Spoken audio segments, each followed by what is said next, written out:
Welcome to the show. Welcome to the show. This one is a little bit important to me. Uh, I do some mentoring, and one of the things that one of the older people asked me when I said, "How can I give somebody advice?" And they said, "What advice would you give your younger self?" My goodness, if I could go back and change some things or tell my younger self some things, it would be a whole outcome. But that's what we're here today to do. So today's show, what I want to do is have this be a blueprint for us as men to be able to explain to younger men or even ourselves, we can take this advice as to what we would change. Because there was a time we were young and we were knuckleheads and we didn't listen. A lot of us didn't have mentors or father figures, and we wish that someone would have come along and told us what to do, given us the blueprint, given us the roadmap. I want this one here to be a roadmap. So how the show is going to go, I got about 13 things, maybe 14. But I'm not going to bore y'all with that monologue. I'm going to throw them in and out. So I like people to come onto the panel, and I like them to answer the question. What advice would you give your younger self if you could do so?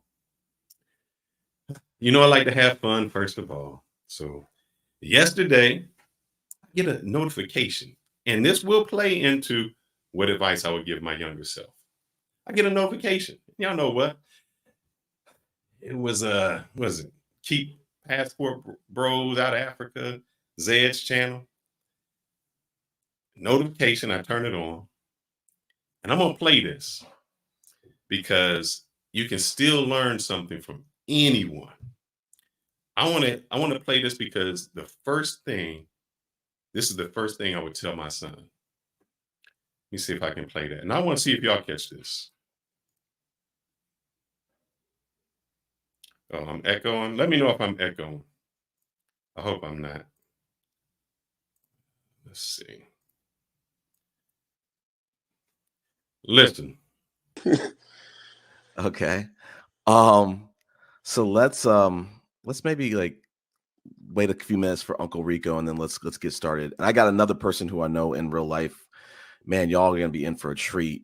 I think this is gonna be his YouTube debut.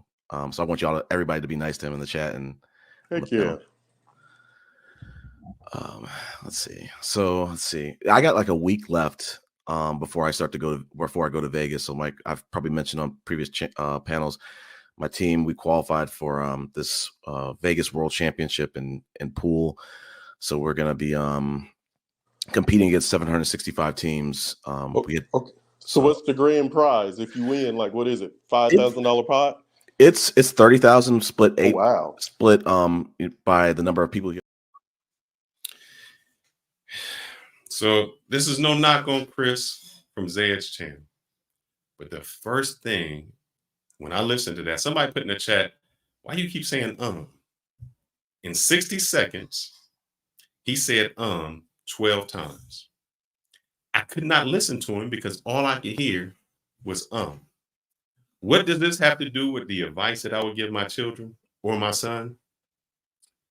Learn to speak effectively, efficiently, precisely, because your words that you come out of your mouth, people will judge you on them. I couldn't listen to it anymore because all I heard was and I just started counting.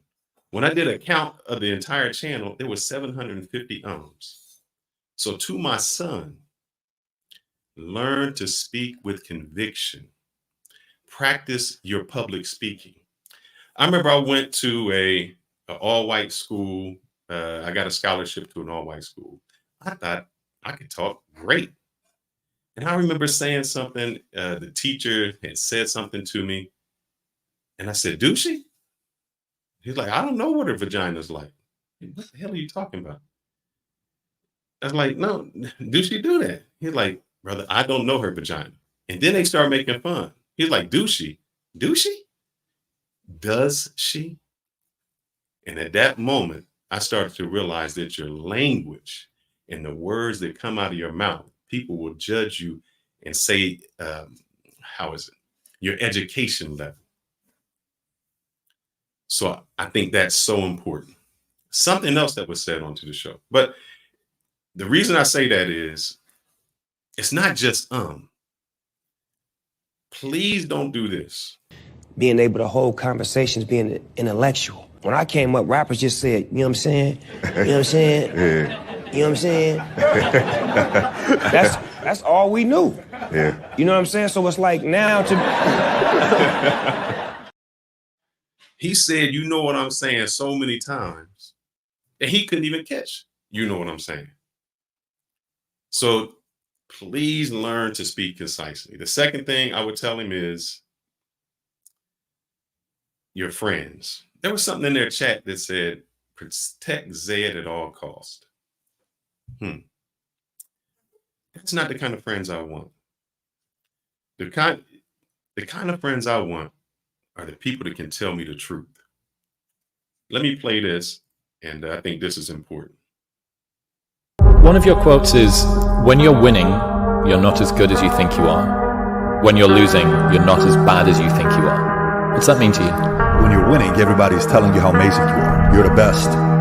You're amazing. You know, you're just better than that guy, and you're better than this guy. And it always takes me back to that quote of Marcus Aurelius, who had a slave that would sit behind him and always whisper to him, hey, You're just a man. you're just a man. You're just a man. I want my friends to tell me I'm just a man. I had a friend of mine who his wife had called me up. She's like, look, this dude disappearing. He always gone. He out the country. He's doing this. I don't know what to do. Me being a friend, I'm like, I can't help you because my loyalty lies with my friend. But as soon as I hung up the phone, I called him and I said, bruh, get your ass back home. Huh? No matter where you at, no matter who you with, no matter what you're doing and who's next to you in your bed, get your ass back home. I can do that because I'm a friend. And sometimes your friends don't want to hear what you got to say, but that's a true friend. And if you are protecting someone at all costs, you are not a friend because you don't have their best interests in mind. And remember, not everybody is a friend. The only person that can hurt me is a friend.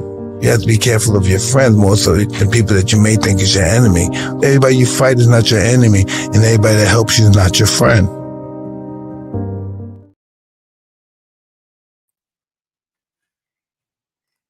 Now I'm going to get off my high horse because this is not about me. This is about the other people that I want to bring up aboard. And I want to find out, what advice would you give as a friend? First, let's start with Ronan. How you doing, my brother? Salute, salute. How you doing? I'm doing fantastic, man. Fantastic. I thought this would be a good subject and a great thing that we can share because I know you have sons, and even if you don't have sons, you have children, or people who have children. And I think it's important to say you have lived a life experience. What advice would you give? But before you get started, what I want to do is maybe I can share this. I want to see, I put this in the chat on a few channels. So I want to check and see what they said. I want to read some of these out loud. Give me one moment, my friend.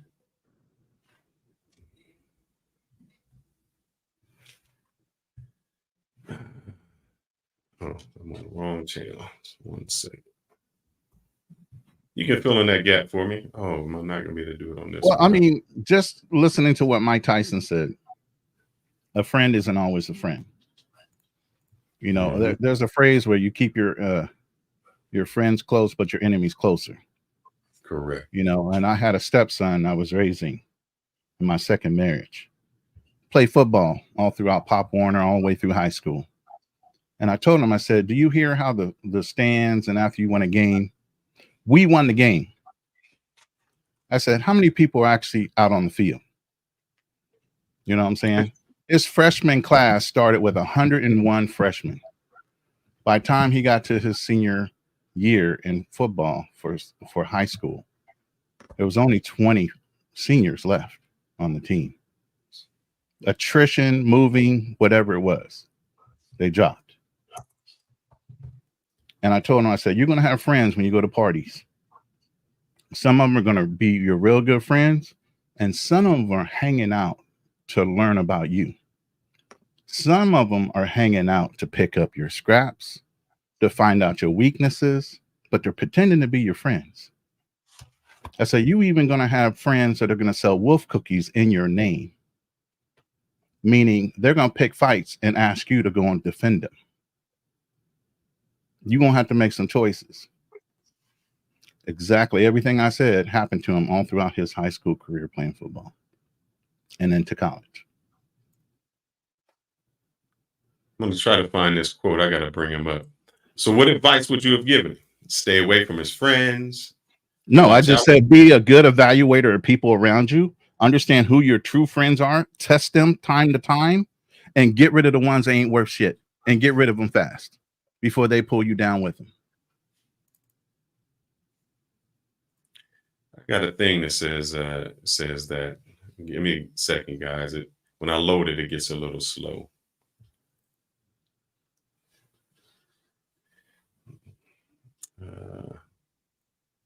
They coming up. Give me a second. Oh, no problem. Take your time. But what I would say to him is, and I'm going to see if I can find this one. This is the quote I really wanted for this one.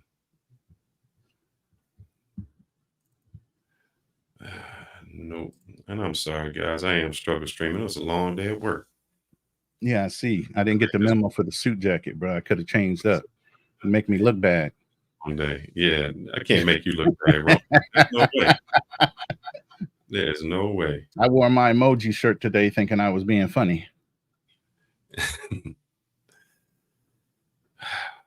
me start loading them up. It's going to take me a moment. But there was a movie.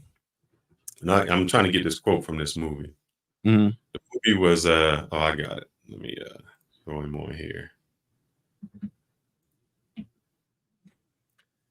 So this is one of the advices that I think that guys should really think about. And I'm playing because it was actually a documentary. The documentary was called Hoop Dreams. Oh. And that's a long time ago. If you remember that. I remember it. Yeah. Yep. That the media followed them since they were young and they had these dreams to go pro. Yep. The Catholic public school. It was a long documentary, like 4 hours. This was the most important thing I got out of it. That's why when somebody say, man, when you get to the NBA, don't forget about me and all that stuff, I should say to them, well, if I don't make it, but you don't forget about me.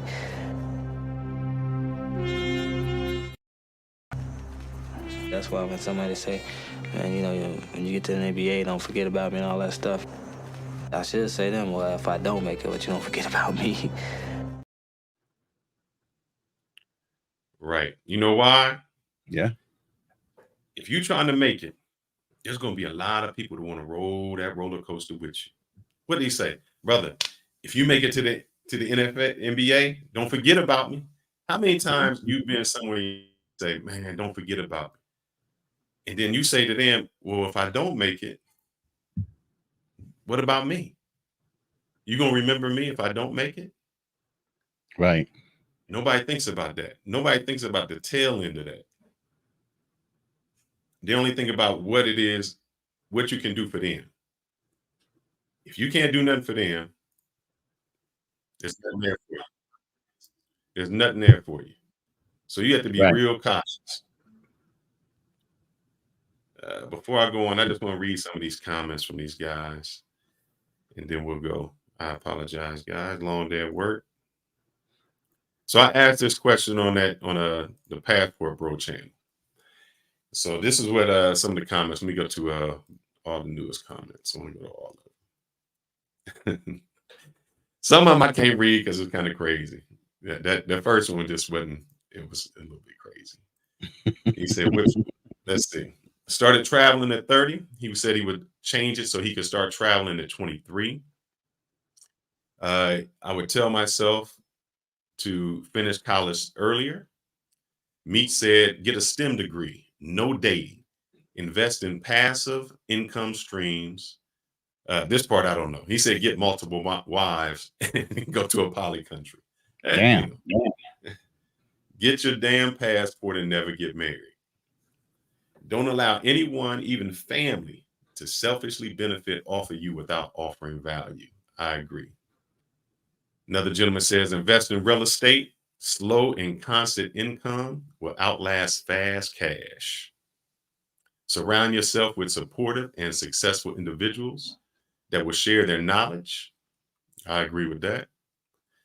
Get into IT and put stock in Apple and Microsoft. Man, if I could have told myself to do that. Oh yeah, the Microsoft stock is a big one. Apple and Microsoft, big time.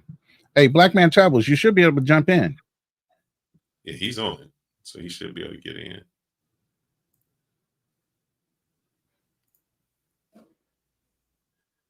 So what else would I tell myself? I would say learn to tie a tie. That seems simple, but that's not really what it is.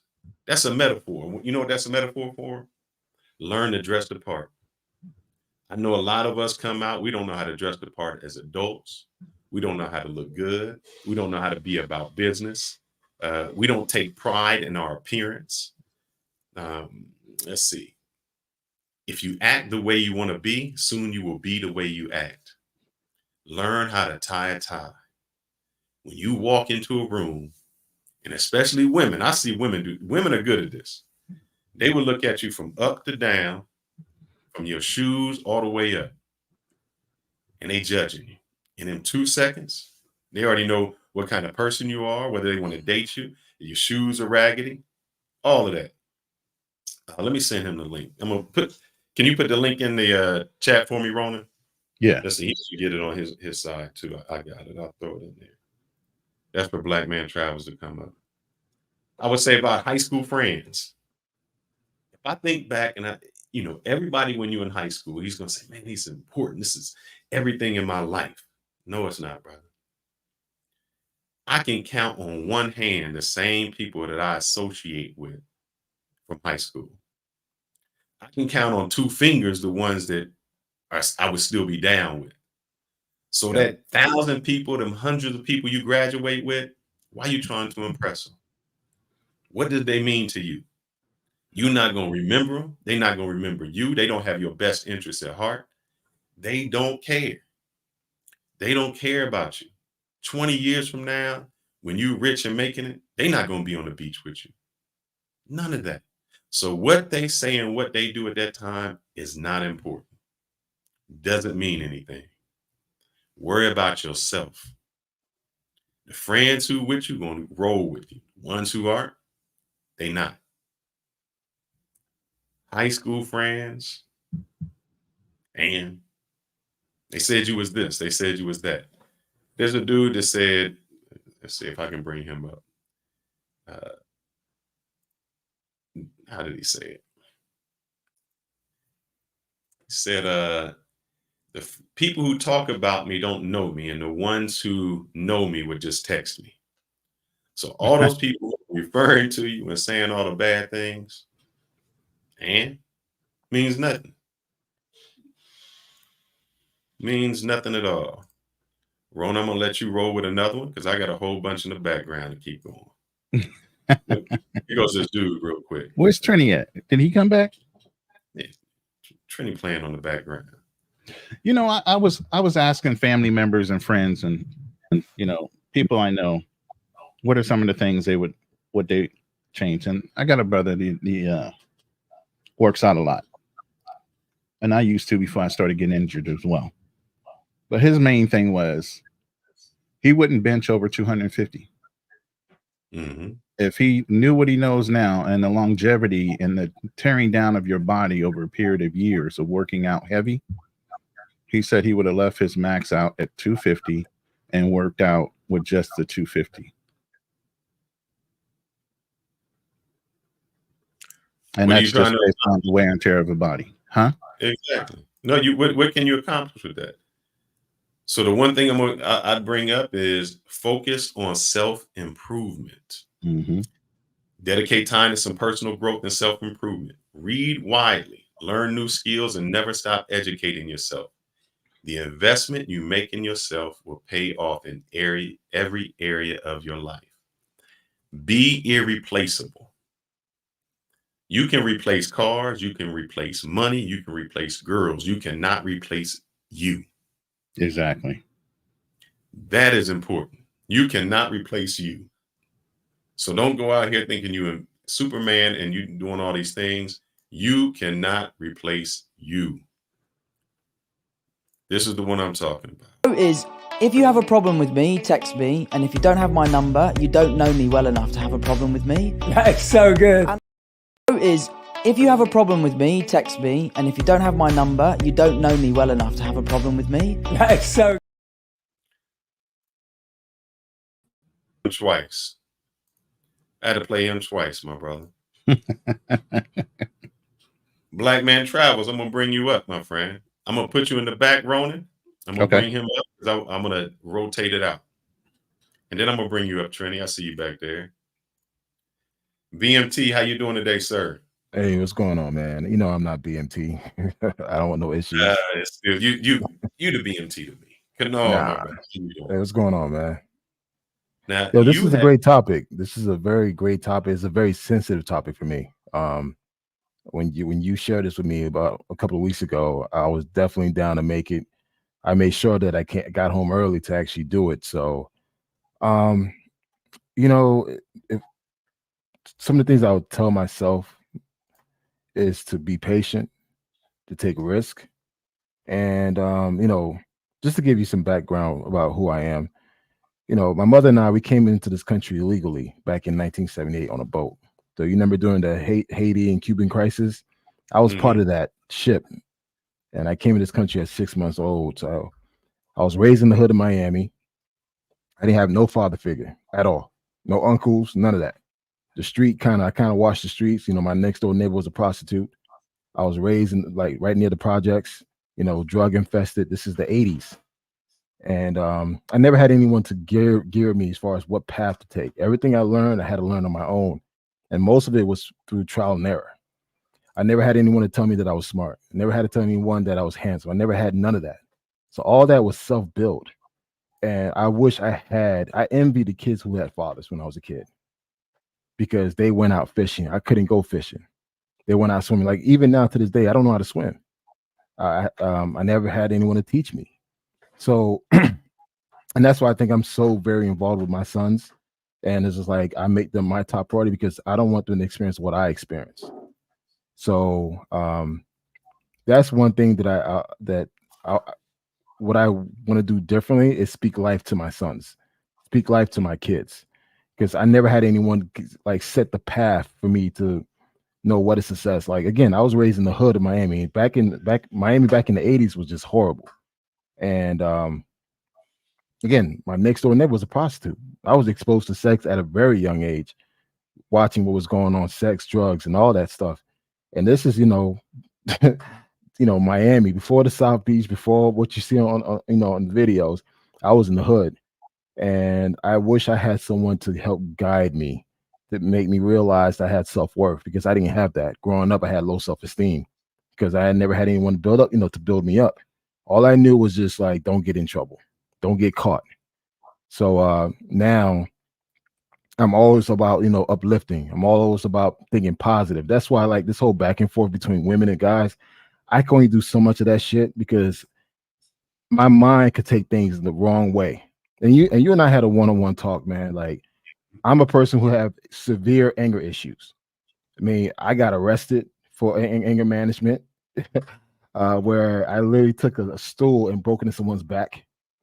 And that's why I don't do beefs, because you could talk those words, but I'm gonna take it as, when I see you, I'm gonna put hands on you.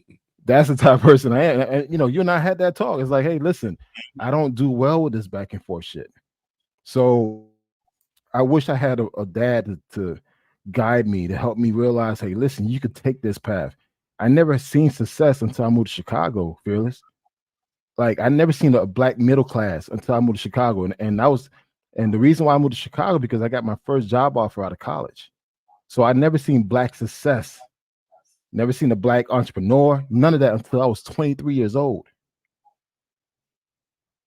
And for me to be where I'm at, go ahead. Let me ask you this question. I'm gonna ask a few because I think your story is important. I hear a lot of people saying that a mother can do just as good of a job as a father. What say you? Mm-hmm.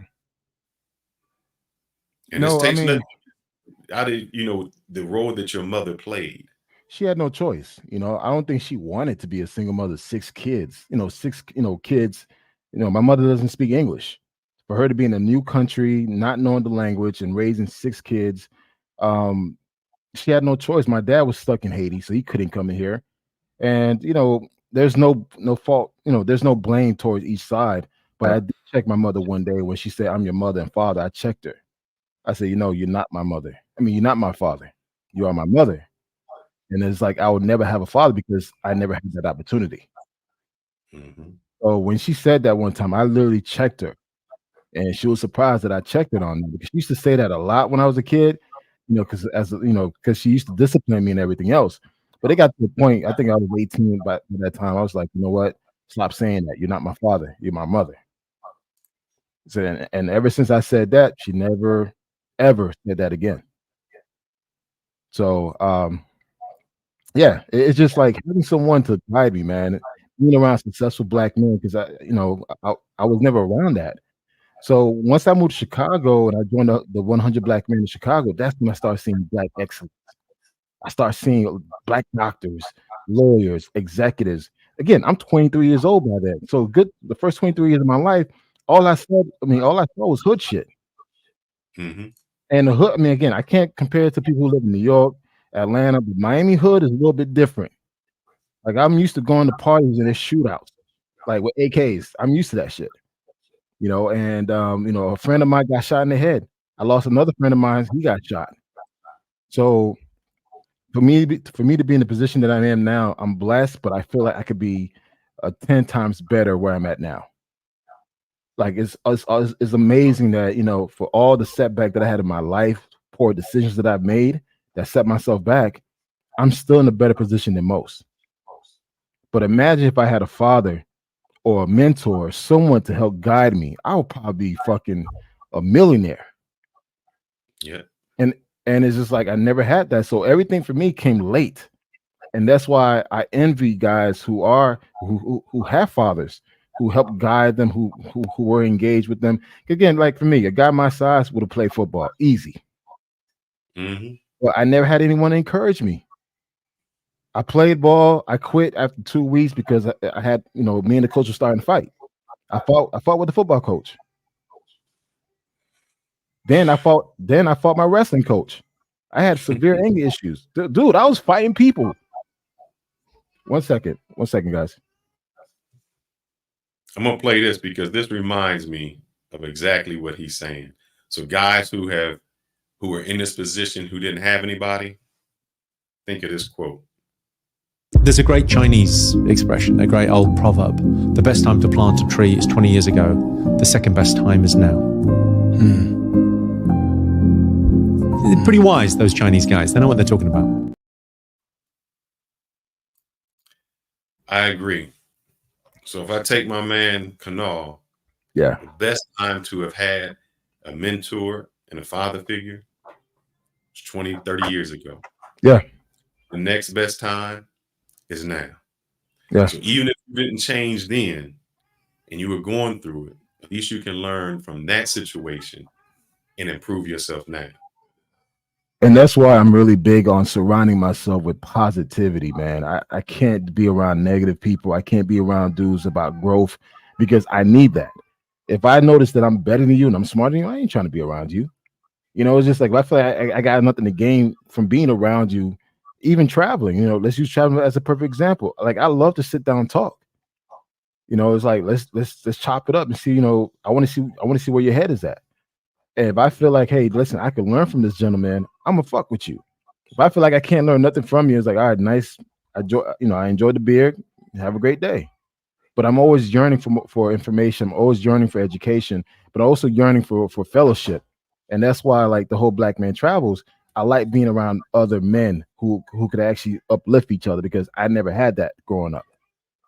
So, for me, it's like speaking to my younger self is like, listen, don't be afraid to take chances. Don't be afraid to be different. And also too is just like, don't be too hard on yourself. Because even now I can still be hard on myself, and based on how I live my life, sometimes I made some, some poor decision, and it kind of comes back and bite me in the ass. But don't dwell on it. I've learned to let go and keep it moving. I want to play this.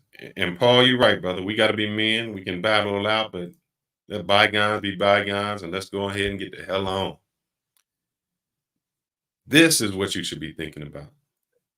Show me your friends and I'll show you your future. Right. Yeah, I know why the Kennedys and the Rockefellers and those people send their kids to those schools, because there's a higher probability that if they were raised in a wealth creation, high performance environment, that it's going to rub off. Just expected. Correct. Expect high performance out of them. Correct. Demonstrate it yourself. Hold them accountable. Correct. And that's what your dad did to you. Absolutely. Yeah. I'll tell you part of my story. And this changed me.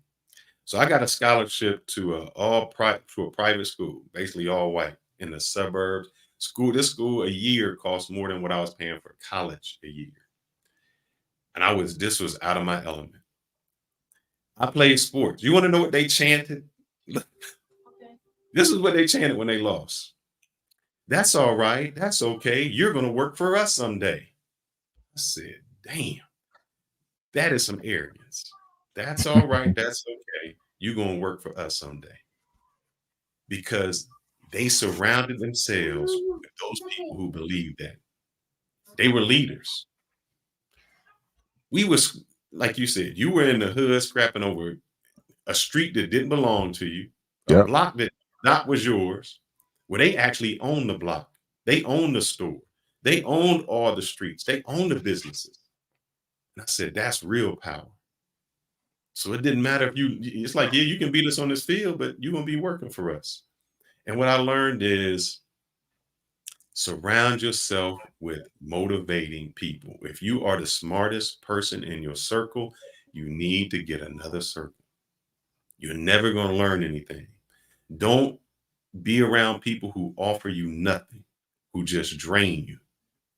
You will never go far. I have friends that, here, I tell you what, I'm going to let Snoop Dogg tell you the kind of friends and what you need to do. Because when I started to gain success, and I see this a lot in people, you gain success. You feel sorry for the people you left behind. And you think you got to go to the hood and rescue. You think you got to go back and be this person to go there and rescue. It's a plan for disaster. Snoop, why don't you tell them why, my brother? But as you grow, you lose certain homies because it's called closing the gap. This is the gap when we start. This is the gap as you grow. Notice how you grow and they don't. So how do you close the gap? You got to come back down. When you come back down, you lose. So you got to keep going up. That's why closing that gap got to be them catching up to you. And if they don't catch up, you got to leave them behind, because you getting to the point now where you got to start cutting out. You know what I'm saying? And it's like you can't look back when you cut them out, because if they meant to be there, they're going to be there.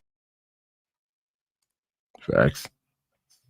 Tell me what you would tell your son about cutting them out, because I've had to cut out many of friends. And I've even said when I'm going somewhere, I was like, yeah, those are the friends. Like when I went back to my hometown, I was like, those are the friends I can hang out with like for an hour or two. Yeah. Anything else, I might be going to jail. They're going to get me in something. I got to be loyal. This is how I knew that it was crazy. They had a group of friends, and I guess one of them won the lottery, maybe like $3 million. They was mad at him that he won the lottery. They was plotting on how to rob him. Now, they felt for some reason he owed them something. He's like, you owe me. Like, what does he owe you? He played the lottery ticket. He did it. If he wants to move out to the suburbs, he can do whatever. He owes you nothing. But in their mind, you owe me something. And if you can't give it to me willingly, I'm plotting to take it from you. I said, I can't surround myself with people like that. Yeah, and it's kind of sad, man. And it's like, and that's why I think it's important that, you know, at this point of our lives, it's important that we have to vet everyone around us. And like it's similar to what we go through in corporate America in regards to like doing a review, a quarterly review. I think sometimes we need to do a yearly review of our friends and make sure like, hey, Yes. are you still adding value in my life? Because if you're not, you're more of a liability where we're going out and I have to worry about you getting into a fight or you shooting somebody. I got a family. I got to come back home. And that's why even traveling, guys, I'm use a perfect travel example. When I travel with people, let them know, listen, I want to come back home. I got a wife and kid and that I want to come back home to. All that fuck shit you want to do, don't do it around me. And it's just like, I think we need to have that mindset that it's important. Yes, if you want to go out there and explore and see the world, but don't put yourself in a position where you're going to regret because you're trying to, do something that you normally don't do in the States. So again, and that's why for me, I always kind of be very authentic about my life. Dude, I'm from the gutter of Miami, man. I came in this country legally on a raft boat. I became American citizen at age 21. Dude, I had to get green papers. I had to get green card, residency, all that shit. The same stuff that most immigrants have to go through. I went through it. The only difference is that I was raised here. I had to deal with discrimination, being a Haitian.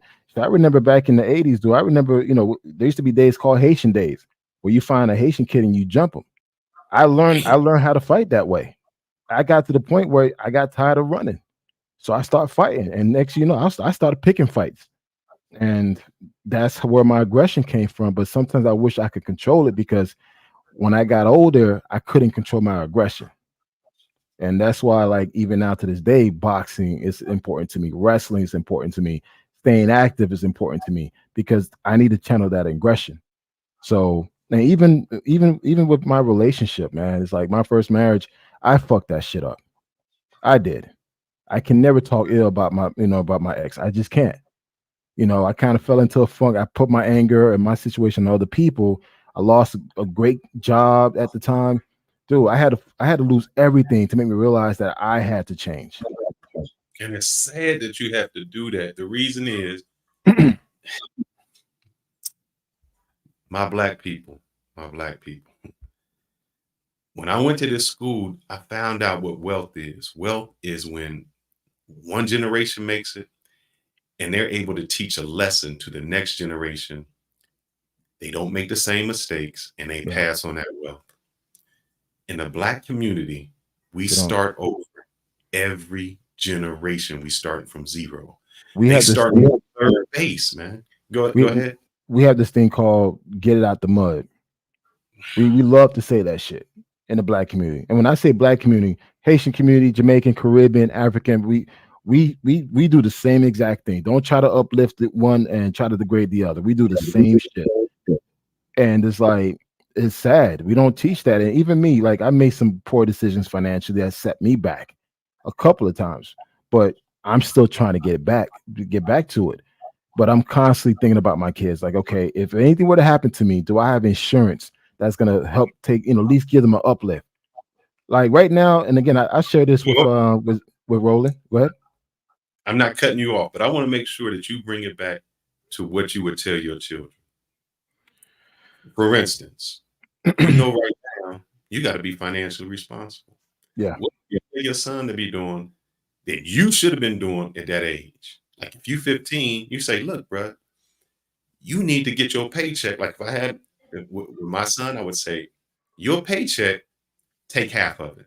You got paid $100, you take $50 and you put aside and you live off of 50. That other 50 never existed. You're going to invest it. If you do that from age 16 to age 40, you will be retired at age 40.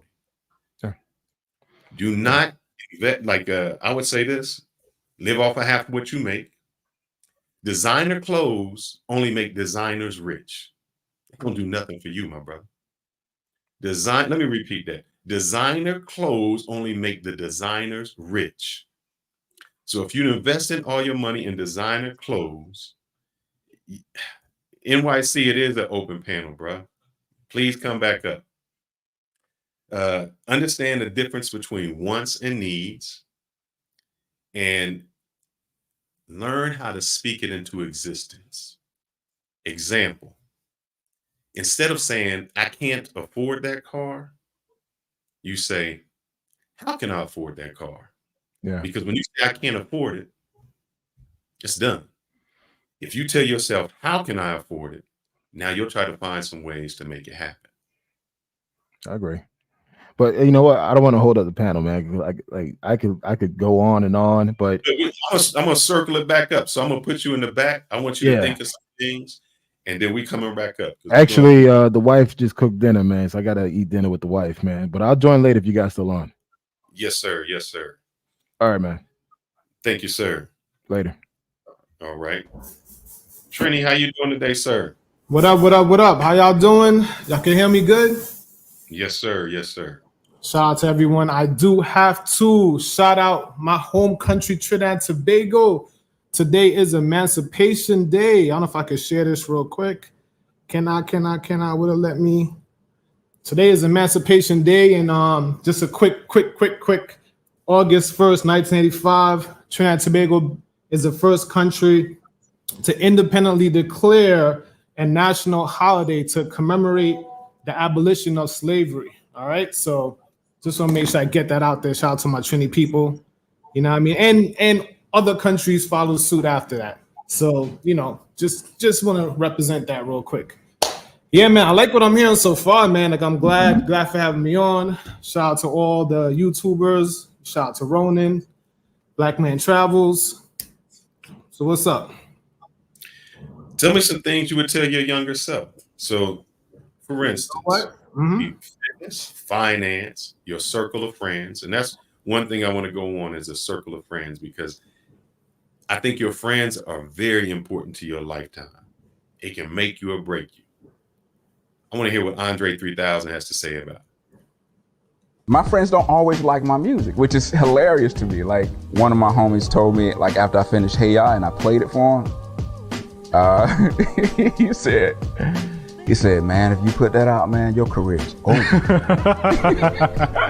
And in my mind, I'm like, damn, but I like this shit though. Like,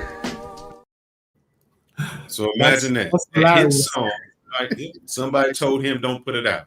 His friend said it's going to do it. Sometimes you can't listen to your friends. Sometimes you got to be your own man, do your own thing. And if you fail, you fail.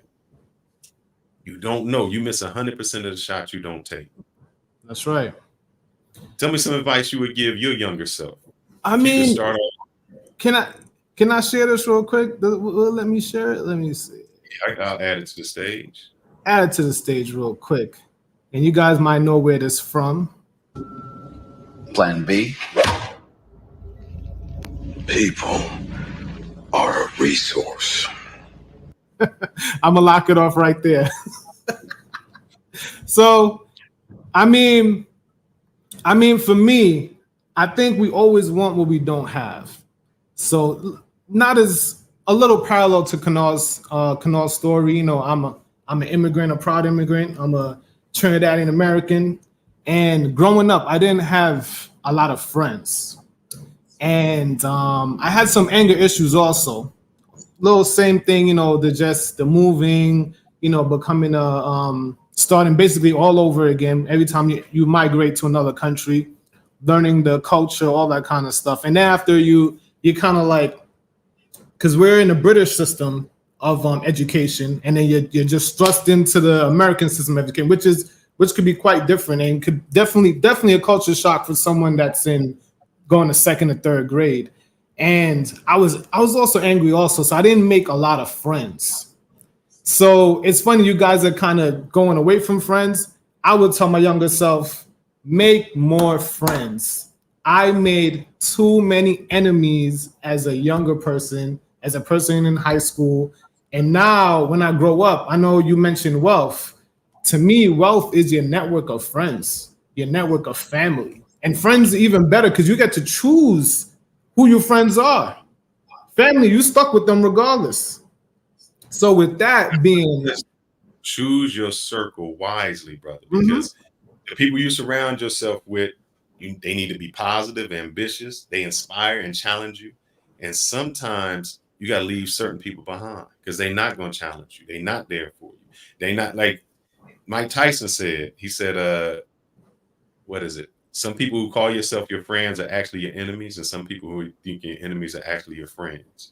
You have to choose that circle wisely. I agree. And just like Kanal said, you kind of have to vet them. You gotta battle test them. So I'll say most of my friends, my circles, we've been through it. They helped me move when I was broke, when I was in trouble, when they need something. You know, we have that relationship with the friends I have now, the circle that I'm creating now. And some of the bonds are stronger than my family, to be honest. You know, so that's one thing I would tell my younger self. People are a resource. Don't create enemies and create more friends. You still got to know who your friends are. Remember the scene in Boys in the Hood when they were driving and Trey said, "Let me out." And your fake friends were like, "Nah, dog, you got to roll with us. You know, you in with us." Your real friend stops the car, says, "Yeah, you ain't about this life, man." That's your real friend. The one who is saying, "I can't let you go. I can't let you do this because you're not built like this." Those are real friends. But sometimes you got friends you got the friends that you driving in the car, you get stopped by the police and they look under your seat and they like, "Bro, this ain't even mine." And all of a sudden they know it's theirs and you going down with them for something that you ain't had nothing to do with. Because you don't want to snitch. You say you can't snitch. That's not your friend. Yeah, those are hard. Those are bad examples of friends. But I mean real solid friends. We say, "Oh man, we got to be loyal. We got, you got to be my road dog. We there to the end." You know what? You know what's funny? I think you mentioned something about changing schools and being in a different type of culture. I'm really upset that my mom took me out of school in Manhattan, and where my school was right across the street from BMCC, which is like it's like right across the bridge. Right now, it's a very high-end area, and I was like, if I stayed in that school, I would have had a totally different friends than growing up in Flatbush in Brooklyn. And most of the people in that school were white. I was like the token or one or two black kids that were there. And I was like, damn, I should have stayed. I could have went to junior high school and high school with those same people. My life would have been completely different. My friends would have been completely different. The way I socialized would be completely different. What kind of schools I went to would have been completely different. But, my mom decided, we want to be closer to home. And, had to go to school in the hood. No disrespect to my real friends that I met in the hood, but that's just a dichotomy of the options I had growing up. So, it's take all that perspective. I would tell my younger self, you need more of a mix, a variety of friends from different cultures at a younger age. Yes. And I'm going to say this. You brought up something I wanted to talk about. My neighbors, when I grew up, I had on one side of my house, I lived in a black neighborhood, but they were white. Look, they was white. When I say white, they played country music and they played classic rock. The crazy thing is, it was just blasted. This is the time, they put the speaker in the window, and, they just blast. So when windows up, you hear, everywhere. It was crazy because people, when I was going somewhere, you could, you hear music long enough, you just start to repeat it. I remember I went somewhere and you know how you can be the outcast? Because, they look at you like you're funny, you're black, you speak differently. And it was some white people, with wealth. They started playing some music. Like, you knew the songs. I knew them. I'm like, because your neighbor. Right in there, man. So that whole culture thing, and I think as black people, we become so monolithic. We can't listen to country. We can't listen to rock and roll. We can't do any of that. The world absorbs us. And when you put yourself and you say, I'm opening up to everything, your whole world changes. The way you see things changes. Not only the way you see things change, the way people see you change. That's because true. I was always stereotyped as a ghetto black dude, from the hood. And as soon as I said that, they were like, pour some sugar on me. And I'm just like, oh yeah, what? It turned everything around. So I would tell my young son, do not be embarrassed. Do not follow, lead. Because half of those people who telling you don't do this and don't do that, they have a closed mind. Do not be closed mind to anything. Learn the tech music, learn all the music, learn to speak different languages. Don't close yourself. And I hate that as Black people, we do that because we say, you not Black, you not Black. We eliminate people out of that where other people embrace. If we want to grow, we can't do that because proper language is Black. Country music, my friend, is Black. Rock and roll is Black. The banjo, the drums, the blues, we started it. We let somebody else come in and take it over, and then we embarrassed them. That's been stupid. I'm glad you said that because you kind of triggered me a little bit going back to growing up in quote unquote the hood in Brooklyn. And I remember being from the Caribbean, we speak English a little slightly different. So slightly a little bit more proper, we spell color with a U, flavor with a U, things like that. And I remember the class laughing at me for the way I spoke, not with a Trinidadian accent, but more of like a British accent, and spoke properly as per se, proper English. And they'll say, why are you trying to be white? And being younger, I used to suppress my intelligence because I wanted to fit in with the rest of the class, which in retrospect was actually putting down my intelligence. I want to fit in with the dummies. When you tell your young people, embrace your smartness, embrace your intelligence. Just because you can be the outcast, embrace your intelligence. It's sad that you have to suppress how smart you are because you feel like that. No other culture does that. They embrace it. So to my younger self or my young son, embrace your intelligence, embrace your education. Don't be afraid. Look, be a nerd, brother. Be a nerd. Yeah. That's all right. That's okay. They're going to work for you someday. Be a nerd. Yeah, I mean, definitely growing to uniqueness. And I think all of us in high school, we kind of get a sense of who we are. And I think I was one of the few kids in high school that, you had like the popular table, you had the jock table, you had, the nerds. And I used to play spades. I used to play cards a lot. I used to love playing spades. So I developed myself where I could actually sit at any table. Because if you don't belong there, it's a fight happening. You can't sit at that table. So I would definitely tell my younger self to, be your authentic self. I'm gonna just say two more things, then I'm gonna move on because I know everyone has like a really long list, but I would always say come back. I'll just put you back and come back up. Don't worry. All right, let me say two things. So I would definitely say travel more, but being an immigrant, I guess my passport has baby pictures in it. I've been back and forth on planes since I was like 3 years old. But I would say travel even more than that.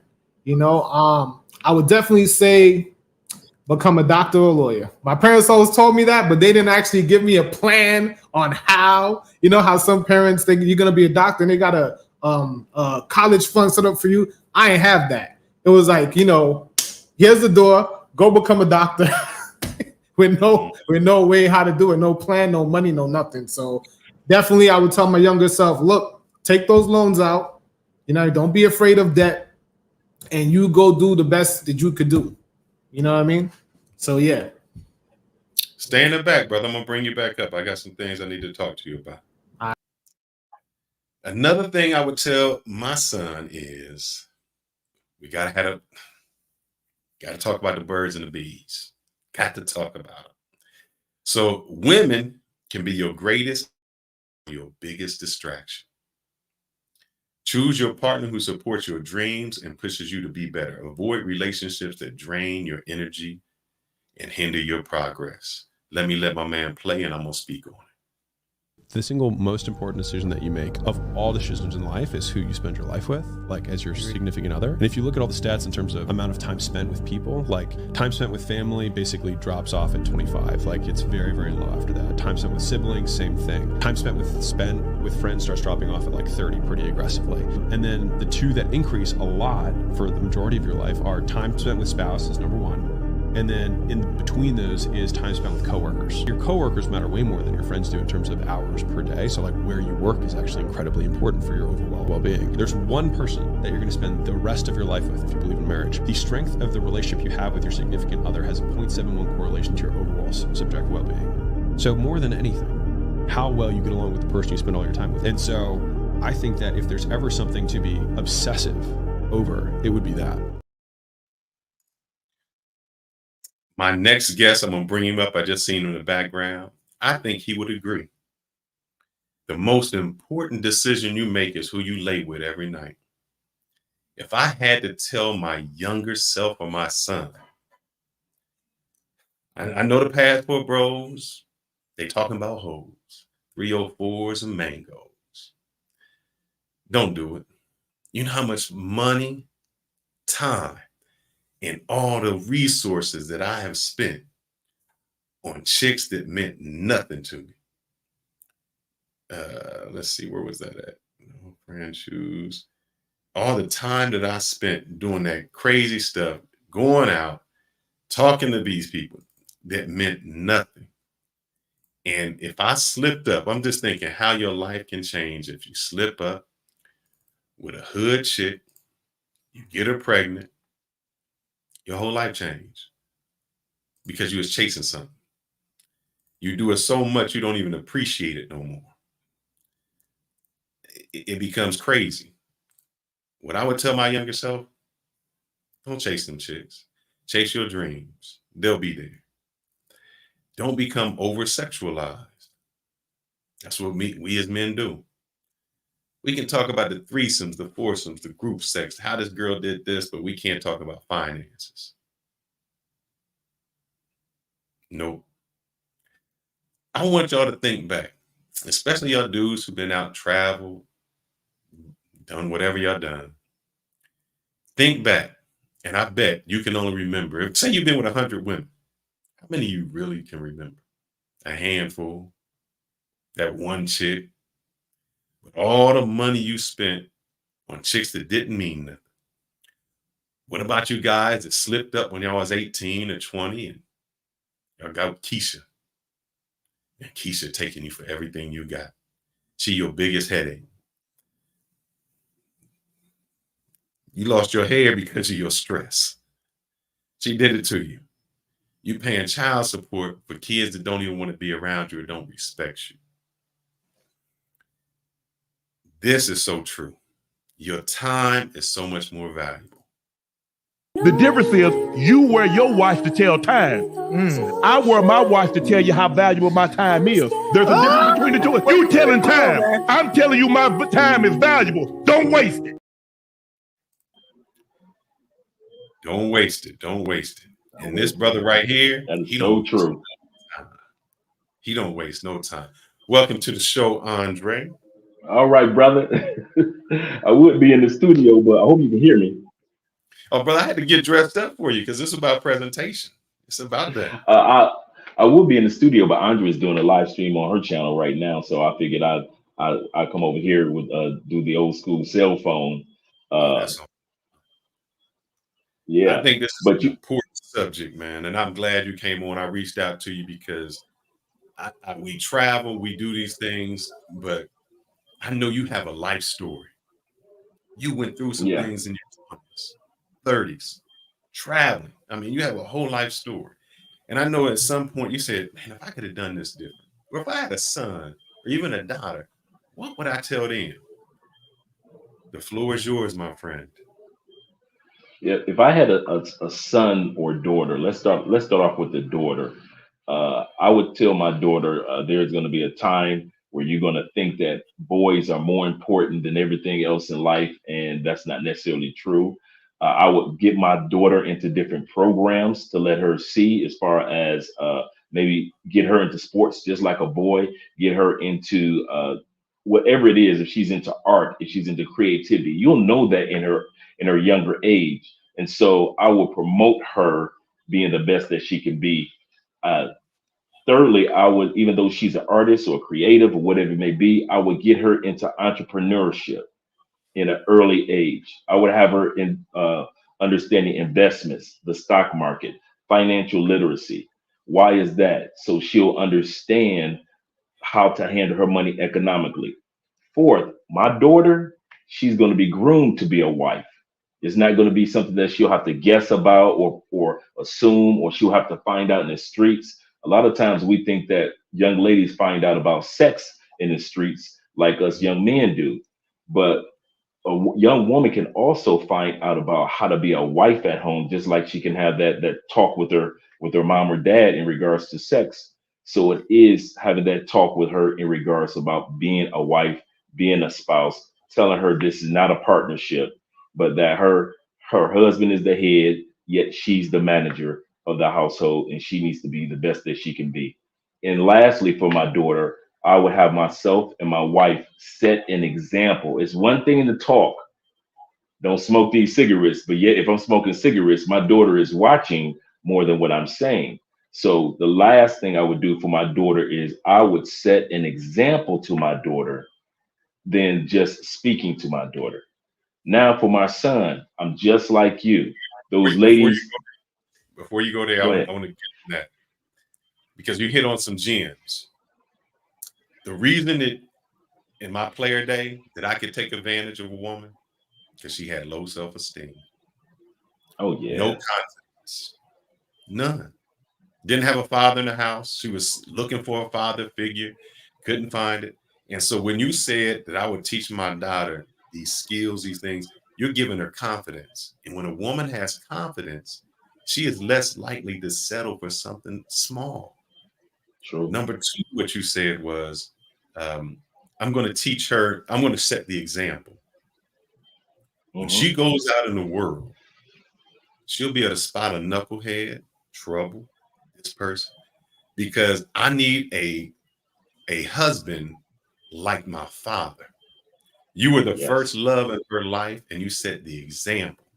And every other man will have to rise up to that expectation. That is the gem. And I think a lot of women don't understand that. When they raise these girls, they try to raise them a different way, but they're not giving them any type of self-confidence. When families come and they say something so negative to their kids, that's not positive. They take that. They take that negativity and grow with it. And then you wonder why she's on a stripper pole. You wonder why she's out there. So what you said, the example and giving them self-confidence and teaching them how to be financially responsible, gems. Go ahead with your saying, brother. True. And the reason why I can say that is because when I was a stepdad for 14 years, which I don't recommend anybody be a stepdad, but if you are a stepfather or if you are a father, my example for 14 years, I met my daughter when she was 11. She was into makeup and hair and things like that. But we also made sure that she learned the entrepreneurial side and not just the fashion or beauty side of it. So she became very successful in regards to that. When it came to setting an example to her of what to expect from boys, we were always ahead of the curve, whether it was you can't start talking to boys on the phone until you're 13. You can't go on your first date until you're 16. Here are the reasons why. And then so now fast forward, my my stepdaughter or former stepdaughter, she has been married for the last 10 years to the only guy that she ever had as a boyfriend. Her first boyfriend was her first lover, and they have 2 kids together, and they're living a happy life, and they own several businesses.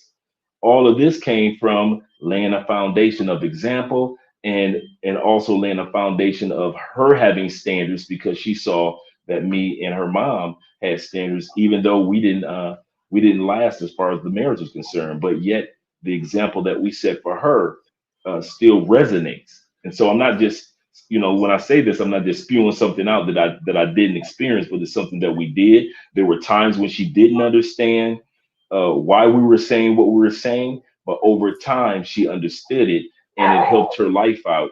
And so once again, that's why she's married to for the last 10 years to her first boyfriend, and he's happy and she's happy. Just think about that. I mean, if you tried to say that to a girl now, like, yeah, you met him at 16 and y'all get married. They're like, no, hot girl summer. What happened to hot girl? I got to get out there. And that is the part that they don't understand, that you don't need that. Your life is much more fulfilled by being with the person you love. And they can grow. Say they got married at 22, have their kids. By the time they 50, your age, my age, kids are out the house paid for, 401k full. They living their whole second life like kids again. While everybody else out here struggling. True. You gonna So raise true. your son different than your daughter? Because I'm interested how you gonna raise your Oh son. yeah, definitely, definitely. Son, first of all, just like before, setting an example to our son, and letting him know that the women are going to always be there. That's the one thing I wish somebody had said to me, that don't chase women, women chase you. Chase money, chase your goals, chase your peace, chase your dreams. All the things that we're finding ourselves chasing right now in our 40s and 50s. I wish somebody would have said that to us, many of us in our 20s, to just go after the goals. The ladies are going to come. When I sit back, as you mentioned earlier, the passport bros, and when you sit back, you see some of the behavior of some of the guys when it comes to just chasing the women around the world, just chasing, worrying about the women. And you're thinking to yourself, like, brother, you just do not know how fast time goes by. Yeah. I'm 56 years old. I'll be 57 in a couple of months. And I kid you not, it was only 2 weeks ago I was 32. A week and a half before that, I was 26. I know it sounds clichéic that time flies by and time waits for no man, but all you young brothers that are under 40 or under 50, I'm telling you, go after your dreams. The ladies are going to be there. They'll chase you. And I think it's so hard for us, especially in our community, to realize that women will come after a quality man. And when you find that quality woman, see, I'll teach my son the fine art of being able to say no to a lot of women.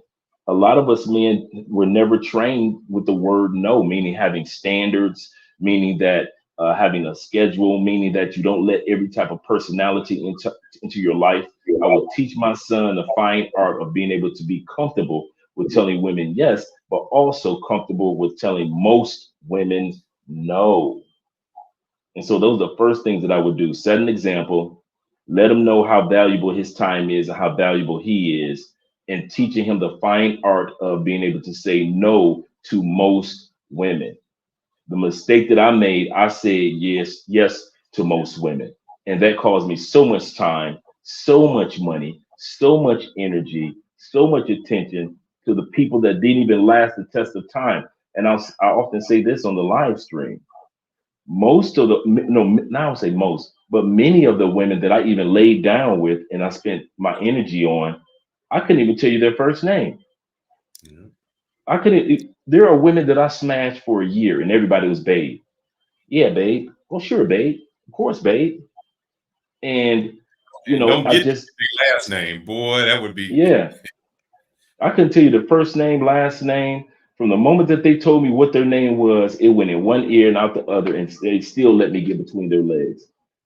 And I didn't realize how much time I was actually wasting doing that.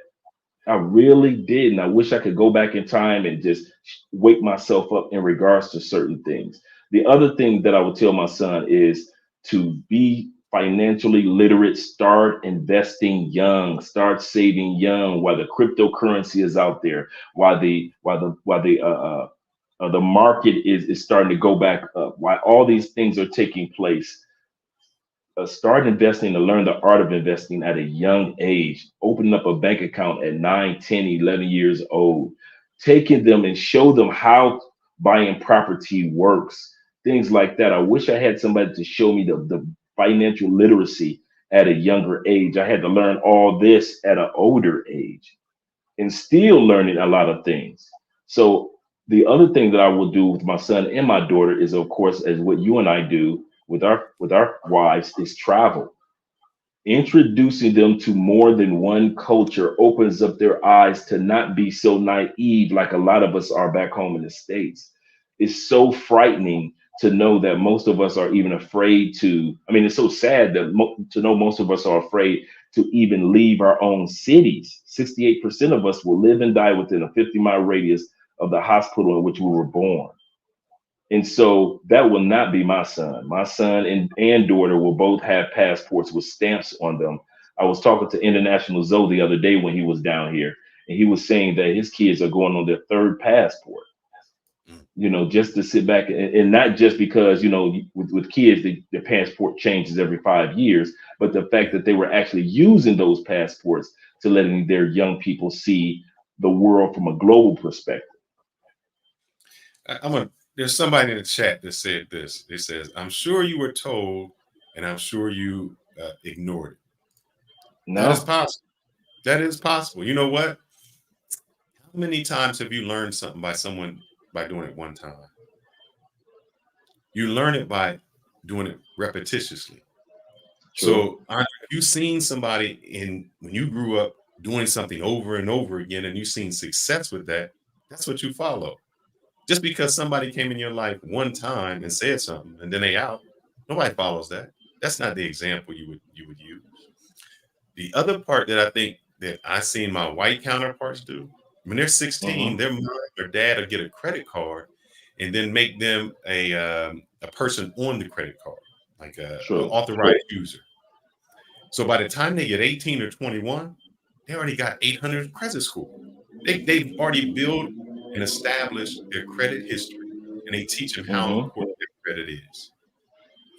Number 3, when we talk about women, I think that as guys, just like a woman who is out there and cannot pair bond and screwing everything, I think as guys, when we do that, we mess ourselves up. Because now you want to chase that excitement. I remember in college, there were chicks that I wouldn't talk to. Why? Because they were too pure for me. I'm like, man, I'm the devil. I will mess you up. And I had to step away. And then over time, you start to say, when I meet that right person, I've done so much crazy shit that normal just ain't even cool no more. You mess yourself up by going through all of that. So I would tell my son, don't be out there. You can be a hoe too. And don't be a hoe. True. You know, you save yourself because you're going, like I said, you're going to get that girl pregnant that you didn't want to get her pregnant. It's going to be the girl that you didn't want to marry, that you just wanted to have some fun with. And it ruined your entire life. It does. You took a whole different change because of that, because you needed to get a nut. And a lot of times that I found in my life that what women did to me was I didn't have a bunch of babies out there. I didn't have a bunch of domestic violence situations or with me and a woman arguing back and forth. I never had those scenarios. But what made it worse for me was this, Adrian. I was distracted. Yeah. Women had the ability to distract me and I didn't even notice it. So many goals should have been accomplished by now. So many dreams, so much success should have taken place by now. And it didn't because I allowed women to not hurt me or harm me, but silently, this is the crazy part, silently distract me from accomplishing what I need to accomplish. And a lot of you guys who are economically stable and you're doing great and you're thinking like, well, women have never been a problem for me. Every man battles. There's a book out called Every Man's Battle. Every man's battle is basically the same, whether it be the woman that you're married to, whether at one point in time it was a girlfriend, whether it was a bunch of women in your life. At one point in time or another, there was a woman in your life that had an impact on you that wasn't as positive as you needed it to be. And so that's another thing that I really would emphasize to my son, because women can be a distraction. They can be amazing in your life, but there's a time and a place for everything. And I'll talk about the peer pressure of what your boys will say if you ain't with a bunch of women. What women will say if you're not with a bunch of women. They'll call you corny. They'll call you a virgin. They'll call you gay. They'll call you out your name because you're not sleeping with 5 or 6 women. And I'll let them know all these things that take place, because what women want is to be a distraction. One of the things that women crave and desire and are addicted to is attention. And they will shame you into you giving them their full attention in one way or another. And so these are the type of conversations that I would have with my son to let him know, there's a time and a place for everything. There's 2 videos I want to play. I'll play the first one because I think it really went with distraction. And I think as a man we can. And then I'll talk about it, but I want to come back and play another one. And I want your opinion on this. Let me get to the first one. If you're starting a company, you need to work super hard. So what does super hard mean? When my brother and I were starting our first company, instead of getting an apartment, we just rented a small office and we slept on the couch. And we showered at the YMCA. We were so hot up, we had just one computer. So the website was up during the day and I was coding at night, 7 days a week, all the time. That's what somebody has to do. And when you're chasing girls in your 20s and worried about the designer clothes, you're not going to get in that one bedroom apartment. You're not going to stay up all night. You're not going to take your time and say, hey, I got to make this sacrifice. We don't do that because we're chasing something. I'm going to play this other one, and it kind of goes with what we're talking about. You may recognize this voice, but it's talking about trees. Let's see what you guys know about trees. And when they go through a process of growing it, they have to water and fertilize the ground where it is every day. And it doesn't break through the ground until the 5th year. Okay? But once it breaks through the ground, within 5 weeks, it grows 90 feet tall. Now the question is, does it grow 90 feet tall in 5 weeks or 5 years? The answer is obvious. It grows 90 feet tall in 5 years. Because at any time, had that person stopped watering and nurturing and fertilizing that dream, that bamboo tree would have died in the ground. And I can see people. I play that because a lot of guys can't be that bamboo tree. To repeat what he said, a bamboo tree takes 5 years to grow. When you plant it for 5 years, nothing happens. But you have to water it, nurture it, give it soil, give it nutrition every single day. On the 5th year, it grows 90 feet. This is what I would tell my son. People are only going to see you when you're 90 feet. People never see you when you're in 5 years that you're working hard. When you undercover, that you sweating and doing all of that. That's where you are made. Just like you, Andre. You got 100,000 followers on one channel. You're making buku amounts of money. You got one check, you said it came for 30-something thousand. They don't see the hard work it took to get there. They only see the result. What say you? Shout out to Les Brown. He's absolutely correct. We're on our fifth year of YouTube, and now we're branching off to other platforms. And there are times when, I'm going to say something to you that I've never said on any other platform.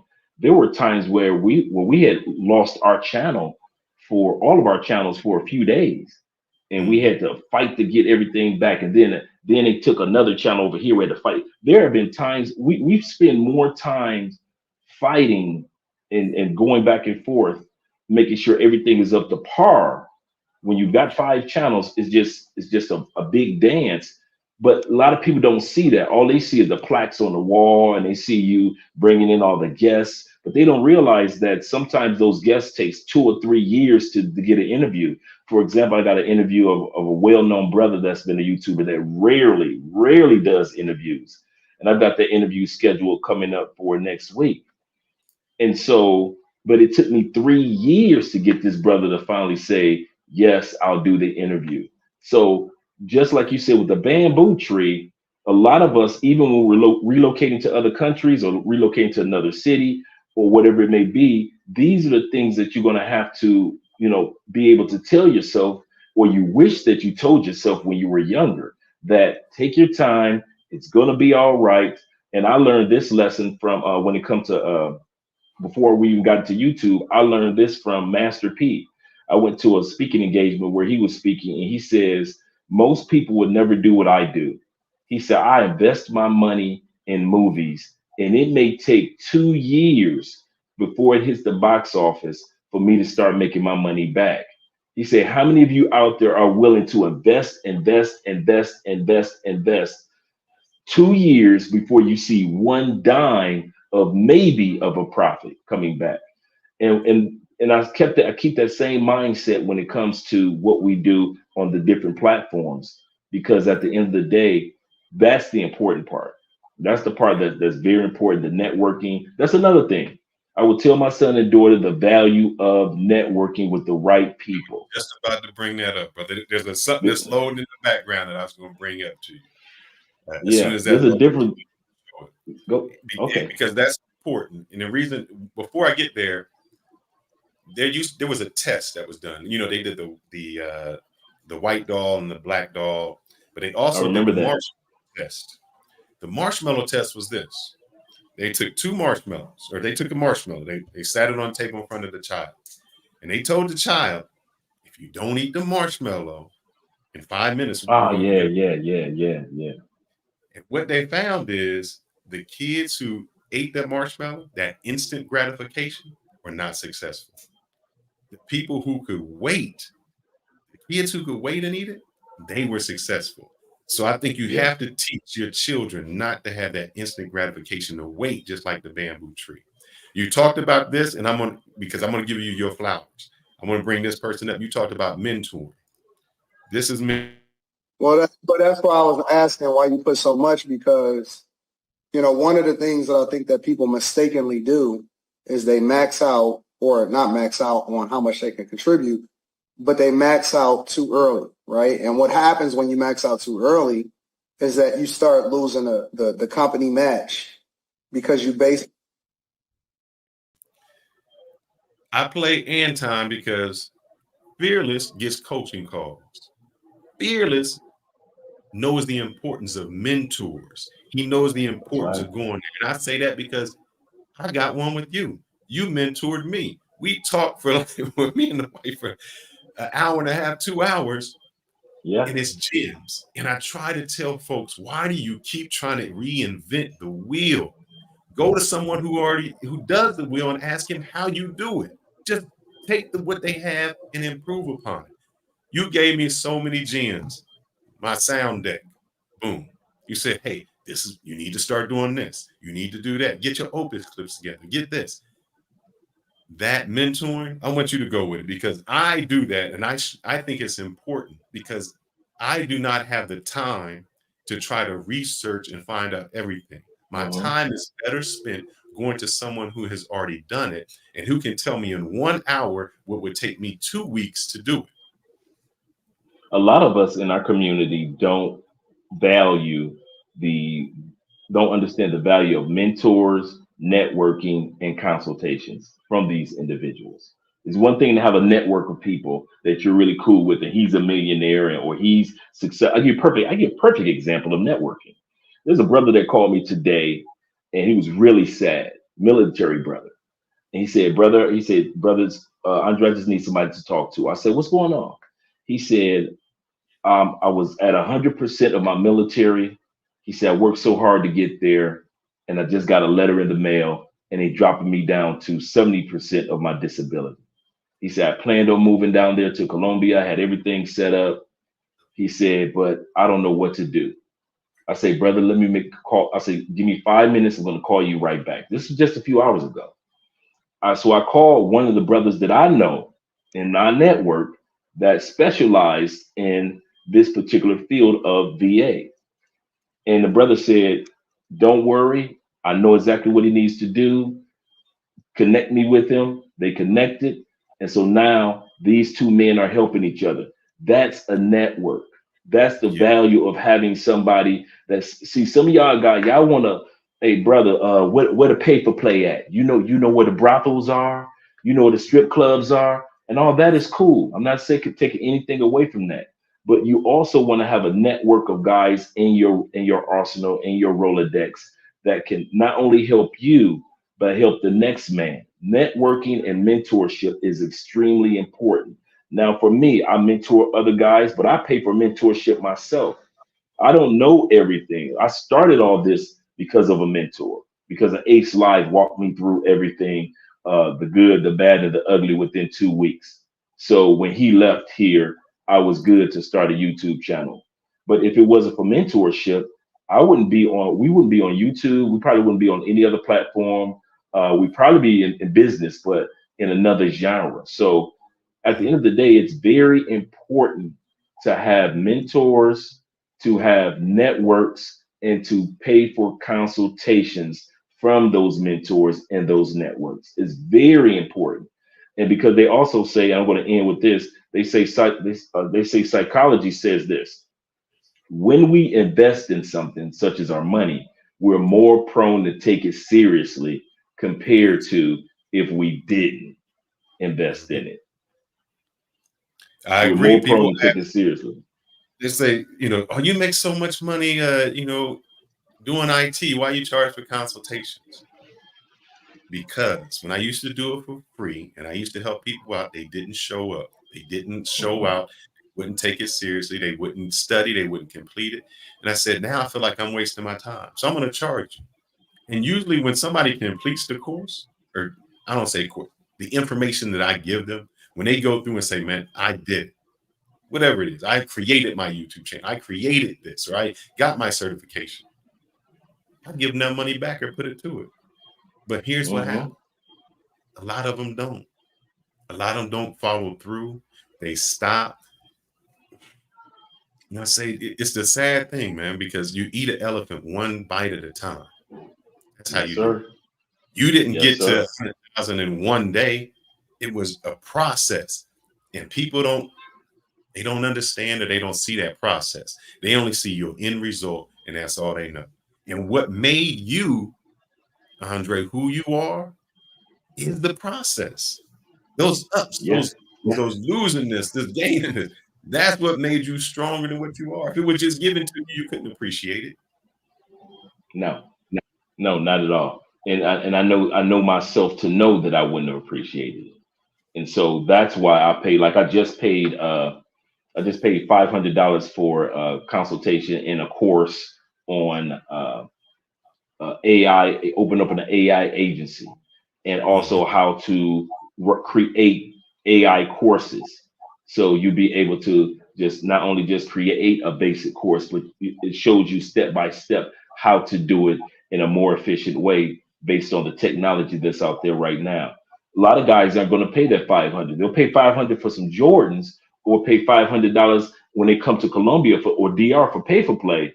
But when it comes to investing in themselves, a lot of guys fall by the wayside in regards to that. So I would tell my son, there is nothing wrong with investing in yourself, whether it be a gym membership, paying for that, whether it be paying a little extra for healthier foods, whether it be paying for mentorship.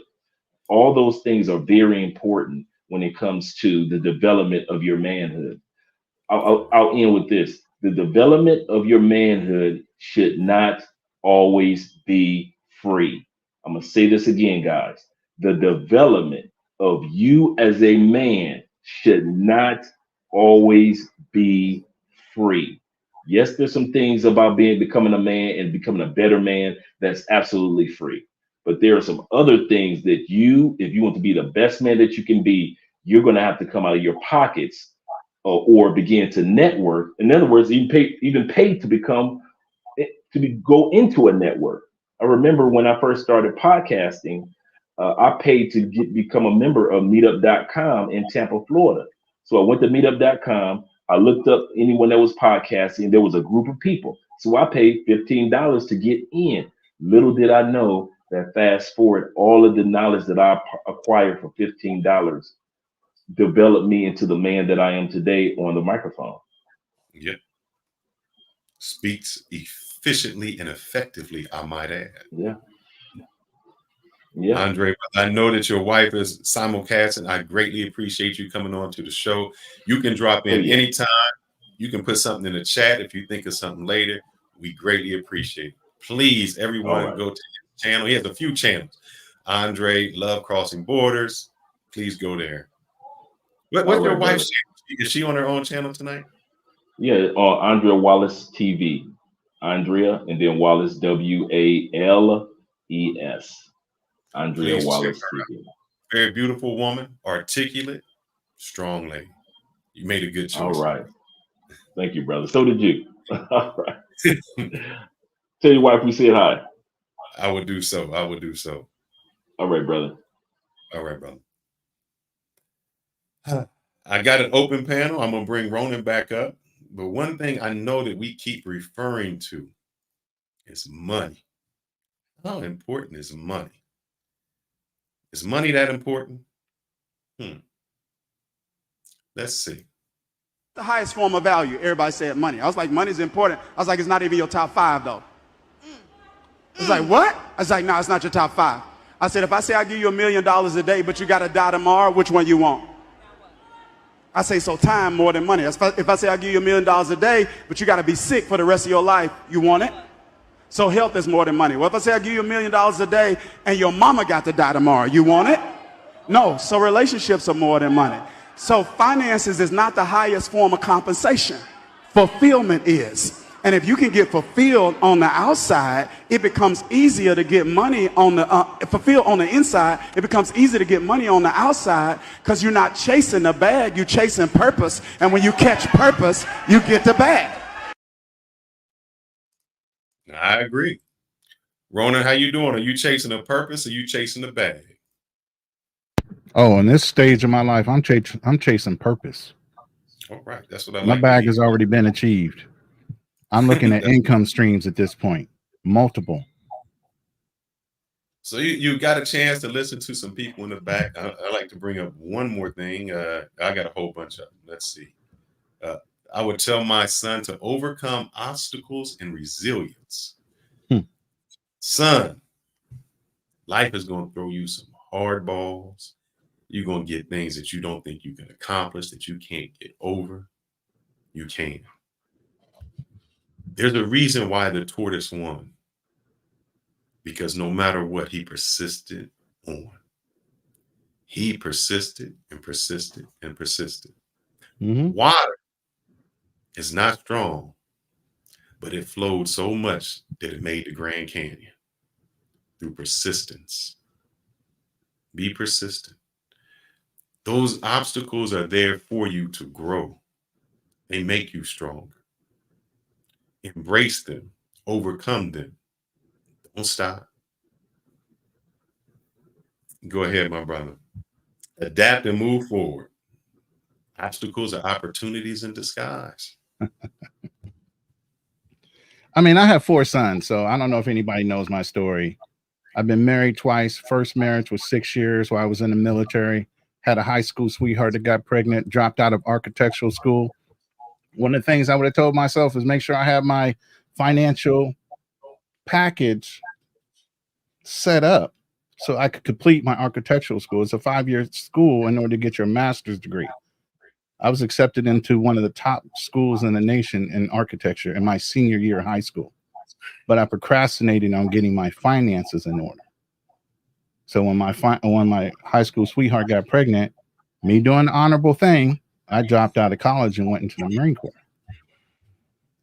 You know, architects make a shitload of money, man. One building will set your life up. Do you think, and it's not saying it's a bad decision. No. But did that change you? Having a child? It changed a lot of things because I have my life in order. I'm very analytical, very matter of fact when I do things. So I had already said I was going to work for an architectural firm once I had my master's degree for 5 years and transition to having my own firm. So I already had, you know, my own entrepreneurship mindset set up even in high school on my process in my life. You know, one monkey wrench will throw all that off, you know, but again, we get back up. You know what I'm saying? We work through situations and we work through issues and we continue on. You know, like I said, 4 sons, all of them are grown. All of them are basically the ages of the guy sitting in this chat. From 26 to 38 are my sons' ages. I have 2 grandchildren. So in the mentorship you're talking about, I've mentored men. I've grown men, all good men. You know, some of the things like, hey, going to college. College is not for everybody. Sorry. You know, some of them are going to try and they're going to fail. What are you going to give them for as advice? You know what my advice was? Find the thing that you love to do and be very, very good at it. You know, it goes into some of the principles that I live by and why I call myself Ronan. Ronan is actually a nickname or a name that ex-warriors have when they don't have a master. Back in the samurai days, when the shogun had died and the samurais had pledged their lives to that shogun, there's two ways that that samurai showed his loyalty. He either killed himself or he became a ronin, a wandering warrior, looking for another shogun or somebody to pledge his loyalty to, or helping around or excelling in certain things. There's a term that's used in Japan called ikigai. Okay, ikigai, and igi means to live, gai means reason. So simply put, it means something that gives person purpose or sense of purpose. Okay. Bushido, if you're into martial arts, Bushido gives you a code to live by. So if you're into martial arts, you have a code. As men, we should have codes to live by. Mm-hmm. Okay. You should have some type of standards, ethics, morals. So the Bushido code fits in perfectly with a lot of these things. Huh? Not to interrupt you, but do you think that in some African cultures and previously, there was a rite of passage? Oh, absolutely. Do you think that we are missing something like that where in our culture, especially American Black culture, there is a missing point of a rite of passage from for a male to become a man. There is no traditional transition unless you grew up in a full nuclear family and that father had some type of tradition he developed over the years since our enslavement.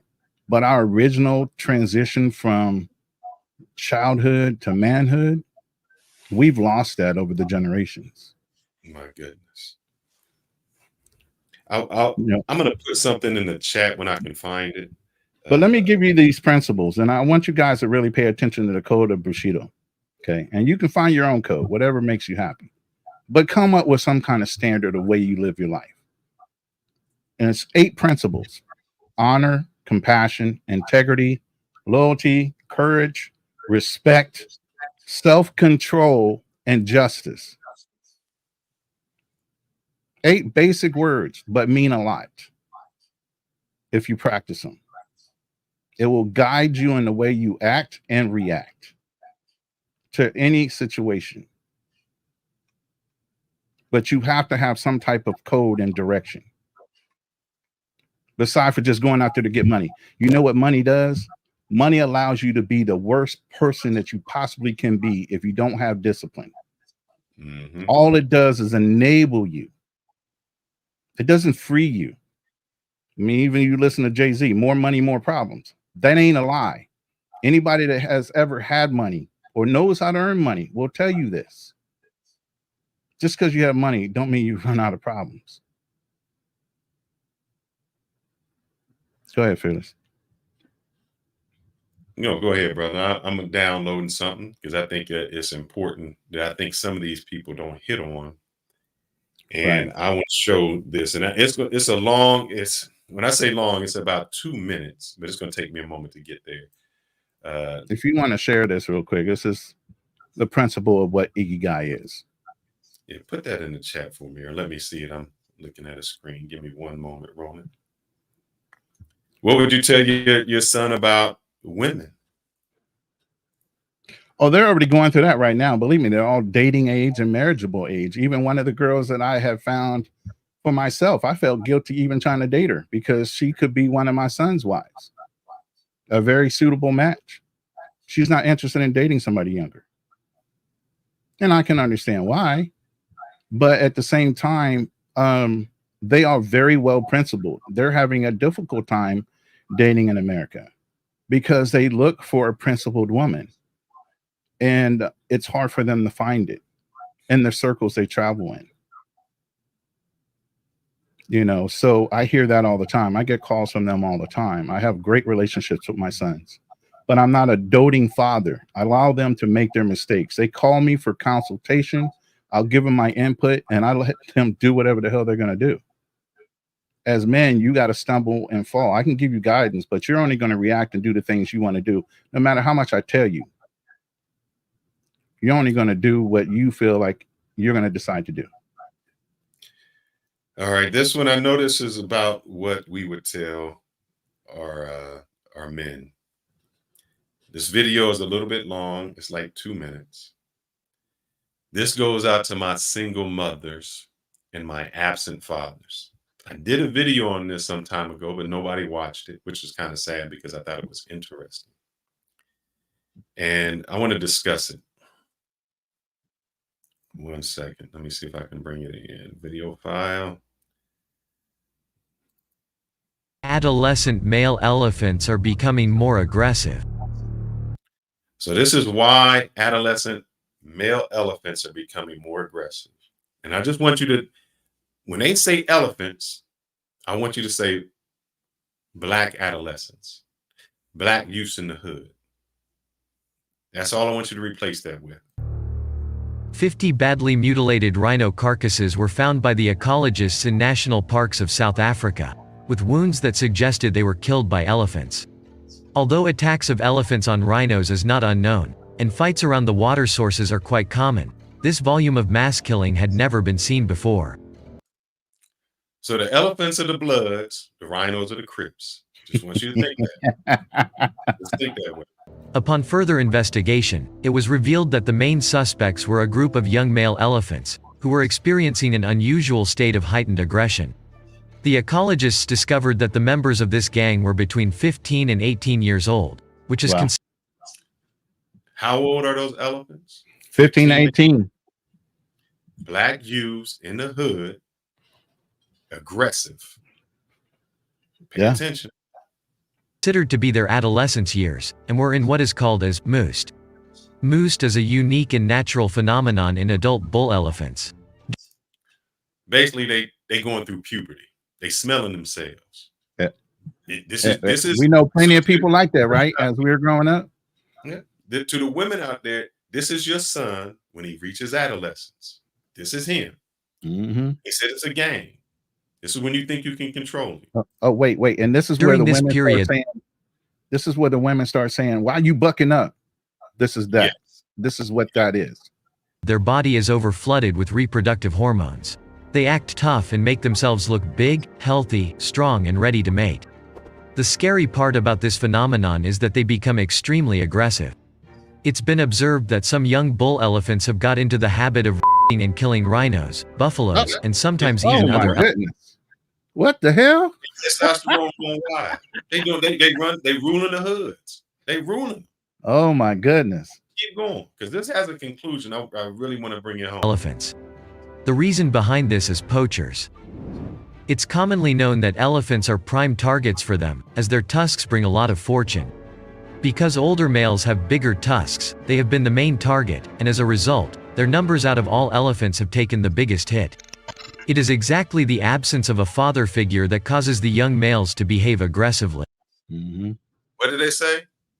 The absence of father figures. Very key. Him behave aggressively. If you think you can control your son, let's think about Kanal. Kanal like 6 foot, 285 pounds. When he was in the 6th grade, he was probably his mom's size. What's she gonna do to him when he in the 10th grade? You gonna whoop him? Yeah. You gonna I whoop was him? towering over my mother. How you gonna whoop him? He at the age now that nothing you gonna say you're gonna be able to do. Absent fathers. So mothers, do you think you can raise your son without a father? This will be the consequences. Guys, you leave your son out there for the wild and you're not taking responsibility to be the father you should be. You are the reason why the neighborhoods are destroying themselves. Let's keep watching. By the time that they are 40 years old, male elephants have learned how to control their moost and operate in a large social group. Their presence is the safeguard for the young and inexperienced rebels. When an elephant in moost encounters a bigger bull elephant, he immediately drops out of moost as he knows his testosterone cannot compete. The ecologists had You need two to stop options it to right control there. the situation.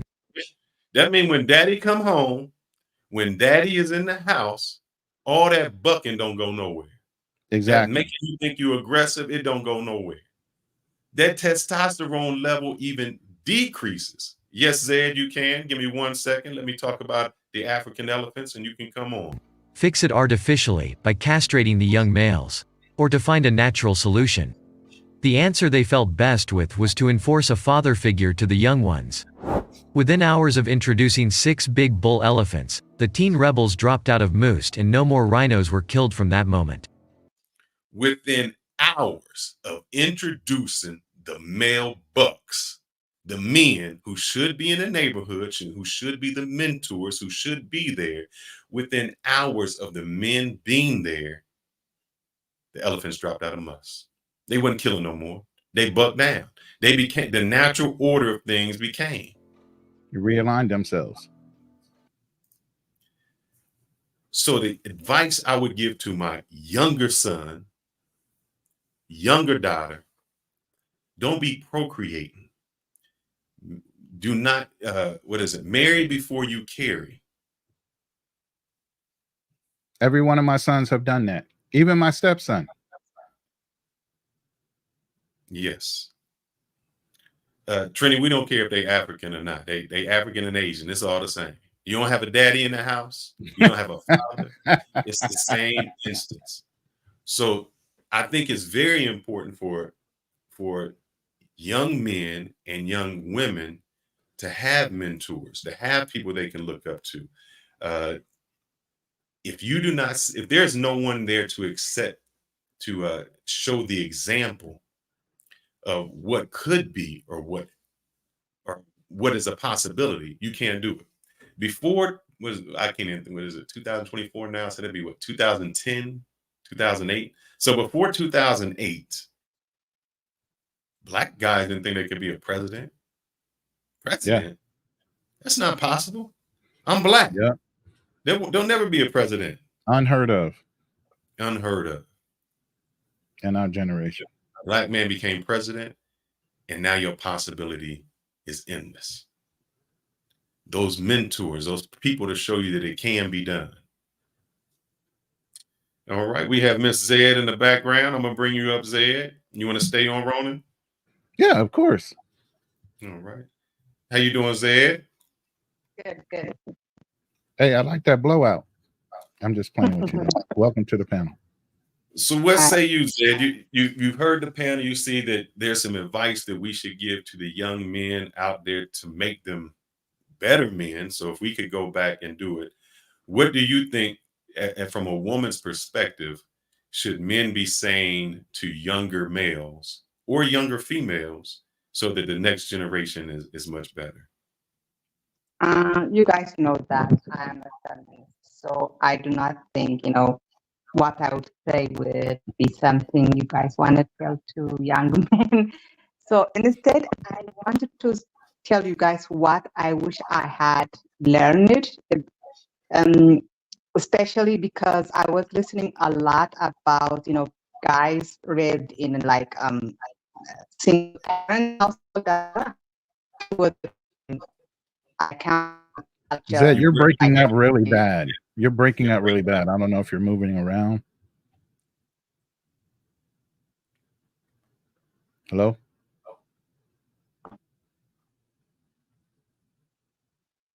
Zed, you still there? Yes, but you guys are gone. No, you were just breaking up. We couldn't hear you. Okay, so this is what I wish I had.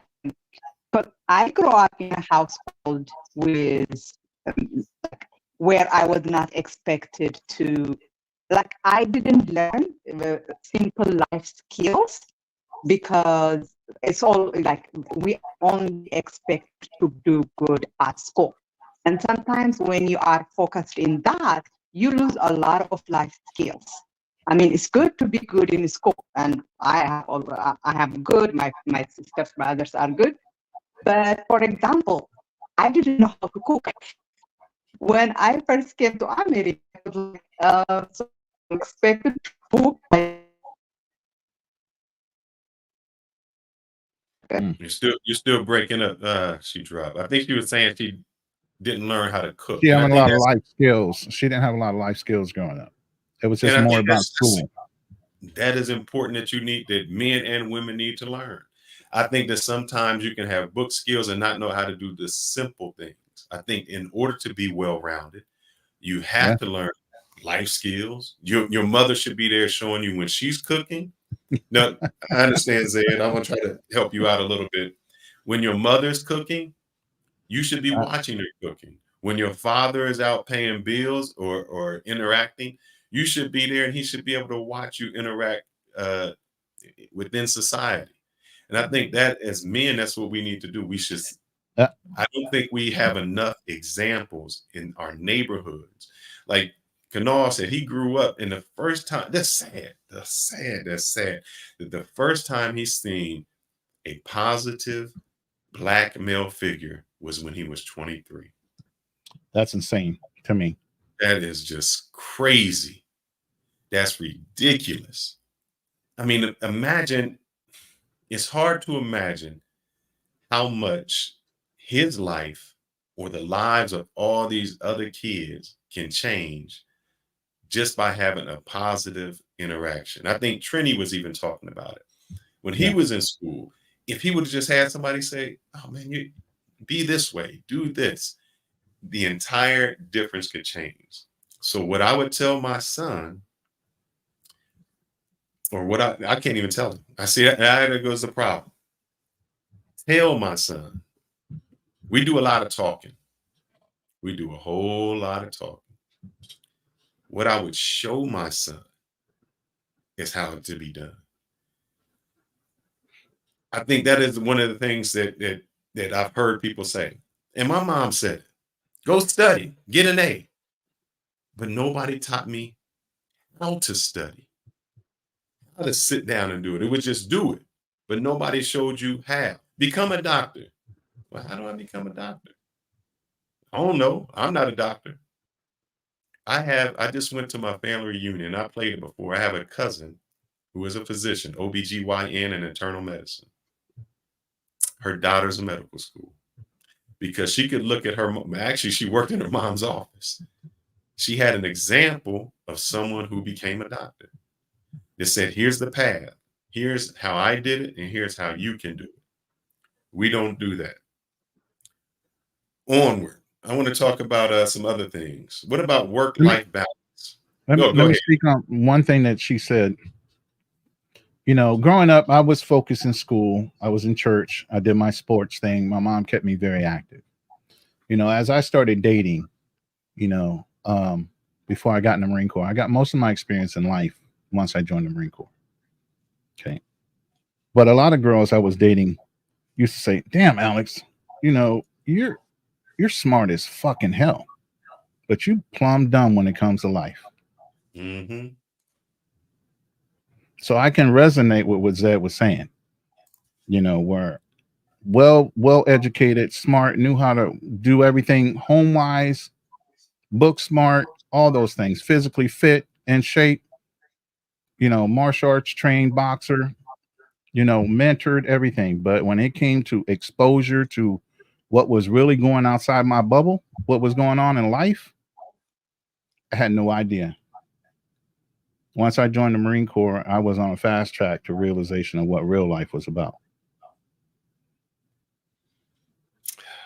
Good. I think another thing is, and here's where I can celebrate the passport bros. The passport bros, the passport bros. I'll say this. When my mom had passed away, and I know when she was lying there, that there were so many regrets that she had gone through. I think Les Brown said the cemetery is filled with dreams that have died. Yep. And I learned that the last thing you say on your deathbed is, I wish I would have worked more. I congratulate the passport bros for having a work-life balance. I think the work-life balance is important. I think the generation before us let work consume them. They did not know how to enjoy it. And by the time they retired and found that life was ready to go, they died a few years later. They were too old to even enjoy it. They didn't, you know, now we invest in our hobbies. We invest in things that motivate us. That work-life balance is very important. And I think I heard this thing by Andrew Tate, and I'm going to let him play, that I thought was so important, because sometimes we chase the dream and we chase so much that sometimes it's just really right there. Let me play this, and I want to get And your you reaction. forget to live while you're chasing the dream. Yes. Mexican fisherman who goes out and fishes and he catches one fish and he comes home. And the American fisherman goes, "Why did you only catch one fish? That whole place is full of fish. You're a very good fisherman. You only caught one." "Because I like to just catch one fish so I'm not hungry. And then I like to go and just chill with my family on the beach and drink some wine." And the American guy goes, "No, no, no. That's not what you do. You need to go out there and catch as many fish as possible. You can sell them for profit." And the Mexican guy goes, "And then what?" He goes, "And then when you sell them for profit, you can buy a big boat. Then with the big boat, you can catch even more fish and you can have a fleet of boats. And when you have a fleet of boats, you can build this huge company. You can put up the stock exchange. And once you put up the stock exchange, you can sell it all and you'll be a billionaire." Mexican guy goes, "Okay, well, how long will that take?" And the American says, "Well, that'll take about 20 years. And the Mexican guy goes, "Okay, so after 20 years and I do all these things, then I've sold my fishing company, then what do I do?" And the American guy goes, "Then you go and sit on the beach with your family and you chill with a bottle of wine." And the point is, you go through all that hell to end up exactly where you would have been anyway, just chilling. Exactly. Exactly. We go through hell to end up where we was going to be at, because we're chasing something instead of fulfilling the life. We worried about getting there instead of fulfilling. Let's see. I got a few things out there I'm going to go through. If we, I'll let Trini join here in a second too. So these are my tasks that I would tell my son. So focus on self-improvement, prioritize your health and your fitness. Steve Jobs had a whole lot of money, but I'm telling you what, he would have traded all that money when he had that cancer and was about to die to have more time. So take care of yourself. I know those guys that travel, the passport bros that travel, they find them in their hotel room, dead, heart attack. They took Viagra, Red Bull, something like that, but didn't take care of their health. Kevin Samuels, at the height of his career, dead. Take care of your health. Prioritize your health. Build a solid financial foundation. We talked about that. Choose your circle wisely. Understand the role of relationships. Overcome resilience. Work-life balance. Embrace change and take risks. It's sad when I hear people that just they scared to move. Mm-hmm. I can't go, they offer me this great job in another state, but I can't do it. You let opportunity pass you by. And that's because they stuck to their families. They don't know how to tear away. Or in anything. I tell you what, just this week we had some contractors that were not renewing their contract. They do the blueprints for the architecture. That's not nothing I do. I build the resources. My boss said, yeah, you got to fill in that gap.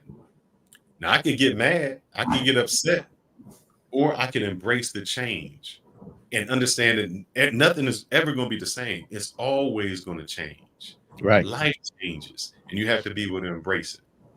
Another thing I would say is give back and help others.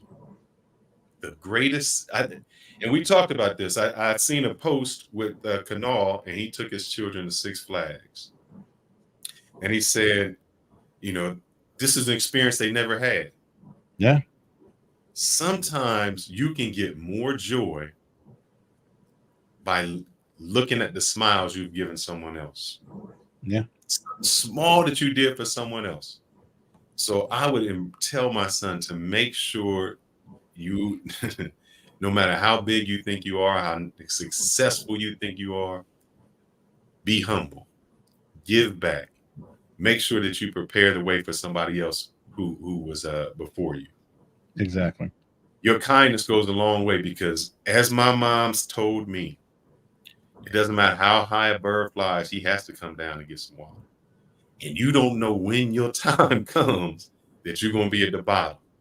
And sometimes when you're at the bottom, those same people you might have ran over and stepped over to get there are climbing up. You can't look at them no more. You can't do it. I'll tell you this quick story. I went down to High Point, North Carolina. that is where the hair care product, the Dudley. Have you ever heard of Dudley hair care Oh, product? oh yeah. Yeah. So I met Mr. Dudley, went out to lunch with him. Great time, great man. Before there was Mr. Dudley, he said that he got his knowledge from Fuller Brushes. It was a black salesman called Fuller, door to door and sale. And I guess through the years, you know, his business kind of went down because his health went, and then there was his wife. So his wife had taken over the business, and she was losing money. He bought the business, and he put her on a salary. Said, "You don't have to work. You don't have to work. You're just getting paid for the rest of your life." Why would he do that? And I asked him, "Why would you do that?" He said, "Because I would not be where I am if it wasn't for that man. That man made me the millionaire I am. And if all I have to do is take care of his wife, I would give that any day." There's dudes in jail that I've heard the story where they say, you know, it cost me $50 to do this or $100. And they say, "Man, I wish I could have paid $1,000 to find out who my true friends were. I'd have paid that any day because those people they thought were friends weren't." So help somebody out who gave him knowledge that was irreplaceable. So remember, your kindness can go a long way later on. Time management. Son, get the hell away from those video games. Get off the phone with that chick. Don't go here. Do this. We don't manage our time. Even as adults here, we don't manage. We waste so much time in the day. And the difference between someone who is successful and someone who is not is how they manage their time. It's the most valuable asset. You can lose friends. You can lose money. And you can get all of those back. When you lose time, it never comes back. Time is gone. You can't buy it. You can't purchase it. It's gone. So make sure that you don't lose time because it is a valuable asset. Stay humble. No matter how successful you become, appreciate those who were there before you. And finally, we talked about it. Seek mentorship. Find mentors who can guide you and offer you wisdom and experience. The best thing that I've ever done is found people who have done it before and asked them, "How did you get there?" Guys, go read a book, because I would tell my son to read the same book, Think and Grow Rich by Napoleon Hill. If you don't never read it, what it is there was a gentleman who, Napoleon Hill, he was a writer. At a young age, he met Andrew Carnegie, which was the richest man in the world. And Andrew Carnegie said, "You can come work for me for free for the next 20 years. Like, what? Why would I do that? But he introduced him to the most influential people at the time, Henry Ford, Thomas Edison. And he wrote a book finding out, after interviewing all these people, what made them successful. What ingredient in each of those people became successful. And that's what the book's about. What you need to do to become successful. And that's what I was showing. Why go? You don't have to go out and interview 20 people. You don't have to go spend 20 years to find this out. Read this book in 20 hours and find out what makes people successful and emulate that. Do the same things they did. Don't reinvent the wheel. Do this. Nothing in this world is invented. We just reinvent it. Somebody just improves upon something and makes it better. That's all. The most successful people have done what somebody else did and just changed it. Before there was a Google search, there was like Yahoo search. Before there was a Netflix, there was Blockbuster. Mm-hmm. There was always something there. Somebody just said, "I'm going to take this idea and change it and improve it." What you say, guys? I know we've been going 2 hours. I won't be going that much longer. I wanted to put that in, but I'd like you guys to get some closing statements on that. Trini, I'm going to go with you, sir. And if you have some other things you want to contribute, please do so. I mean, y'all done said everything that was on my list. I'm going to just emphasize on women are a distraction. I could think of several times in my life, especially, let me see, when I was from 21 to 25, yeah, I let a lot of women distract me off my purpose, on what I should be working on investments, on, you know, spending money on things I shouldn't be spending money on, and then trying to make at that young age, even though I did have the guidance of my father, sometimes I think I wrote in the chat, sometimes our parents don't know how to deliver the message effectively. So I think you mentioned also, Phyllis, that someone may have told you it, but I think the way that especially I'll say Caribbean parents, they say they deliver things in the most disrespectful fashion. And you want to do the opposite. It's like you're in your rebellious, era of your life. So sometimes they try to give you the right message, but they don't tell you how. They just said this is how it is, and there's no why behind it. And as a I would say young adult, you may not just accept what they say as gospel. You want to know why, and then you look at them, and sometimes they don't really practice what they preach either. So you're like, why am I listening to you when you didn't even listen to you technically? So I'll definitely say, addition to that, women are a distraction to kind of put myself first, and that may sound selfish, but if you really think about it, that's one way you can safeguard yourself from these pitfalls. Because if you're always moving forward and you're focused on your purpose, and your purpose could be financial, educational, it could be entrepreneurial. Once you're focused on your goal, everything else follows behind that. Especially women. And I wish I, at a younger age, knew this. I kind of found out about it later on, maybe after I was 25, I'd be like, yo, I'm dealing with all these, I was dealing with women and I got less done. As soon as I got out the relationship, it's like, yo, all these blocks getting built, all these accomplishments, all these new financial tiers I'm hitting, all these sales goals, I live by myself. I was like, wow, look how much time I have to do all these things I always wanted to do.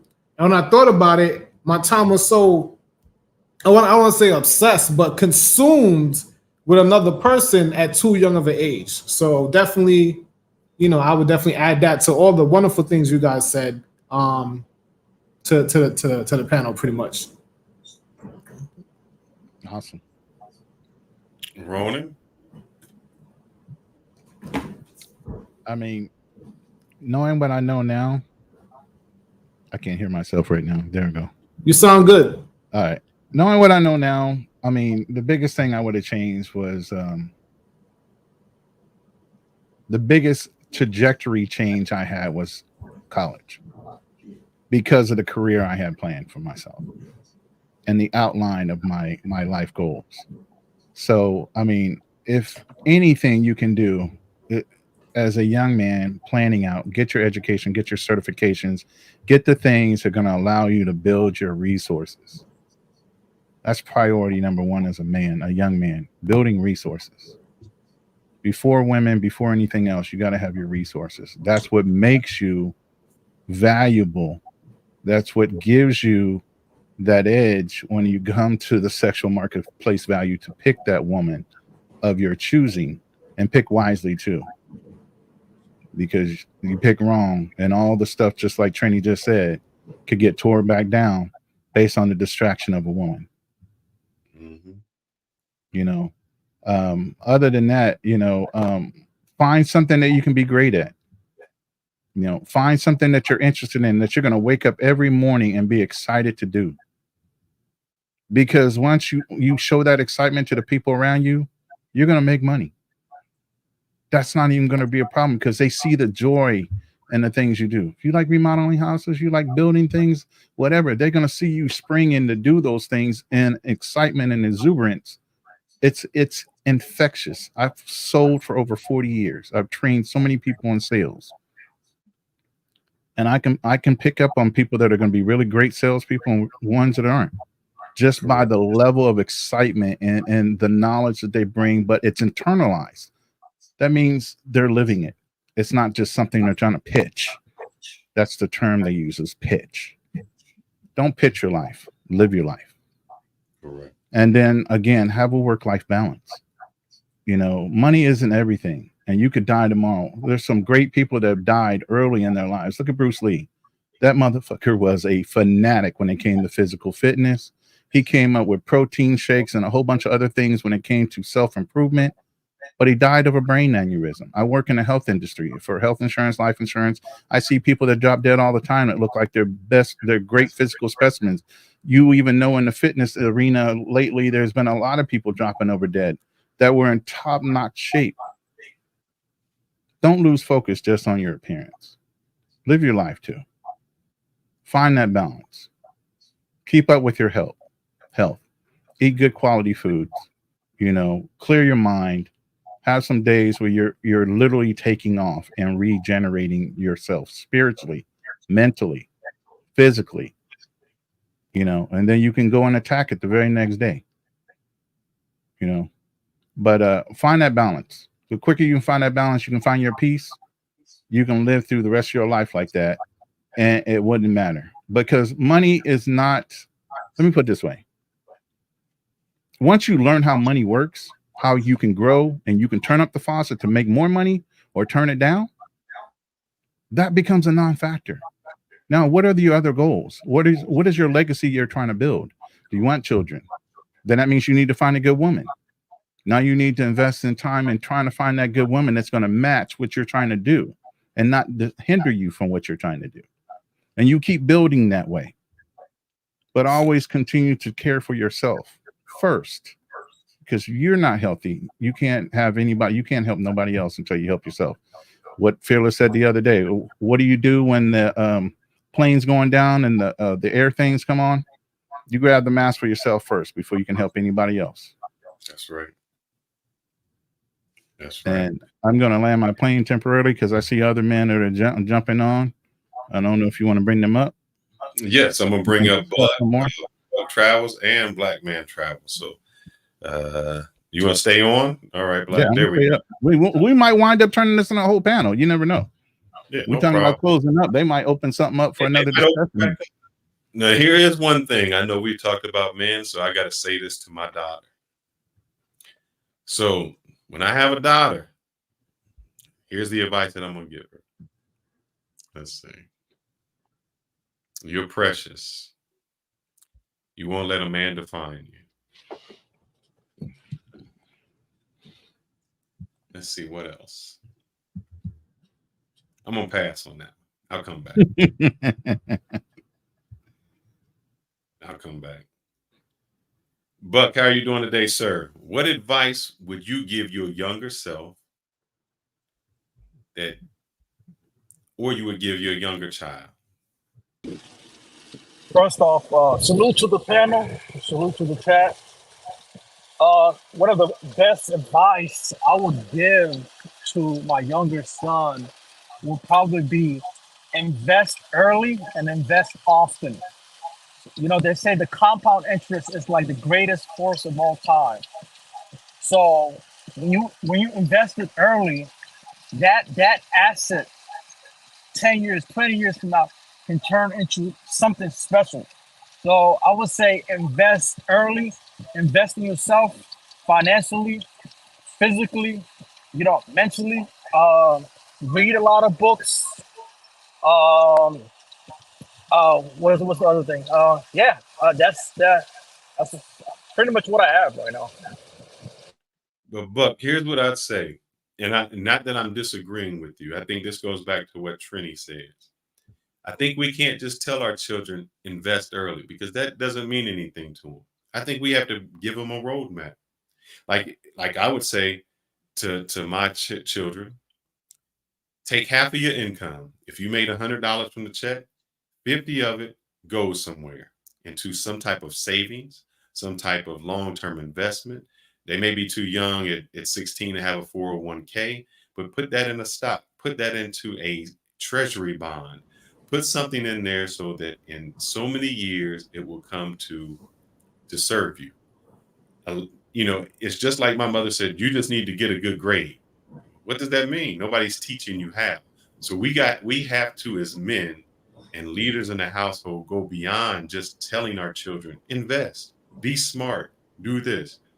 We need to do the hard work and show them the roadmap to say, this is how you do it. First, let me add to that, because I was just thinking, when my parents told me, I should be an engineer, a doctor, a lawyer, etc. if they had explained it to me as you can buy this many Hot Wheels, I would have been a doctor, engineer, or lawyer already. You got to break it down to that, who you're speaking to understands. Put on something that they like to do. I love Hot Wheels. I couldn't pass a McDonald's without getting a Happy Meal because I want to see what Hot Wheels I was going to get.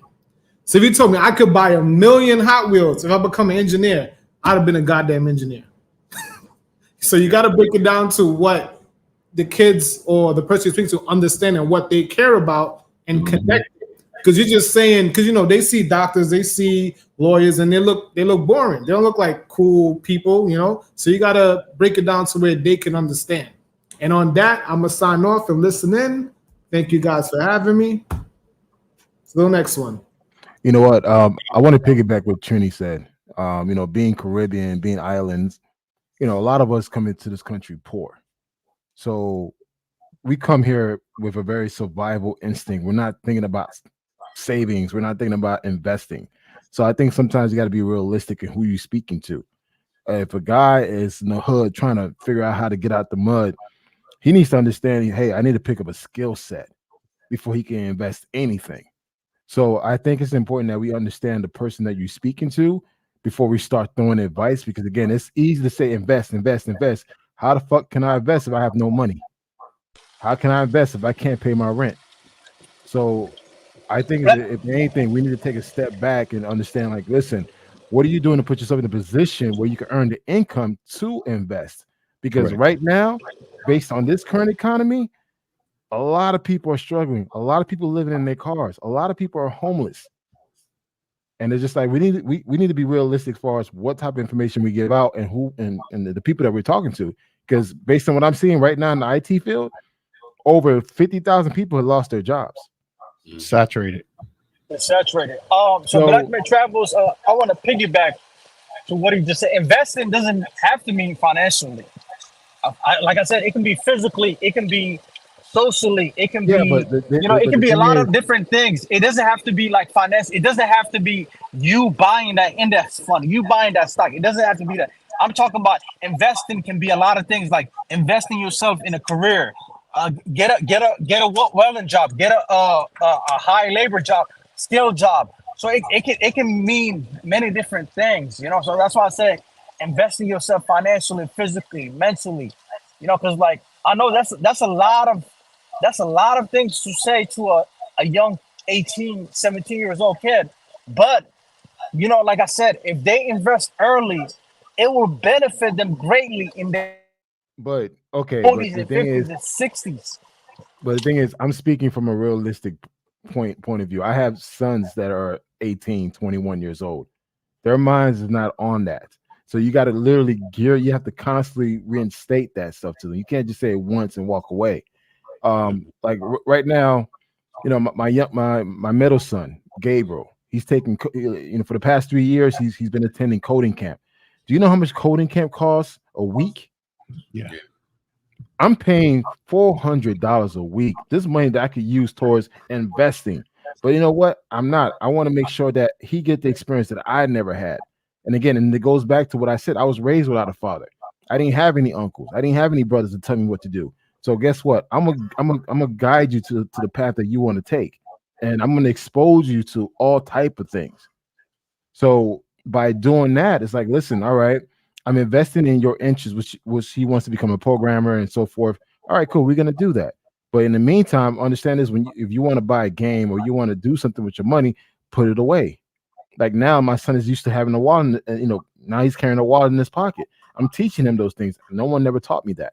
So again, it's just constantly educating, not even our younger self or our own kids, your cousin, your niece, your neighbor, your kid next door. Talk to them, guys. I used to mentor back in Chicago, and again, I watch these kids become men. Now they're fathers and husbands, and it's just like, and they'll always say, you know what, I never forgot you because you believed in me. Sometimes that little belief will take them so far away. Exactly. Because nobody ever believed in them growing up. You hear you can't and know so much that you don't know it. You don't know that it's even possible. But I think one thing I would teach my son also to humble yourself. And not about pride. Here's the thing. You talked about Buck. How do you do it? People don't know. Starbucks, if you work part-time at Starbucks, you know what they do? They'll pay for your education 100%. But no, people like, I can't do Starbucks. For a free education, you can't. I think we have put so much pride in thinking what other people think about us that we can't settle and do it. Yep. We can't say, hey, and can I understand what you're saying, but that same person who goes to the basketball court, right across the street is the library. They can do one, you have a choice. And I think and here's the thing, as a mentor and as a father figure or as the strong black man, we have to guide them to the other way. We have to guide them to the library because no one is there. That's the problem. You only do what you see. If all your friends are playing basketball, you play basketball. The difference in the white neighborhood is all the friends are at the library, so they're at the library. All their friends are coding, so they code. I'm gonna say this. I dropped my kid off at coding camp. He's the only black kid in there. Yep. He's the only black kid in there, and nothing but Asians and Indians. Yep. That says something right there. And of course, white folks, but he's the only black kid in there. But at the same time, you have kids walking around with Jordans, Air Force, all, with the latest clothing gear and all that. And I'm glad that I never really got my son into that. I just recently bought him his first Jordan, and I bought it because I had Nike points that that I could use. So I took his shoes. I was $140 and dropped it down to $50. So I was able to, hey, you know what? Let me get him. He's going to the 7th grade. Let me get him some pair of Jordans. But he was never into clothes. He was never into that type of stuff. And I'm glad he's not that type of person. He wants to focus on, hey, I just want to code. I want to do graphic design. He wants to sell candy. Like, his mind is on that. And again, my son is on the spectrum. My son is autistic, high function. And, he has a disadvantage compared to most people. But I'm going to do everything I can to put him in a position to win. And that's why when I talk to other people or I look at other people, you have no fucking excuse. If you have no handicap, no social handicap or mental handicap, what's stopping you? Now, granted, if you made poor decisions, you can work from that and get better. But you just flat out just give up, man, that's on you. And I won't feel sorry for you. What you just said was that we need to quote that. You said, I'm putting my son in a position to win. You guys stop making noise. How many other times in the family do we put our children in a position to win? Right. We don't. We set them up for failure. We don't mentor them. There's no possibility. We don't say do this, do that. Y'all do. We Don't never put put me them in in that. a position to win. Y'all do. Hey, there's a phrase I like to use for you guys, and it's one I've taught my sons. We do the things we have to do so we can do the things we like to do. Mm-hmm. So while you want to play that video game, why don't you do an hour's worth of studying before you do that video game? Go grab a book. Next thing you know, instead of an hour, if they're reading that book right, when you read, you should be visualizing what's going on. If the writer is doing his job, should be like a motion picture. You shouldn't want to put that book down. A lot of my kids, once they started doing that, man, it wasn't just 30 minutes. It wasn't just an hour. 2 hours would have passed, and they're still in that book, more so on that video game. My power went out for a week. I went through 2.5, almost 3 books, and damn near the dark. Here's the issue, my friend. We talk about what would you do for your younger self. You probably read to your children. A lot of people don't do that. The library is free. You can get books for free and read to your children. And as studies show that the men or women who read to their children will become better readers, have a better grasp of the English language, and be smarter. Why do we just we set the TV or the phone in front of them and expect them to be something they're not? Walk away. You are putting them in a position. And so that's what I think we need to say to our younger selves. How can we set you up so that you become winners, that we put you in a position to win. How we do it? Because we're I not. mean, it all starts in the environment that you create for them. If you have That's a true. very toxic, fucked up environment, you can't expect that kid to go read a book. If you live in the hood and there's bullets flying across his room, you can't expect the kid to read a book. So it really boils down and putting your kid in the best position possible where he could actually cultivate those skills. If you're in the middle of a battlefield, there's no way in hell you're going to start thinking about reading a book, investing in coding, survive. And of course, you Right. still got the added street pressure around you. Again, being raised in the hood is not easy at all. And I mean, back then, the 80s, it was a wild, wild west. It was crazy. To add to what Kanal was saying, and he said it himself, but he didn't say it in the term I'm going to use. From the way Kanal's experience of life was, and I've had similar, I just wasn't an immigrant. I grew up in Baltimore, Maryland. I wanted to break generational curses. I knew the things I lacked and I didn't have, from my father being around to mentorship and different things like that. I wanted to make sure, like Kanal, that my kids had that. Whether I was with my wife or not, my first wife, wasn't with her. Didn't skip a beat when it came to my kids and being in the presence of my kids, my sons. I don't owe back child support. Never did. I paid everything. I took her to court. Being present and taking in charge, to where, even the little stories that the woman could tell, like, well, I had to take your dad to court. No, you can never lie and tell me that. You can never lie to my sons and tell them what I didn't do. Because I swore up and down I would never let that happen to them and feel the way I felt growing up. And Kanal did the same thing. Breaking generational curses is your charge as a man. Aside for all the other things you got to do, yeah, you need to break some of the generational curses of the way you were raised and fix them.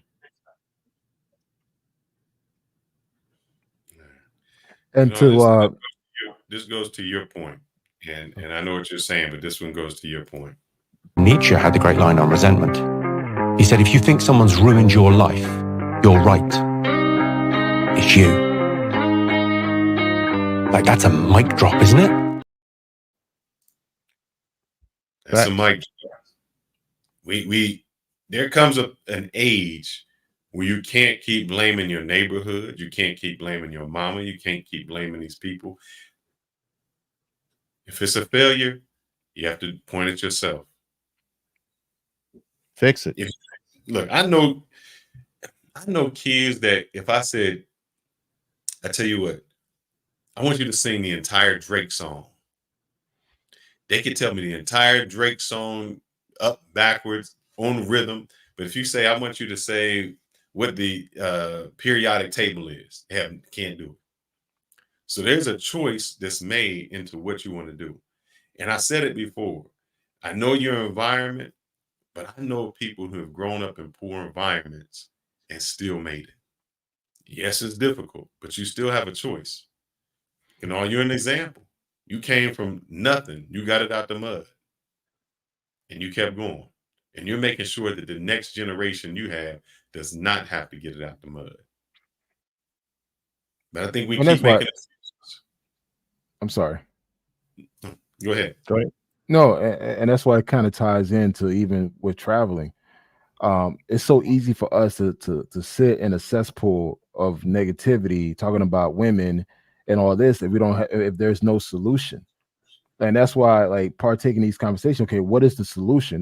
Me being a marketer, me being a project manager, I'm all about scheduling and finding a solution to the problem. What is the pain point? Are you addressing those pain points? If we're going to constantly sit down and talk about the same thing over and over and over, like beating the dead horse, you're surrounding yourself with people who just think the same way. And that's why I think it's important, even when it comes to traveling, exploring, and being around good, people who think and move like you is essential, because at the end of the day, you should be growing, not recessing. And I think a lot of us are recessing because we're focusing on one thing versus just, seeking that therapy or seeking whatever you need to do to get over your hang up and become a better version of yourself, and not put, and not pass the blame towards someone else. Do you think that these guys that are doing that, I hate to say it, do you think that they lack a father figure, that Oh yeah. they're reaching out, they're trying to Mhm. find something? Yeah. Absolutely. I think a good percentage of them are emotionally hurt, emotionally damaged, and they will never admit their downfall. Again, I could easily look at myself and say, hey, you know what? For some of the relationships that I had in the past, I was the cause of it and why it ended. Because I never had a father to look at and see how he treated a woman or how a relationship actually should be cultivated. I never had that. All I had was movies, TV shows. So for me to get better by trial and error, a lot of trial and error, that's how I became better. But also too, letting go. Sitting here blaming this and blaming that, and then you finding your own group of people who believes the same thing you believe in, and constantly blaming, but yet you're not taking the time to better yourself. You're gonna still be in the same position 5 years from now, talking about the same exact thing, which there is no growth. They say it. Great people talk about ideas. Good people talk about problems. Bad people talk about people. So that's all they're going to talk about. But Hey, real quick, I just put something in the chat. It's an open challenge to anybody who really wants to understand who they are as men and your personality. Click on that link. Be honest about answering your questions. It'll take 15 to 20 minutes, and figure out who you are. It's a personality test, and it's very damn accurate. A lot of them don't want to know who they are. No, I was just gonna say that. It's a scary thing, but like I said, that's why it's an open challenge. I want to know what your 4-digit code is for your identity. I'm an INFJ. Look it up. I can share this with you guys. This is back in 2016, 2017. I took a trip to Medellin. This is before the whole Passport Bros. Me and my boys went out there to travel and party. And I was going through my whole custody battle and all this stuff. I haven't seen my kid in 7 months. It was bad. It was ugly. And I was talking to a guy I just met from my group, and he decided to meet me there. He's an Air Force veteran, and we were talking in my apartment because I was staying at the Blux apartment in Medellin, El Poblado. And as we were talking about family and everything else. I started crying. I just started crying, and I didn't even know why I'm crying. And it's like I felt embarrassed. He said, like, nah, let it out. He's an older brother. He said, let it out. And I just bawled out for I don't know how long. And he just sat there, and I'm like, man, I was carrying so much weight on my chest and my back with this custody battle and everything. I was mad at the world and blaming this and blaming that I got tired. And I felt extremely comfortable with this man that I just met from our Facebook group, that he took a trip to meet up with me, and we were just chopping it up. And next you know, something in me just let it all out. And guess what? After we talked and everything else, dude, we went out and partied.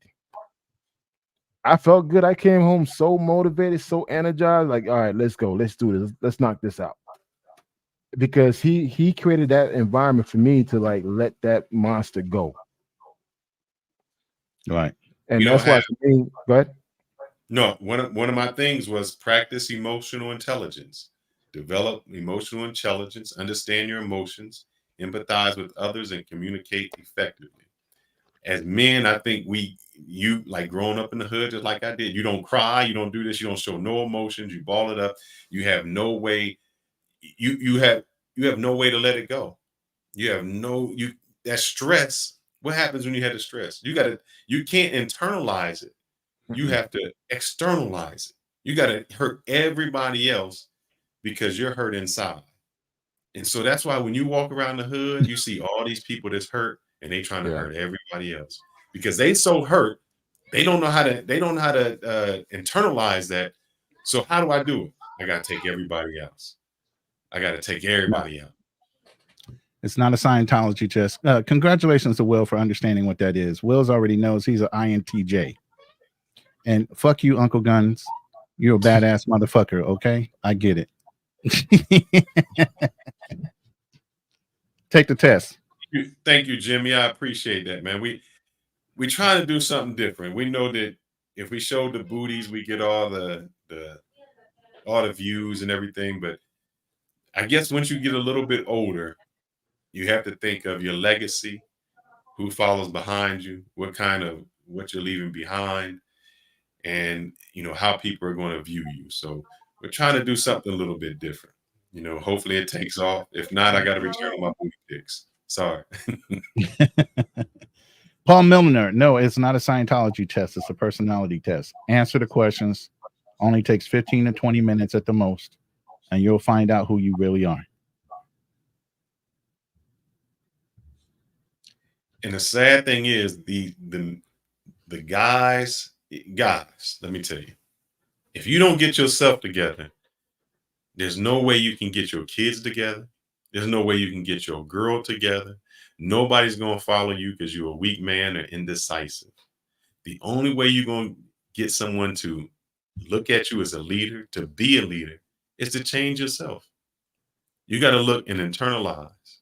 How can you make your son, your daughter, better for society if you are a broken part of society? Exactly. It's all, what's that thing? Do as I say, not as I do. Not as I do. That doesn't work. Not right. That never works. Not at all. You have to be the example and be the sample that someone will follow. And we're not. We're not. So basically what we're saying is it takes a lot of self-reflection, therapy, and some inner work to be the best person of you. And that goes with fixing all your own traumas first. Yeah. And you can't fix nobody else, and you can't be happy with nobody else till you fix yourself first. And believe you me, ain't nobody in this room fucking perfect. You have some work to fucking do. Yeah. And you guys who out there doing it, you know why I was able to run through y'all daughters? And because y'all didn't teach them right. Guys are running through y'all chicks, y'all daughters, y'all good, precious women, that y'all think is good because they had no father figures. They had no one who was strong. They fell for the easiest line they could, the greatest pickup line. I'm going to promise you this, because they had no one to look forward to. These are the women you are creating. Women, you're choosing these crazy men. What do you expect? If the dude was crazy and he's beating you and you were like, I need child support, he was crazy in doing that when you met him. He was unemployed when you met him. What makes you think that he's going to change to do it? You have to choose better. You have to and take accountability. You have to be accountable for who you're with. Guys, you got to do the same. Exactly. If you out there fucking hoes and then you get the hoe pregnant, she was a hoe. You think she gonna change? You think that she's different?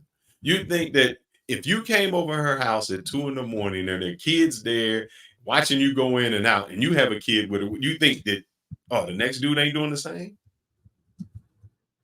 That you walking in and her door is open to everybody else? It's the same thing. It's the same exact thing that's going on. You just created a whole different problem. If she complaining about her baby daddy and you have a baby with her, now she complaining about you. What did you think changed? Nothing. So a lot of you guys are doing it to yourself. You lay down with ratchet, you get ratchet.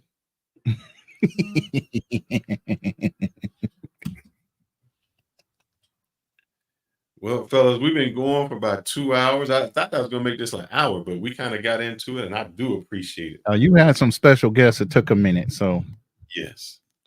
So what I would like you guys to do is, unless Black Man Travels, you have anything else to add? You're muted, sir. On mute. That's all right. Yeah, when you brought it up to me, I thought it was a great topic, and I was more than happy to join in and chime in. So. Great, kudos to you, man. And we need more talks like this. I mean, it's fun to talk about the bullshit and drama and all this, but man, a lot of us hurting. A lot of us are hurting, man. And it's just like we need an outlet to let it out. so we can really truly live our best lives. Correct. I agree. I want this to be the blueprint. We're simulcasting on all of our channels. So please put some comments in there so we can keep these videos up and we can refer to them and maybe put something together later to say, here's how far we have come. And here's some things that we would do in the future to make the next generation better. Or it can be something you can show your daughter, your son, to say, I wasn't the best. I made the mistakes, but here's how I'm going to make your life better. Because that's what we're supposed to do as fathers, as grown men.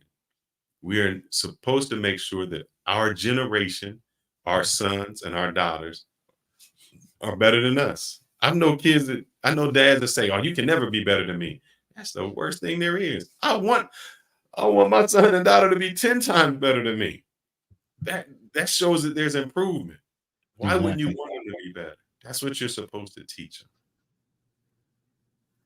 That's all I got to say, guys. I thought this topic would be great, and I hope that we can do some more like it. Please comment and let us know your things. We want this to continue on like a snowball. Yeah, if you're new to any of the other rooms, please hit the subscribe button for the other panelists. Appreciate that.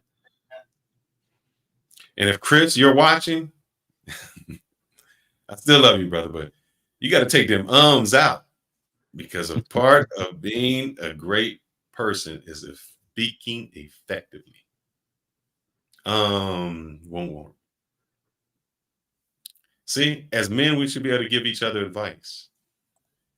And as friends, like I call these people on my panel, this is how I feel about them. Can you read the quote once more? Don't eat with people you wouldn't starve with. Yeah, so in that way, a hardship is a gift. It shows you. Definitely. And it makes you stronger. It definitely makes you stronger. So these are men that I would starve with, that would help out. That when the times are bad, they're there. I told Ronan when the electricity went out because it was Houston, I said, I just thought of that when you played that. I just thought of that moment. Yep. I said, let but me what know I when tell I need you, to pick you up, man. right? But what I tell you, I said I needed this for myself. Mm-hmm. I chose to sit in the dark. I chose to go through that week for my own benefit. Yeah. Sometimes as men, you got to be able to sit in it and deal with it and not run from it. Yep. And I chose to sit in it and deal with it. So make sure you have those friends. Make sure you have those friends that can call you up and say, yeah, brother, you fucking up. Yeah. and trust me, I had several of those calls. People calling me, telling me, yo, what the fuck's wrong with you? Mm-hmm. And I appreciated every minute of that, man. I thank them to this day. It's like, thank you. And we all do it. What you guys see is us on the panel, but you don't get an opportunity to see us behind the scenes when we talk like men and we say, yeah, I shouldn't have said that. Or, yeah, I went in a different direction. That wasn't good. Or, we give each other that type of advice and we hold each other accountable. And being in this kind of environment, really, I mean, if you look at the panel that we had just earlier this week with Uncle Rico, what you could have thought was an opposition type of personality to what we teach. But what was the actual panel about? There was a brotherhood there. There was an understanding. There were apologies made. That's how men deal with other men. If your friends are calling you in the middle of the night telling you you're wrong, those He aren't ain't your friend. Exactly. And in the words of Abraham Lincoln, this goes out to shit. I know Abraham you're about Lincoln, to come with some bullshit. What you about to say? Abraham Lincoln, I'm getting it. He said the best way to defeat an enemy is to make him a friend. Oh, well, we got NYC King back on. He might hold us a little bit longer. Let me let this brother cook for a moment. So here's my hand, Paul. I'm making you a friend. All right, we're friends. We're friends. All right. I got a thing happening here. I'm thinking I'm doing the right thing, but I broke one of my codes. So I met this young lady online. She gave me her life story. Pretty young African American girl, light skinned. She's got 2 kids. She's stuck in a shelter. Mm. Okay. We've been speaking every day.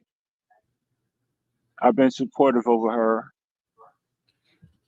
and her 2 beautiful son and daughter. And I broke my code and I sent them some money to make sure that they're okay.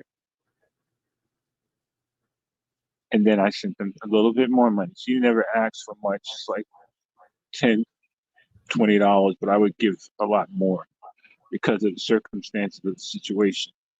Because she actually showed video of her in the shelter and how she was living, and she just got away from her abusive husband.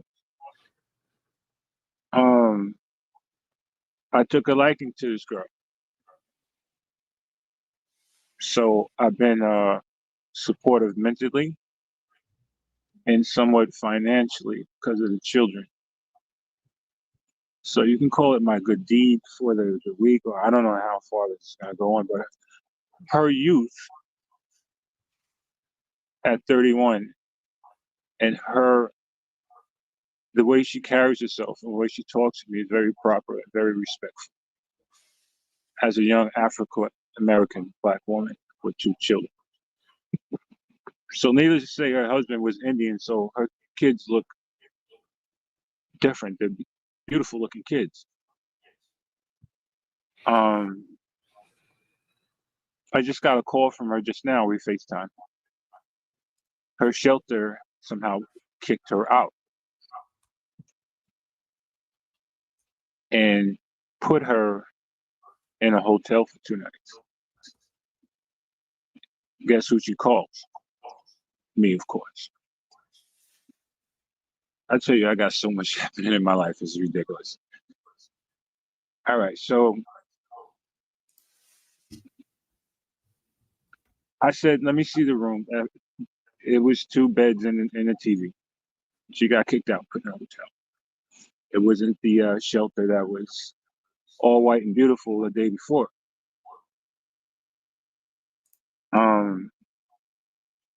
So I hit my Zelle and I sent her some more money. She asked for a little bit. I always send her more because of the children. And I don't give money to nobody. But this situation here, as I'm seeing it through my eyes, and she's got nobody, I feel is being that I have and being that the conversation that she's been giving me for the last 2 weeks is worth more than the money that I'm putting out. Does that make sense? Mm-hmm. Yes, sir. So far. Okay. So I also gave her opportunity because I have a big house here. If she wanted to come to New York, she could stay here for a while. She's safe here. I live in the country. There's enough room. I have a swimming pool, there's a playground for the kids, there's paths, and there's things to do. Because it breaks my heart to see this happening to this person. And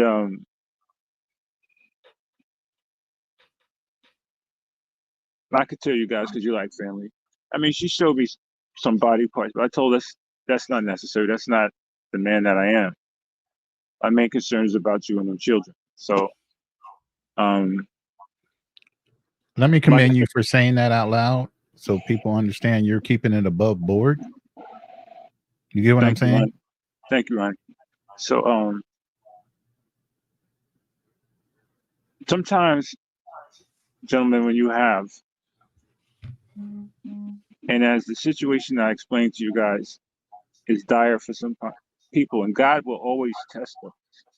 He will test us to our deepest moments. And I told her that I'm going to say a prayer for her tonight. I'll pray with her, and that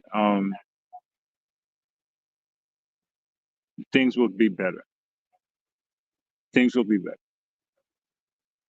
I said to her, this is America. This is not a third world country. Even though you got put out of that shelter,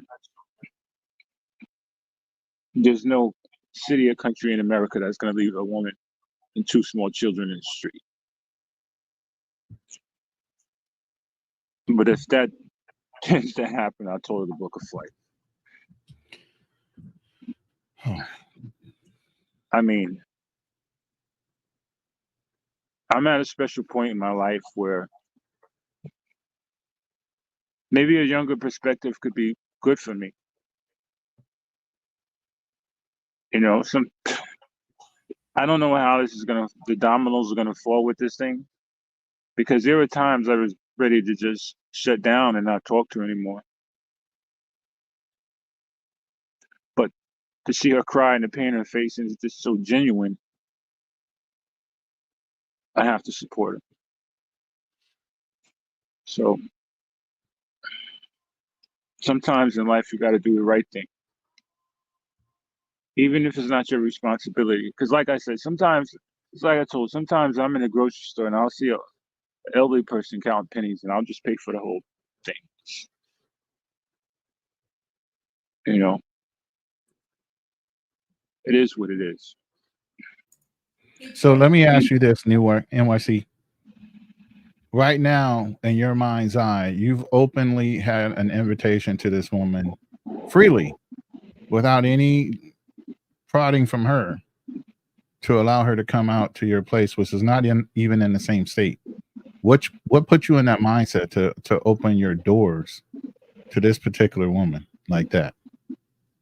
If you've seen her, Ronnie, if you've seen the tears in her face, if you've seen how genuine she is,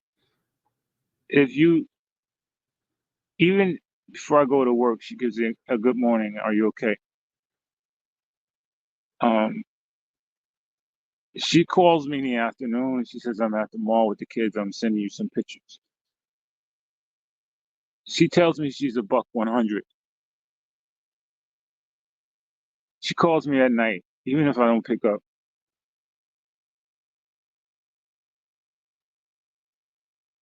Me and her are going through something identical right now. That's where the bond is. Okay, I'm having problems with my European situation. Right. She's having problems with her. So that's where the bond locks into I was going to go there with you too. I wanted to know what the trauma. There's a trauma bond right now. You do realize that? Yes. Okay. Now that's why I'm asking. How far are you willing to go with that? Because you do have a situation. I know we're all older men in here. People don't know how old you are. I do. You know what I'm saying? So right. you're trauma bonding right now. You have resources, and there's somebody that's tending to a need from your trauma while you're dealing with your issue from Europe. How far are you willing to go with that? Right. Like I said, I've studied her. You know, I'm a good judgment of character and people.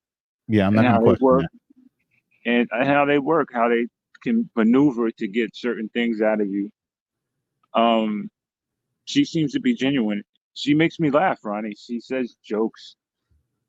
She brings me joy sometimes. She brings me youth. She's very beautiful. She could be worked on. You know, she could be worked on. I could definitely do that for her. She's already showed pictures of me to her mother. Mother said, "Oh, he's an older guy." She says, "I don't care, as long as he's doing right by me." I talked to my daughter about her. Oh, we gone there already.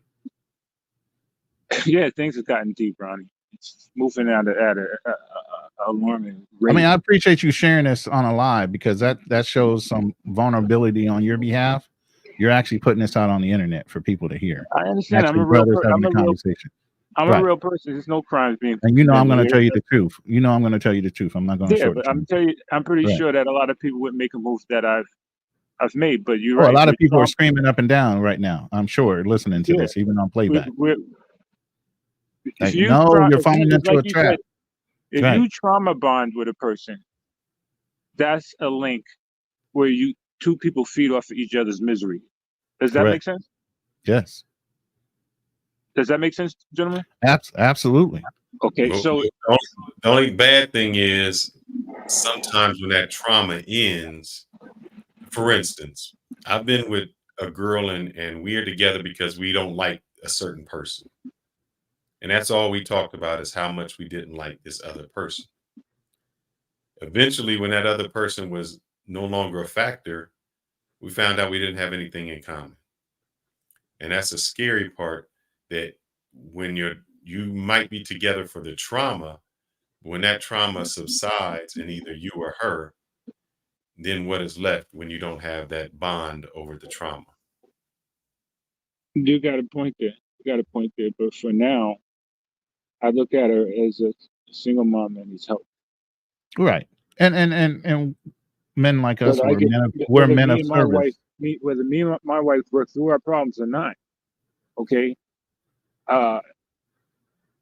Right now, she's going through some experiences in life that life will always test us, Right. and she's got to overcome these experiences. I'm not saying she's going to hop a flight tomorrow. She says she's going to look at some flights, but I don't expect anything until it happens. And I threw that out there. But if I look at these beautiful kids and I'm like, yo, The only question I have to put out there for you to answer, and you don't have to answer it out loud if you don't want to. Whatever this is and whatever it's developing to be, if you're still bonded to your European wife, are you willing to voluntarily tell her about the situation that you're dealing with right now, just as a helpful soul to another soul?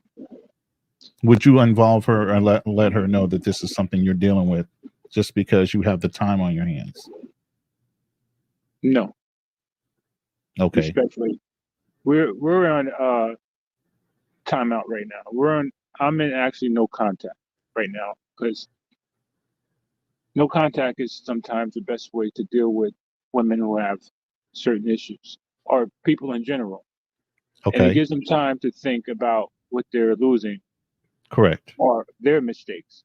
But I'm going to challenge And you on the flip side of that, NYC. If she was doing something similar in her country, would you approve of it? she wouldn't do anything like that. But if she I did, can't I say said, that she wouldn't, but how would you feel if she did? Is the question. I need you to really I think don't, about to be that. honest with you, Ronnie, I'm 50-50 now. I went I out. know. Okay. I try to hold on to the stability that, okay, oh, this is your wife, you need to do all this other stuff. I'm missing out on going to Italy and Venice and the Vatican, all that.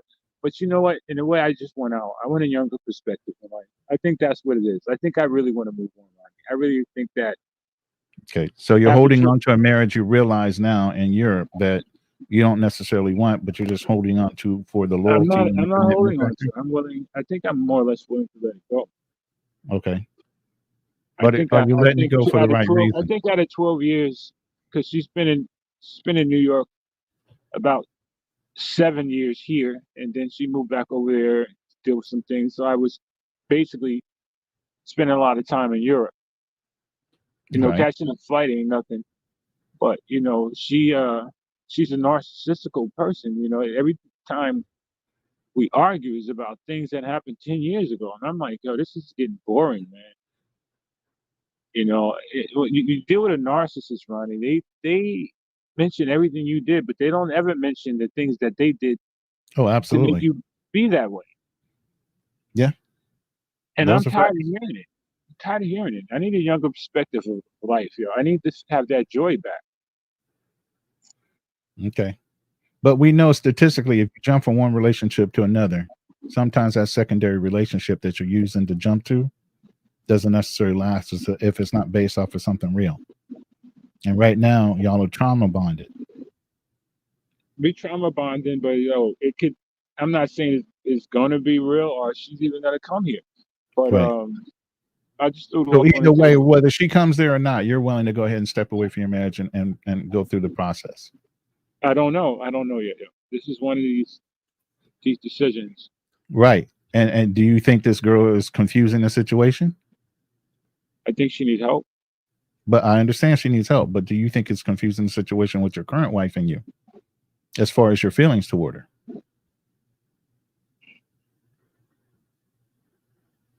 I mean, Ronnie, you got some good questions, my brother.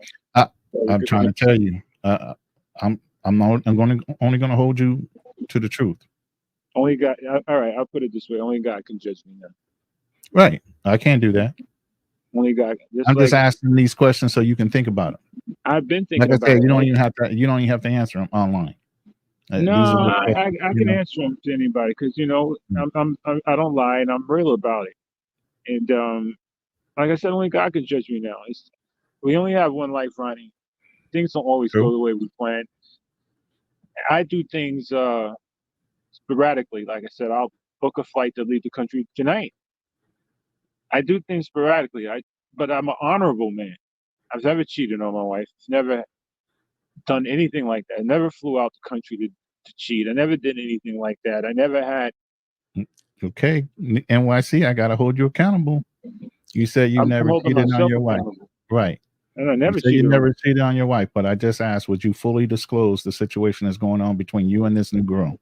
So that's not cheating, Ronnie. I haven't had sex with her or anything like that. I haven't touched her. Cheating has a different term If now. you have Cheating to, has a you have cheating to has hide a it. We Hold on. about it. If you have to hide it, then it's being deceitful. I can't hear what you're saying. You're breaking up. If you have to hide it, then it is being deceitful. If it was nothing, then you would not have to hide it. That's why I asked you that question. Fearless. Me and my wife have been talking in about a month now. Okay, so it's not hiding it. We're both on some. You're on a break. Right? Yeah, whatever it is. Mm-hmm. So, well, wait a minute. I did speak to her last week, but that didn't go well. Anyway, we were back to square one. Yeah, I wrote a list of all the good things and the bad things, and the bad things outweigh the good things. I'm like, oh, here we go. I was like, what year did I do this at? Right. Oh yeah, all the past issues come up and all that. But what I'm saying is, and why I asked the specific question earlier was, would you be willing to divulge this situation with her when you finally do talk, to let her know you're in a mode now? Not only did you take a break, but there was somebody that you were trying to help out that you kind of bonded with. No. And let her at least know that. No. She would lose her damn mind if she's still in love with Okay, me. so that's not physical cheating, but it's an emotional cheating. No, it's helping somebody out right now. It technically is. You're playing with words. It's technically helping, but trauma bonding means there's feeling and affection there, some way, because you're being led by the emotion of her situation. Right. So, do you see where? I see what you're even saying. Though you might think it's not, if you were to tell her, you already know, is why I think you would not bring it up, that she would assume the worst. While you were on a break, something else went down. This is deep, Ronnie. Like I said, I just feel God has driven me to this. Ooh, you gonna throw God in that, bro? You gonna throw God in there? My faith is in God, man. I'm a Catholic. My faith is in God. I got to do right how I feel right. It's not a sexual thing. It's a mental thing right now. And I understand trauma bonding. It's a woman who's in a shelter with 2 little babies, man. Right. I get it. And it's, I can, like I told you before, I felt that I wanted to cut this off days ago. Mm-hmm. And it still can happen like that. I could just shut it down. But for now, I got to do my godly ways and just take care of the situation. It's not a lot of money, 5s and 10s and 20s, but it's not a lot of money at all. It's nothing she's asked for. It's semantics. Yeah, I think you're trying to justify what you're feeling and you're making excuses for it. by saying, No, I don't. No, Felix, I yeah, don't make you're excuses. saying it's a lot of money. I wouldn't use the word excuses. I would just say there's semantics involved in that. You know what I mean? No, it's not so man. It's because I seen the conditions, bro. Yeah, I get it. I But seen the again, we conditions, know bro. as brothers or older brothers, we can't save the world. We know this. No, no, we can't say the world, but little $50 ain't gonna hurt nobody, yo. So But if it stopped that's from being $50 to an option for a plane ticket and an option to come stay with you. She claims she's got points that she can fly off of. So if she's short on points, you're going to help her with that ticket. I don't know. We haven't crossed that bridge yet, money. We haven't crossed that bridge yet. But it's the option you threw out. It's the option she threw out that she has points on that she can fly. But I I don't mean, know. Like I said, I want to chime in. her being here would be for another episode. Okay, that would be for. I want to chime in on something. I want to chime in. For now, I just want to make sure them kids got food in their belly and they're okay, man. I think I mean, she's a cool friend to have. From the She's a outside, cool friend to have. I'm not going to destroy my marriage over it. I don't Okay. even think, this is just the conversation tonight about her coming here, but I don't think I'm going to. I just want to make sure them kids got food in their belly, and I need to see a picture of that food going in their belly, and which she does. She sends pictures and stuff like that to make sure that them kids are eating, and she's getting some sort of social services. She said, "Oh, I will give you your money back on the 4th or whatever." So I'm like, "Don't even worry about it."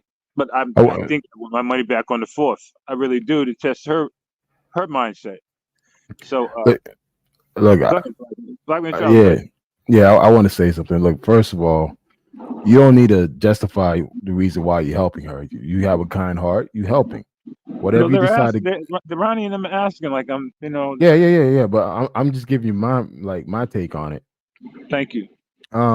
What you're doing, you're not doing anything wrong. Like, you're not doing anything wrong. You see the person in the situation where you're in a position to give, and you're giving.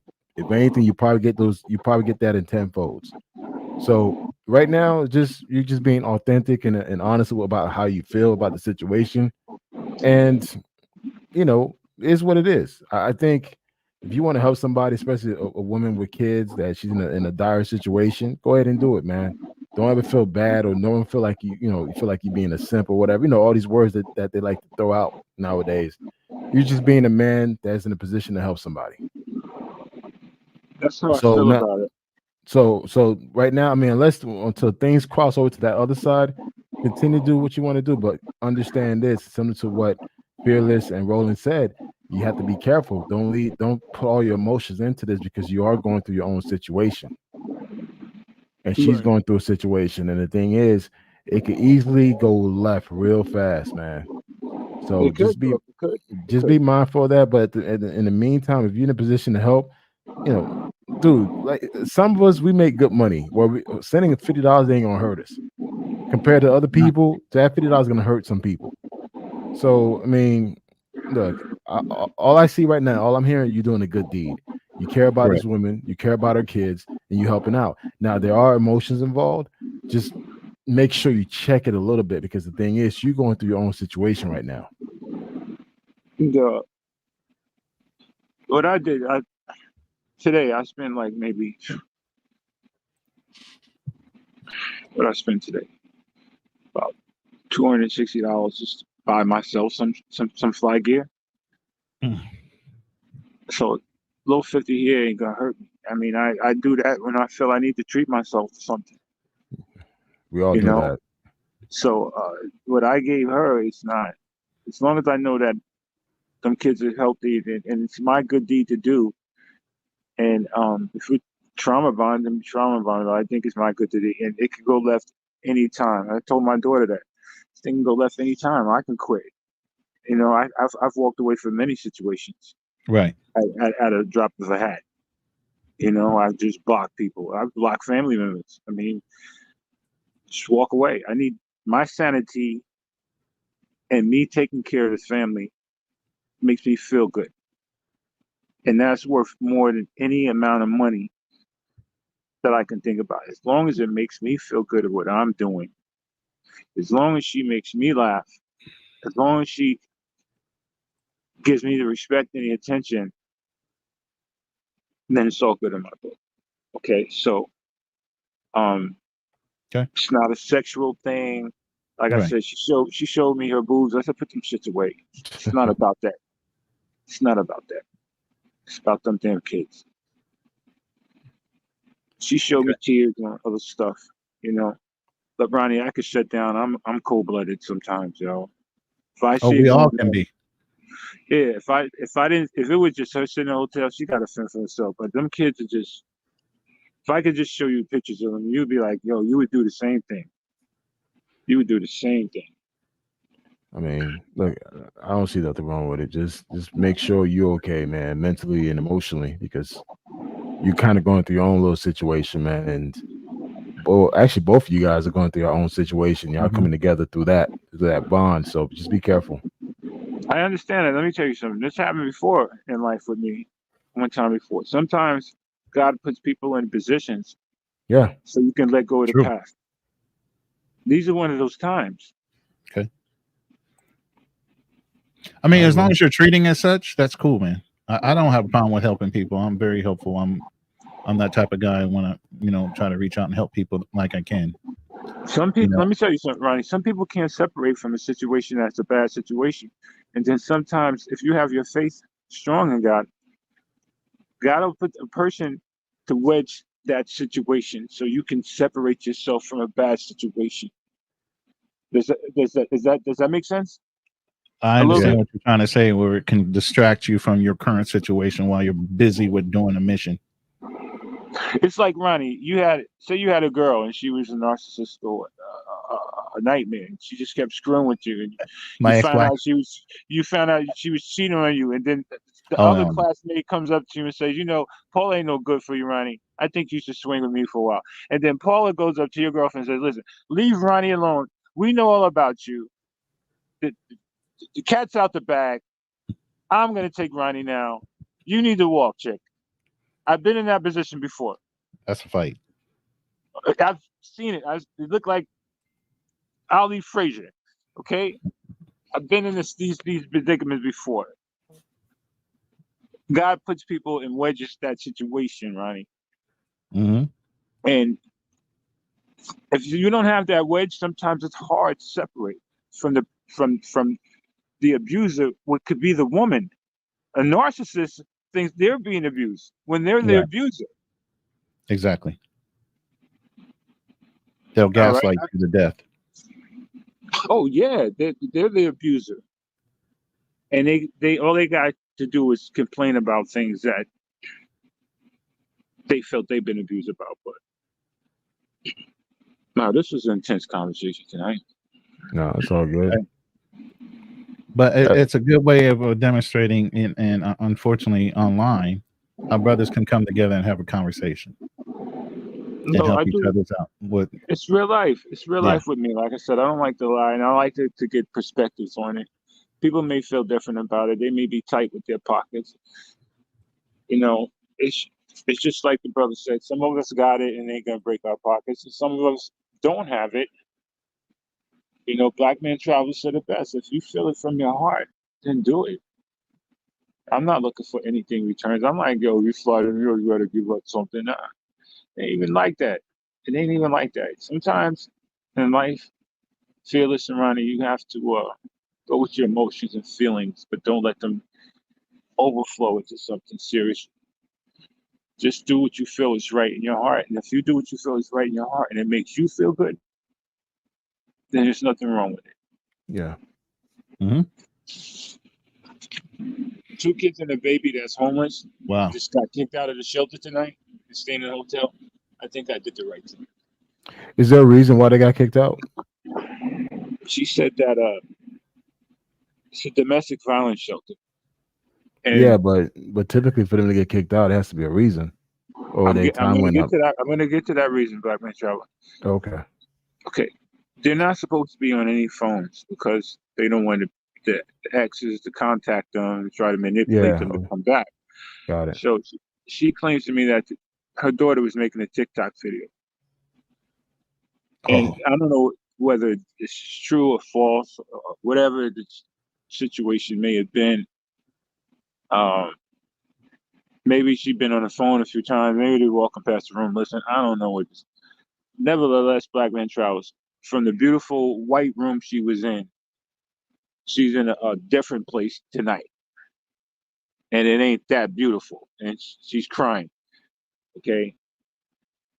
And you like a cheap motel. Two beds and the TV on the damn dresser. Yeah. Okay. Yeah. Well, I hope it's a lesson learned for her, like especially with a daughter. I mean, you shouldn't be doing any TikTok videos while you're in a shelter. I mean, that's just. Yeah, you're right. And she told me over and over and over, I can't be on the phone. She used to go in the bathroom and talk to me. Maybe I got a kick. I don't know. But it doesn't. She would go in the bathroom, talk to me. We FaceTime. We would make jokes and shit. I'm like, she would shush me and I would shush her. She'd be like, yo. She makes some jokes and shit. Yeah. Okay. Well, man, I don't know what wish, happened to his connection. Yeah, I wish you the best, man, and just take care of your situation as well. Yeah, absolutely. But it's going on 11:30, guys. I got my early morning workout. I got to get ready for it, man. Fearless, it was a pleasure, man. Great topic, man. Real great topic. Great guests on the panel. Awesome job. Well done, sir. Thank you, sir. Good night. And we appreciate what you're doing for the next generation. All right, guys. Later, man. Will said he would stick around. And did you want to stick around, Ronan? I'll be in. You talk after. Hit the button there.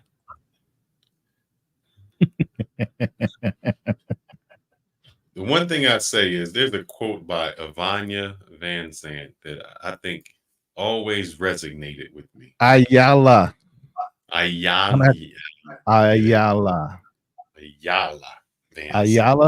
Zant. And it says, always give without remembering, and always receive without forgetting. I think that's powerful. So always give without remembering. That means you give to somebody and you don't say, oh, remember I gave you that? Remember I gave you that? No, right. I gave it to you. It's yours. And always receive. Somebody gives you something, remember that they reached out and give it to you. So always receive without forgetting. I think that's powerful. Absolutely. I think that is one great thing. I mean, I've always been taught to give without expectation. If you can't afford to give it, then don't give it. But if you can, if it comes back to you, that's great. If it doesn't, don't worry about it. Exactly. I think we're helping out a friendship. I think Kevin Gates said some good things. I'm gonna play two of his things. 1 second. If you only happy when I'm doing what you want me to do, then you're not really my friend. If you can't love me when I tell you no, then hey, you're not my friend. I lost a bag and got a bigger bag. I lost a friend and got a realer friend. Thought I lost a plug. He was really just a middleman. Exactly. Some things you think you lose in your life, but it's actually you gaining. You don't even realize it.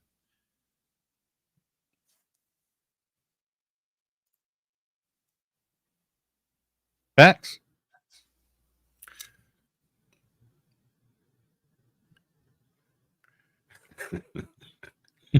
I know. I read it too. Lord Jesus, help us. Oh my goodness. Yes. I guess you did show strength and wisdom by walking away, Paul. You're right. My goodness. See, come on. We don't need to go. This has been a good podcast. We don't need to talk about that. That's old news. I mean, he did good. He showed strength and wisdom. Did good news. Sometimes it takes a strong man to understand when he's outmatched, outclassed. Wow. And it's time to just settle down. There's nothing wrong with that. I say there's nothing wrong with taking a step back, saying, this just went for me. As we said in my neighborhood, your ass wrote a check that that your, Oh, mouth, Jesus, stop it. your mouth wrote a check that your ass couldn't cash. Mm-mm-mm. But that's all right. I digress, as they say. Yeah, you did. What would I tell my son about fighting? Man, what would I say? Yeah, let's see. What advice? Lord I think Jesus. I would train him with the necessary skills, My sons are all trained. yep, to be able to defend himself physically, but with the mental capability to be able to walk away and still hold his head up. I think that's a smart thing. Be able to be able to fight physically, but be able to be smart enough to walk away. Now, I was asked by the significant other, because as you know, or you may not know, I've done it all. I've skydived. I've scuba dived. I've went to Negril and jumped off of the cliffs there. I've been on my motorcycle, hitting the highway, 180, rolling, just doing the craziest stuff there was. She said, "Is there anything that Fearless fears?" Yes. Fearless does have a fear. Fearless fears the person who has nothing to lose. Because I have something to lose. And a person who has nothing to lose will do everything to take your stuff away. You know, when you're with somebody, and that could be a female. That's why I don't date females who had nothing to lose. Well, you ain't dating nobody with your wife over there, so shut the hell up with Yeah, that. but just back in my day, I've seen it happen Yeah. where guys have jobs, they have careers, they bring a chick over, and the police come there because of some crazy altercation. And he's like, "Look, nothing happened. We good. She can leave. We all good." And you know what the chick says? "Nah, we ain't all good." The police will say, "Well, you know, I had to take both of y'all to jail." Okay, we can both go to jail. Huh? Because she has nothing to lose. So when Uh-oh. you got a family or Will something made it. go back home to, it's entirely different. Let's bring Will up to the stage. Will, how you doing today, sir? How you doing this evening? What's going on? I'm good, and you? Look at you stepping up that background already. Look at you, man. Ah, damn, you went to work. Last I'm time back we in. saw you to now, Yeah, I'm back marked in New York improvement. now. Oh, okay. Yeah, but I wish I could have joined earlier. Very good topic. I definitely like panels like this. Should have them more often. But my first thing that I would say to the guys who came up before me is we're all currently younger versions of our future selves. So I hope that you're like actually living and taking the advice that you gave tonight. I actually did an exercise similar to this when I was probably about 10 or 15 years ago. And it's actually part of the reason I was able to um, become successful or create an app idea of my own and actually act on it. And basically, my advice to my younger self then was to take action on your ideas. Very few ideas are unique, but the difference between the people who are successful and the people who aren't is execution. So I'm sure everyone has experienced this over the years. Like maybe there was a new product or a new app idea that came out. You're like, man, I thought about that years ago, but you didn't do anything about it. Facts. And yeah, so just actually take action on your ideas and be flexible to new opportunities. Because, for instance, if you take YouTube, for example, so I'm a bit obsessed with YouTube because it's actually a big part of my current day success. But YouTube launched in around 2005, and a lot of people don't know it actually started as like a dating service. Like the initial idea was for people to just upload videos talking about themselves, what they're looking for in a mate, etc. But that didn't really gain any traction, and so, but the founders didn't want to quit on their idea or their vision of having this big platform. So actually, what happened is the Super Bowl. It was either in 2005 or it's 2005 or I believe 2006. But the incident with Janet Jackson and Justin Timberlake, the wardrobe malfunction. Uh-huh. Yeah, the co-founders, that was a very viral moment. A lot of searches in the Google search engine, but they realized they couldn't find video of it anywhere. And so it kind of clicked in their brain like we should be a video sharing platform. Like all the viral videos, this should be like the one-stop shop where you can come and view things. And so they basically pivoted to that idea. And I think 6 or 7 months after initial launch, it became a video sharing platform. So yeah, don't be afraid. Don't give up on your ideas if they aren't working out. Just look at what's working and how you can pivot into something that's going to be successful. And for me, with the whole app thing, so there's a company, I don't know if you guys are familiar with Smack DVD or the Ultimate Rap League, but Smack Uh-uh. Mhm. Yeah, so Smack DVD. So Smack is a guy from New York, and pretty much before the YouTube era, he was the person who distributed interviews with celebrities and hip hop, etc., via DVD. And it became so popular in New York, he branched out and started selling them all over the country. And so what happened is the initial part of those DVDs would be interviews with like whoever the popping artists were at the time, whether it was 50 Cent or whoever. And at the end of the DVD, they would put a battle. So two MCs would meet in a barber shop or on the street corner, compete against each other.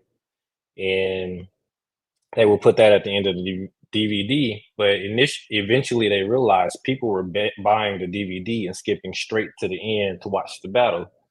So around 2008, they were like, let's create a platform called the Ultimate Rap League specifically for rap battles.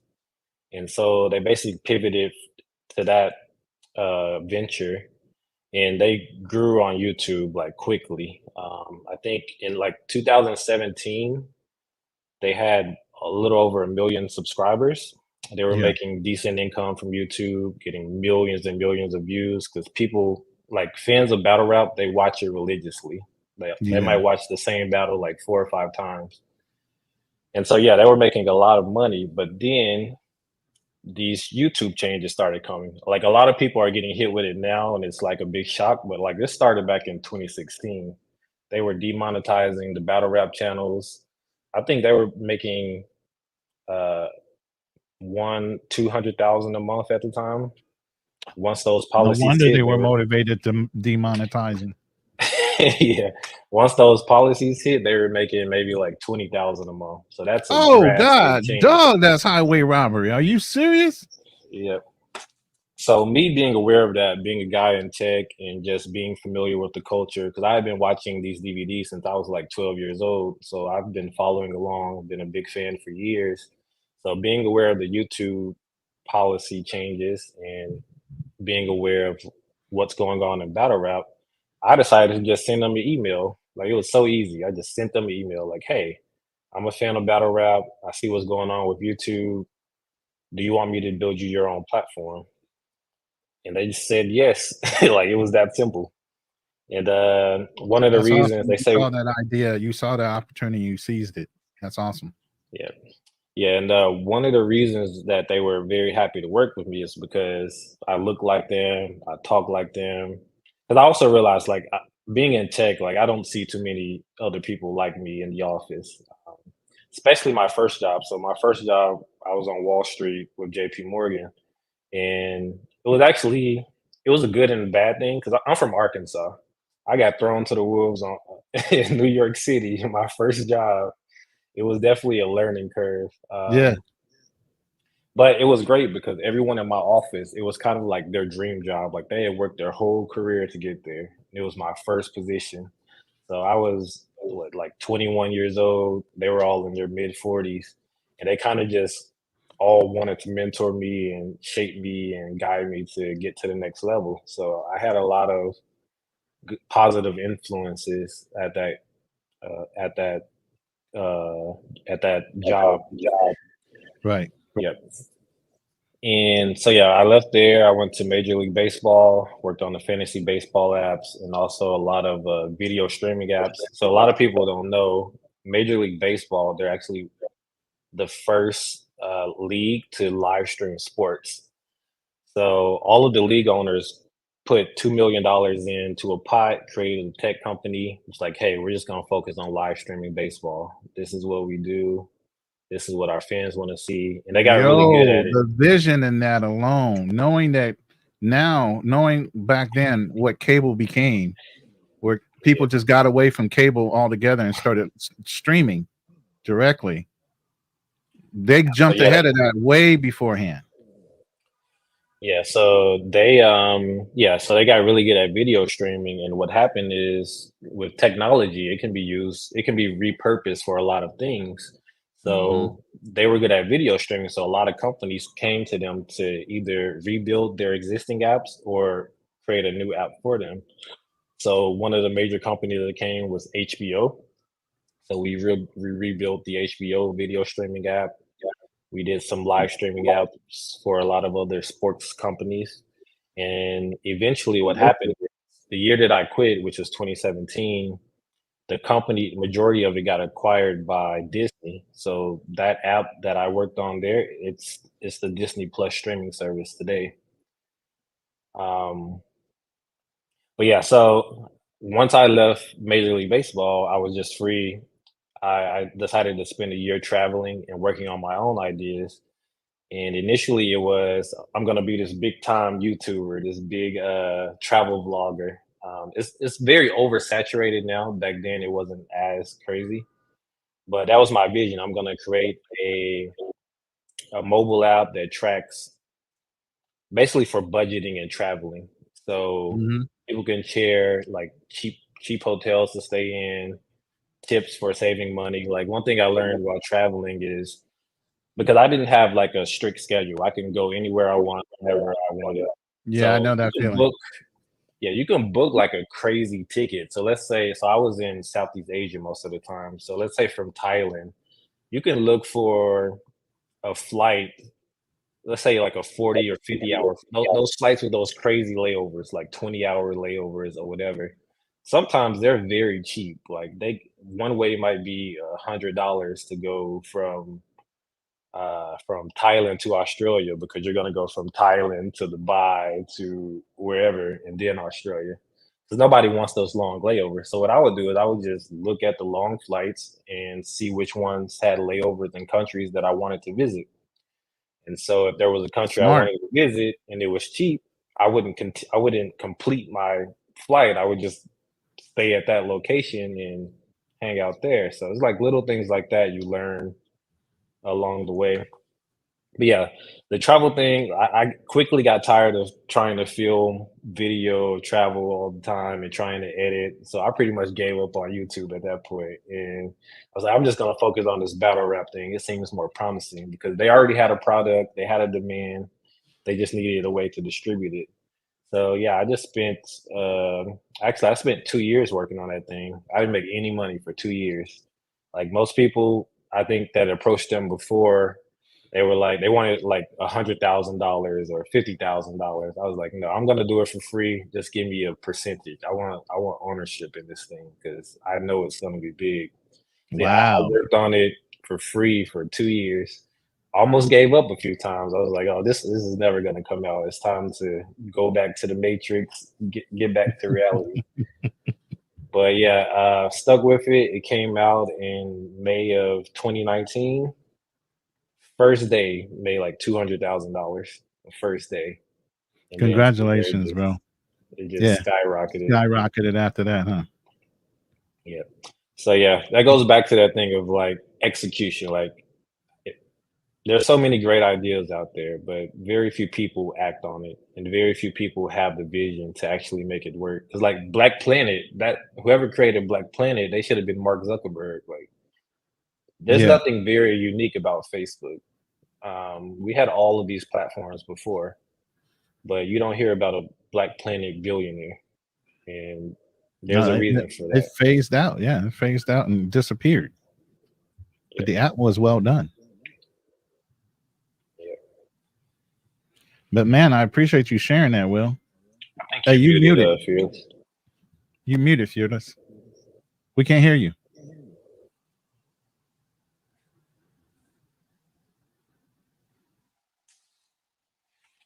Nope.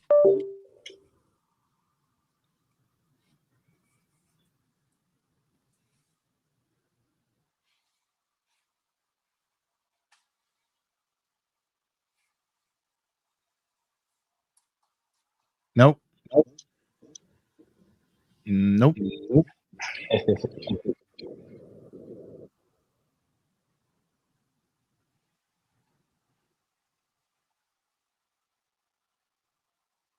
He said, "Go ahead and keep talking while he fixes it." So, okay, there you go. For a second, we could hear you. I still can't hear. You're gone now. You're gone again. Okay. But no, well, that's great, man. That's awesome. You know, knowing what you know now, what would you tell your younger self, or would you not say anything? You're happy with your natural progression in life, and you feel like there's nothing you would need to tell your earlier self to I'm very happy with how things turned out. I just wish maybe they had gone that way a little sooner. I would basically tell myself that, of course, I mean, your parents, they have the best intentions for you, or just Right. society in general. They tell you go to school, do this, do that, get a good job. Those are like general guidelines. Like, don't be afraid to step outside the norm and make your own path. Facts. Especially in tech. Like one thing that so it goes back to what I said about flexibility. Like, be willing to change, because so I grew up very poor actually. And so when I was a kid living in the projects, I used to always draw. I had like a big portfolio of like dream homes. And like, this is where I'm going to live someday. This is what my house will look like. So you'll have basketball courts on the inside, swimming pools, et cetera, et cetera. And so doing that as a kid, it kind of drove me to wanting to be an architect. I heard you mention something about that That's my earlier. major. Yeah. Yeah, so I wanted to be an architect, but I actually got accepted to Cornell. But like being a kid from Arkansas and being from a family that didn't have many finances, I was scared Correct. to go somewhere like New York. Like it's like a different world, especially coming straight out of high school. And so what I did was I looked at schools closer to me, and a lot of them offered programs in civil engineering, which was very similar, Mhm. similar aspects. And so what I did, I went to uh, Fisk University. I went to a joint program between Fisk University and Vanderbilt. And Okay. so initially I was studying physics at Fisk, and I was doing civil engineering at Vanderbilt. Well, back then I used to just joke with people and say I'm majoring in rocket science.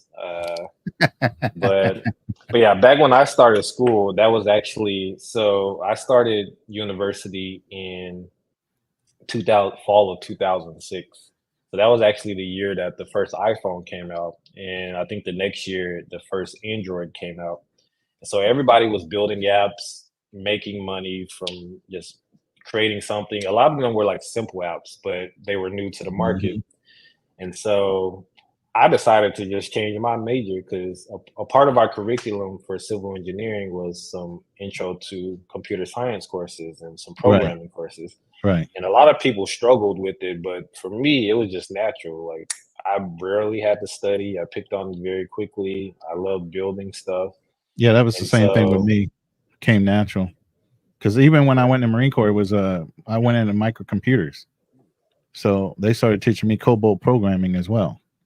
So I was picking up on that while I was doing computer repairs and stuff like that. So I get what you mean. The analytical mind in that respect is quick to pick up on things. But go ahead. I changed my major to computer science, and it was the best decision I ever made, because I get joy out of Yeah. building stuff.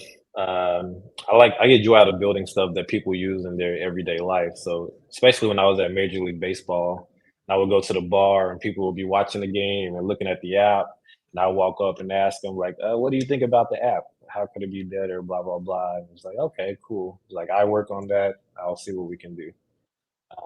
So yeah, That's that's why awesome. I like technology. Yeah, that's awesome. Fearless, are you back? He's still muted up. So Yeah, I was supposed to try to do an interview with Fearless, but the challenge is with I have 2 young kids, so I usually can't hop on to their sleep unless you guys do a stream during the it day just or depends on what before your 4 time zone, p.m. because you're jumping back and forth between Africa and the East Coast, right? Yeah, for the most part, we're in New York. Okay. Well, yeah, that's only an Um, hour ahead of where we're at Central Standard Time. okay, yeah, but so here our youngest, my oldest son. I mean, he's only 2.5. He doesn't sleep until like 11 or so. Whenever we make him go to sleep earlier than that, he'll wake up at 5 a.m., 6 a.m. So we're like, okay, you can stay up till 11 and sleep to 8 or 9. Right, right. Now, I does think your I'm wife back. do home? Can Yeah, you hear you're me? back. All Yes, right. we can hear you. I'm sorry, Will. I was trying to find something, Will, that I wish that I could have found, and I think it goes along the lines of what you were saying. I'm sorry, I'm moving things around. I had to change No, it things. was funny while you're looking. It was funny that I brought up 16 personalities, and Will was the only one that came up with his 4-digit code or his 4 alphabetical code, which was INTJ, and I'm a Yeah. INFJ, and we both have similar interests, which is kind of funny, But that's why I'm saying about if you guys actually take this test and you figure out who your true selves are. How did you feel once you realized what you were when it came to that code? It Because taught I me a know you lot. did So your actually, yeah. yeah, so it taught me a lot. So actually, I didn't know anything about it before, but that job on Wall Street, it Mhm. was kind of like a 1-month intensive boot camp with all of the recent college grad hires, and they made us do the personality test. They Mhm. taught us a lot of things about finance, and we're like, we're developers. Like, why we need to know about interest rate swaps and all of this? But it was a very like Variables in the intensive, program. Yeah. yeah. So that's where I learned about all that, and it kind of they basically was making us take it to kind of get us to understand how we're going to be in the workplace. And Mhm. once I understood like what my strengths were, what my interests were, what my weaknesses are, it really helped me navigate throughout the workplace. Right. And Now, when you had that clarity, didn't it give you a better understanding on who you were and give you a little more confidence on what things you should move towards and which things you kind of need to avoid or steer clear of? right. So, well, for me, it made me understand that there was a lot of other people out there like me. Like this is an actual classification, so it's not like Mhm. I'm some weird nerdy guy Right. who. So that was really helpful as far as like understanding myself and being confident in who I am. Like it's okay to be different from other people. Um, so I think that was the biggest benefit to me. Yeah. I think a lot of people get some growth from it if they actually take the time to do the challenge and take that test. Will, I love your story, and I was inspired by it. I have a few questions, and I think that'll help even go along this. I was off because I was trying to get to my old phone in my old. Uh-oh. Did we lose her? Something with blockchain. And so I created an app called iVote, and it was everything a secure way to vote, using your phone, using blockchain. And I remember at that time the state was asking me about it, but I was so impatient and wanted to start a job that I was like, hey, yeah, I ain't got time for it. And I'm just thinking where that could have been if I would have not seeked out that instant gratification. And so it's inspiring to me when you said, I did something for 2 years without the expectation of getting paid and then waited for that income to come later. And I think a lot of people, if we took that, I think 50 Cent had that story, didn't he? He was trying to tell a guy, like, do you want points or you want to get this 50,000? And the guy didn't understand it. And he was like, I want the money. He's like, let me explain this to you. Right. We want that instant gratification because we think it comes so quickly that we're unwilling to take that moment. And that's why I try to tell people to just live poor, because if you live poor, you don't know what it means to have any money anyway. So you're just doing what you love, and then later on it comes. And I think that's so difficult for us to teach a younger generation, especially if you don't have anything to say, well, just wait one more year or wait 2 more years, and the success will be far more than what you would think it is. So what advice would you give? You said you have 2 children. And yeah, we don't worry, we're going to get to our interview. We're just going to wait to the middle of August. I got to wait till all these guys come back from Columbia so they can tune in, because I like this type of conversation. What advice would you give to your children based on your living, to say, hey, this is how I did it, to develop their patience?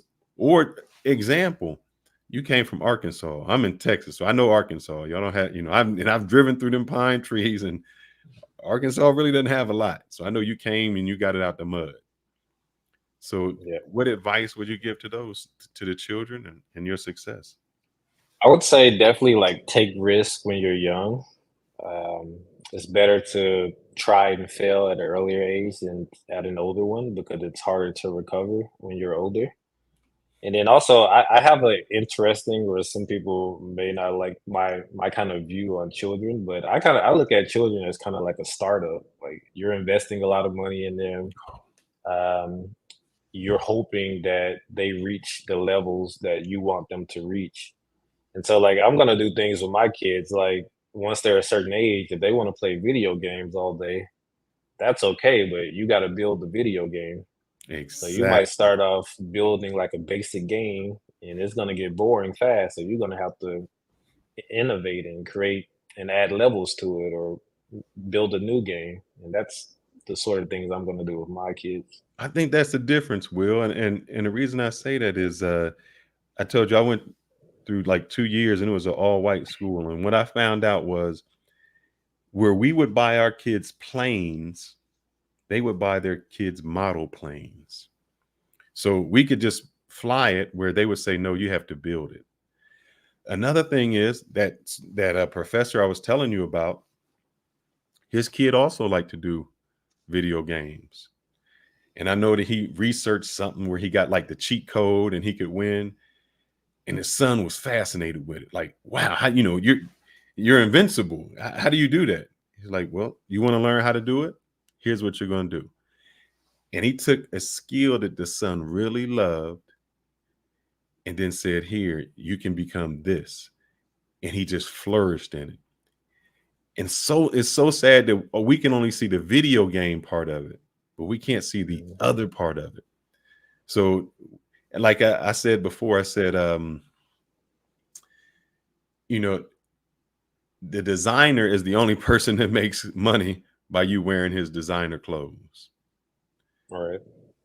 So you either want to be the designer or the person wearing the clothes. So like with your children, you either want to be the person playing or the person creating. And that's 2 different brackets in the income. Yep.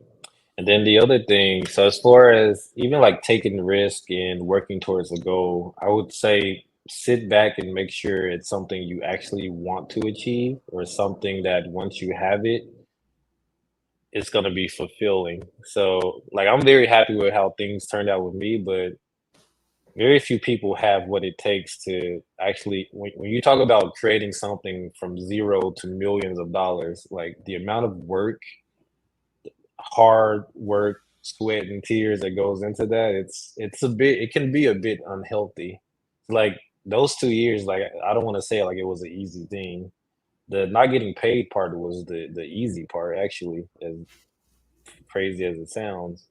I was working maybe like 15 hours a day, for a stretch of maybe 6 to 8 months towards Mhm. before it actually launched. And I wouldn't say that that's healthy, but I was on a mission. I would literally be asleep and I would be thinking of problems or challenges that I was having. And a lot of times the solutions would come to me while I was sleeping. And I would wake up at 3 a.m., 4 a.m., and my wife would see me grab my laptop and start coding. And initially it was like weird, like, what are you doing? But after a while, it just became the norm. And so you really got to basically be obsessed about your dreams and your goals and really have that tenacity to really push through to make it happen because it's not easy. Did you hear? I had played a quote from Elon Musk, and he said when he started out with him and his brother, they lived in a studio apartment. The computer was on half the day for something, and all night he would code. He said they would take a shower in the YMCA, and they would just put all of the effort into it. I think that sacrifice is what a lot of us are lacking and wouldn't do. So they and I also showed, and I know you were late, but I showed a bamboo tree. This was when Andre was on. Now, the bamboo tree in China, it takes 5 years to grow. So when you plant it, you have to water it every day, give it nutrition, and nothing happens for 5 years. On the 5th year, it goes from 0 to 90 feet in 5 days. And the question was, the question is, did it grow 90 feet in 5 years or did it grow 90 feet in 5 days? And what people don't understand is it grew 90 feet in 5 years, because if at any time that person stopped watering it, stopped giving it, it would have stopped. People only see the 90 feet. People never see the growth and the sweat and everything it took to get there. So people only see your success. They say, man, you created an app, you did this. But they never see the nights you didn't sleep, the nights you had to sacrifice and not be with your wife, the nights that you said, hey, we can't go to dinner, we got to eat some of this chicken and rice because we can't afford that. Those are the things that people who are not successful are unwilling to do to get successful, because success takes those sacrifices. Nobody's seen all the shots that Michael Jordan in the gym was taking. They only seen him at the finals. You have to get to the final way. So I think your story is very inspiring, and it lets people know that you can make it, but there's a pathway to make it. It's not an overnight success. Yep. And it's scary. Like, you just have to, it's a scary journey, but it's very fulfilling in the end. It's like when I quit, I was making over $100,000 a year. This was in 2017. And to go from that back to making zero, like it's very That's definitely a scary. leap of faith. Actually, yep. And actually what I did was I quit. I don't want to name the company because I might try to work for them again. I don't want them to hold this against me, but when I quit MLB, I got accepted for a job offer at another company, knowing that I wasn't going to stay there. I was basically just going to be there for 3 to 4 weeks to get the sign-on bonus. And I basically used that cash to go travel for the year. I just stayed there long enough to get the bonus, and I quit. And I had like only like $18,000 to last me a whole year in Southeast Asia. And it was very doable, actually. Mm-hmm. So But it would was you tell scary. people to not have the fear? And I say that I didn't listen to friends. I know that I had something with Andre 3000 on it where he said he wrote the song "Hey Love," and his friend told him, "Man, if you put that song out, people are going to hate you." And he did it also. And the reason I say that is I had worked at a job where I was making about $60,000 a year, great benefits, pension and all of that. And I said, you know what? I had gone out of the country. I had traveled and I met somebody in IT. And he was like, I never met the people that I work for, and I never met the people that work for me. And I can be anywhere in the world. And I was like, wow, I want to do this. And I decided when I went back, I said, all right. I had listened to Napoleon Hill when he said, you got to burn your ship. And he said there was a sailor that went to another country. He landed And he said, burn the ships. And the people said, why? He said, because now you No have no retreat. Yep. You either win or you die. And when you give, and I've told people, a rat will run from you. A raccoon will run from you until you put them in a corner. And that's the most dangerous thing there is. They don't have a choice. They can't run. And people are like, man, you're dumb, man. You're going to just quit. You're going to quit this good job. Because for the people that were working at the job, that 60,000 was their ceiling. But to me, I viewed that 60,000 as my floor. And I said, this can't be the most that I can do. I have to be able to do better. I quit. And this is the same time I was getting married. And so I had to, when my wife wanted to come up, I said, I'm letting you know something. Ain't no money. Ain't no new car. Ain't nothing. I paid this mortgage up for 3 years. If I don't do this in 3 years, we broke. I don't know what's going to happen. Yeah. This is paid for 3 years. Because I had taken, when I left, I cashed in my pension early and paid the mortgage and said, all right, I'm going to be part-time jobbing and I'm going to do something, but I got to make this work. But what it did was everybody else that was in the IT class was playing around, joking. I said, I ain't got no time to joke. I took a dual program. It was called IT plus MBA. That means I got my master's and undergraduate simultaneously. So I was taking master's degree courses at the same time I was taking undergrad, because I said, I have to do this. There's just no sacrifice. People don't understand that. And I tripled my income. So the people who say, man, you did none, I took that sacrifice and I tripled it and went beyond it. I showed, Ronan knows, when people say I say that, they don't know. But he's seen it. I sent him the proof. People don't want to take those steps. And why do you think that is? Because I want to get a little bit further into, I know your success story, but what separates you? Because you're Black in IT, just like I'm Black in IT. And we working, going to some boardrooms where we're the only people there, where nobody can believe in us and we're doing some things. So what separated you from everyone else? And what advice would you give to get other people in your position? Well, firstly, I want to comment on the fear thing. Like, there should always be some level of fear. Like, if your goals don't scare you, you aren't dreaming big enough. That's what I think.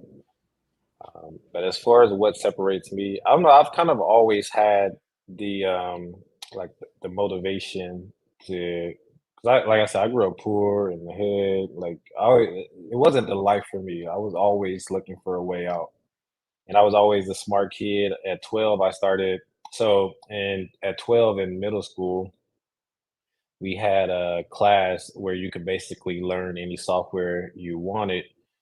And initially, I started off learning some studio software, how to record music, because back then everybody wanted to be a rapper. And I was I was a smart kid, but I wasn't like a geek. I was like cool with all the people because I played sports. I was good at basketball, and then I knew how to work the studio software. So all the cool kids in school wanted to hang with me, and they were trying to get me to record their music and stuff. And so I would do that. I would make money doing that. And then also I already knew how to build websites at the time. And so I was building websites for a few people. And so at 12, I was making like $800, $800 to $1,000 a month. And that was because also around that time, the big desktop computers were very popular. And a lot of the older crowd didn't know how to do simple stuff like send emails, or they needed certain things typed up and printed. So I created a company that did all those things. Like, you can call me and I'll come to your house for an hour or two, and I'll send emails to your grandkids, or I'll help you print whatever documents you need printed. So I've always been someone who hustled, or that was focused on using my skill set to make money. And then also, a big thing that helped me growing up is I surrounded myself with the right people. So I had a group of friends where they all did well in school, and we basically compete with each other to see who did the best. So like, if one of us got a B in the class, like we were pissed off. Like, because we know everybody else got an A. And so it always kind of kept us on edge and made us work harder to make sure that we got the best grade that we could get. And that went all the way from middle school through college. And I'm still friends with those same group of people. Like over spend what I've known them for maybe 25 years, 26 years. So do you And think so your the way that I circle, your friend circle, because one of the things I brought up was, if you show me your friends, your 5 friends, I'll show you who you are and where you will be in the next 5 years. Do you think because of the friends you chose, that made it different because your circle of friends were more pushing you to be better? Yeah, certainly. And also you kind of have to be proactive in surrounding yourself with those people, like to make them become your friends. Of course, you don't want to force yourself to be around people that you think are going to be successful just for the sake of doing it. You should actually be able to form a bond with them, build relationships. But like from a young age, I don't know if I want to say this. I was going to write a book, and this is kind of my thing, but I always kind of looked at life as like a movie, and I'm the star, I'm the director, I can write my own script. And the challenges that I have in life, like growing up in a low income household, being in the hood, etc., those are just like your budget constraints. So like you have a limited budget, you have limited tools to work with, and it's your job to make it a hit movie. So you got to choose your supporting cast. You got to choose the right supporting cast. You got to have a eye out for people that are going somewhere. So like if you think about the earlier movies, there's movies with Denzel, Samuel L. Jackson before they were these big names. Yeah. So you just got to see the potential in those people before they actually get there. And what's the saying? The tide rises all boats. Mm-hmm. So if you keep successful people around you, it's going to motivate you to continue to work hard, and you guys can feed off each other, especially if you're in similar fields or like someone, let's say, basically networking is key. Like people can become successful in different fields, and you should be able to leverage each other to Correct. strengthen yourself. And yeah, so that's the way I look at it. Like you choose your path, and then you choose the people that can help you to get there, and just take the steps and stay focused. And worst case scenario, like you don't want to look back on life and regret like not trying or not putting forth your best effort.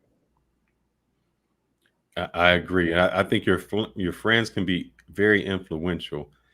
I don't want to be the poorest in my friends. You know, when you have friends that make some money, then you say, I got to make some money. What can I do to get there? Because you guys are going on these trips. I want to be able to afford to go on trips.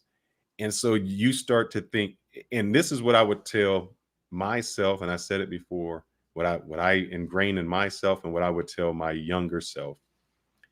Never, like if you say a car, a person says, man, that Rolls Royce, I can't afford that. I said, man, you just defeated yourself. If you ask the question instead, how can I afford that? Now you've opened the door to every possibility you can do. Because how I can afford that means what steps can I take to get to that car? And then you'll start putting forth those steps to make that dream a reality. The can't means there's no more dream. There's no more steps to take. So I think that is very important that you have those type of friends. And I think as a father, you know, I know people get mad, but you have to, there's certain kids that my children can't be around. I can't have that influence there. I'm sorry. You know, I want to take you with me, but you know, I think Snoop Dogg said, he said, you got to close the gap. You know, I can't come down here to save you. You have to come up to meet me, because me coming down here means I lose everything. I got to get you to where I'm at. And so that's the thing I got to preach to my kids. Please, there may be friends that you just can't be around, because I am writing a blueprint and I'm putting the roadmap ahead. And that is a bump in the road. That's an obstacle. That's a dead end. That's a fork. That's a one way going the wrong way. We can't have that. We can't have Yep. it. And I would say to the younger guys that are still in school, well, I don't know if they're watching this, but like what they have you doing in school is basically the minimum. Like if you're actually interested in something, you should have projects outside of your curriculum. Like go build an app, go work on this idea, go start a company while you're in university. It's not that difficult. You'll learn a lot. You learn a lot from failure. Just give it a try. If it doesn't work, try something else. And one thing I noticed, I don't know how much things have changed now because I graduated back in 2010, but we were learning a lot of theory in school, and even in Mhm. computer science, it was mostly just theory. But I think more schools should be applied. Like you should actually build something. And yeah, once you build things and you can show people what you can do, that's so much more valuable than some degree. Like a lot of people that work at Google and all these big tech companies, they don't even have college degrees. And a lot of them were in a different field and just decided to pick up programming a few years ago. And they started building their own projects.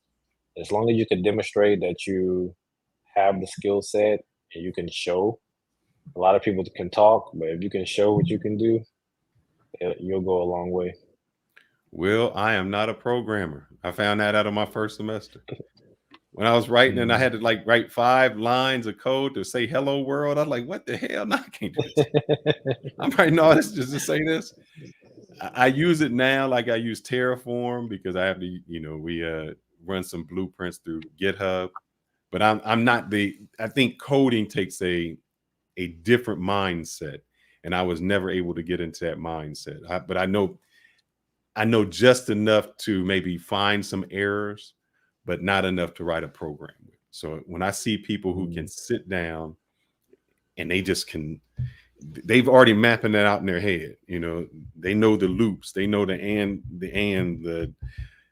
can do it. I'm not at that level. That's why I went into cybersecurity. I figured that was less coding.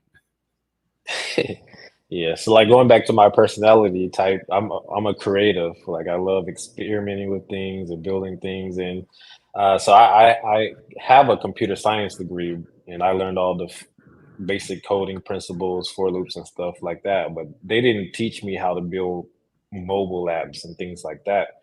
I actually learned how to build mobile apps watching YouTube videos.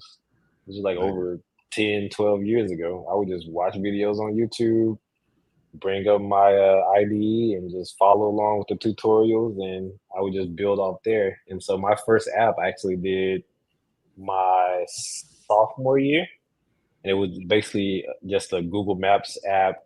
And I wonder if somebody took this idea because I think it's very useful. But most universities have orientation week for the incoming freshmen. And so you have a schedule that you need to follow, and you have to be at this location or this building at a certain time. And people are new to campus, so it's not really easy to navigate.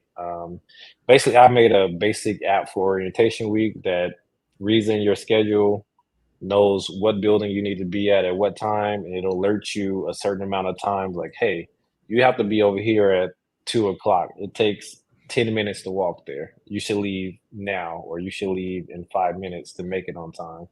So it's just a basic app that track people's schedule and help them navigate to where they needed to be. It was very simple, but at the time, like I said, uh, the Androids had only been out for like a year. So back then, it was kind of like groundbreaking, especially like for a college kid to just whip that up without learning it in school. And so I was so proud of it. Like people around campus was using it, and that's when I really knew, like, okay, this is my calling. This is what's meant for me, building apps, and someday I'm gonna make something big. And I had a lot of ideas along the way. All you need is one. That's One, really all that's you it. need is one. Yeah. Yep. I had ideas that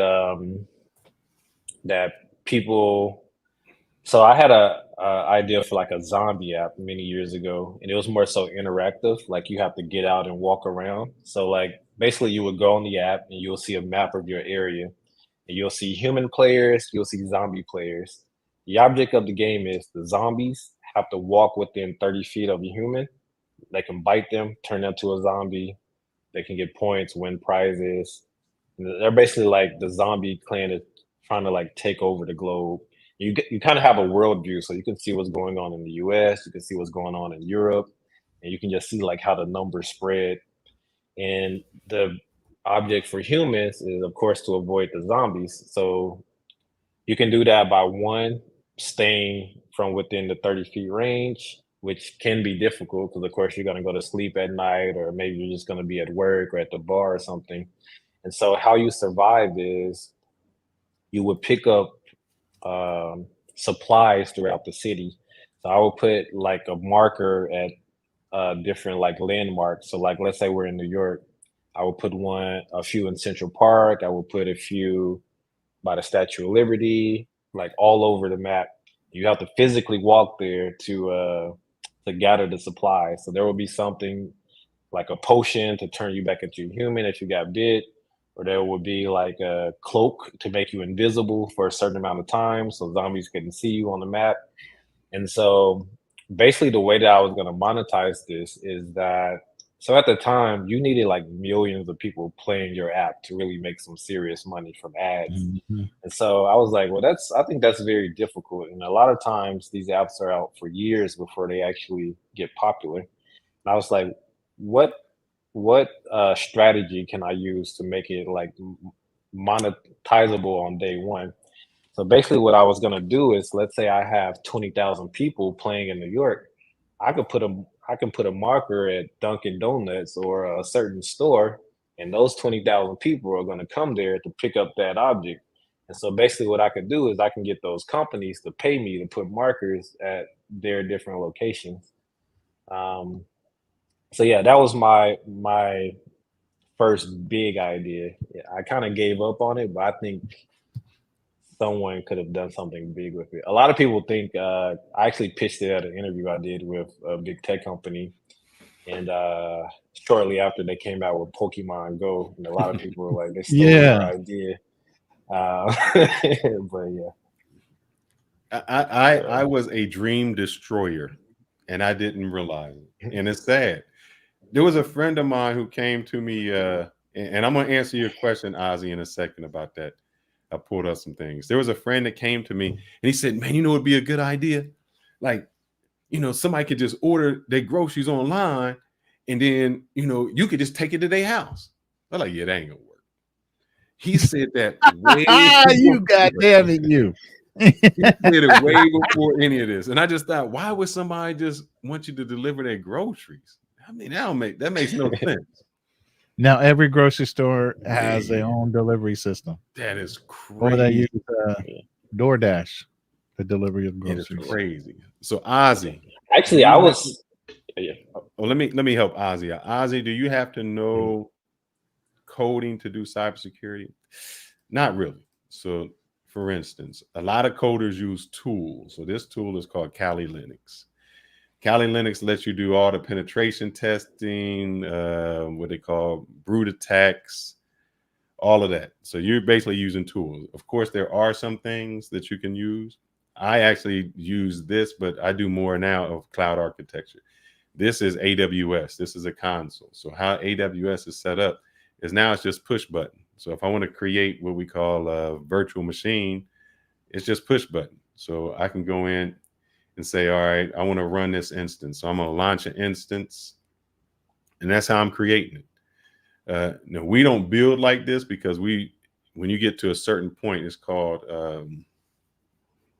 CDCI, continual code or continual integration. So yes, this is a Terraform code, but we have blueprints to set it up. So basically it's just filling in a few answers or questions. And then when I launch this will allow this to build that resource inside of AWS or whatever I do. And the reason we use code is if at any time this goes down and somebody else needs to rebuild it, all they have to do is, well, this is GitHub Actions, but you can use Jenkins or whatever to do it. I can just go in and just rebuild it. I can go in here and say, hey, deploy it again. So if the system goes down, somebody who doesn't know, we can rebuild. So you don't need to have a lot of code. You do have to kind of understand, what's going on, but to know AWS with a certificate, I think the average salary for AWS now is 130,000, and it's just learning it. So the greatest asset that you can do, I think, is going beyond that, because at companies, yes, the person like you, the person who knows, no, I'm not a consultant. Well, let me take that back. How can I say that? And consultant at my job means somebody who works for a consulting company. And that consultant would be somebody we hire in for a project or for a specific amount of time. So if there's a project that we have, we say it's a big project, we need some project managers or we need some coders on there. And we don't want to use our team members. We hire in consultants. So that, to me, that's what a consultant means.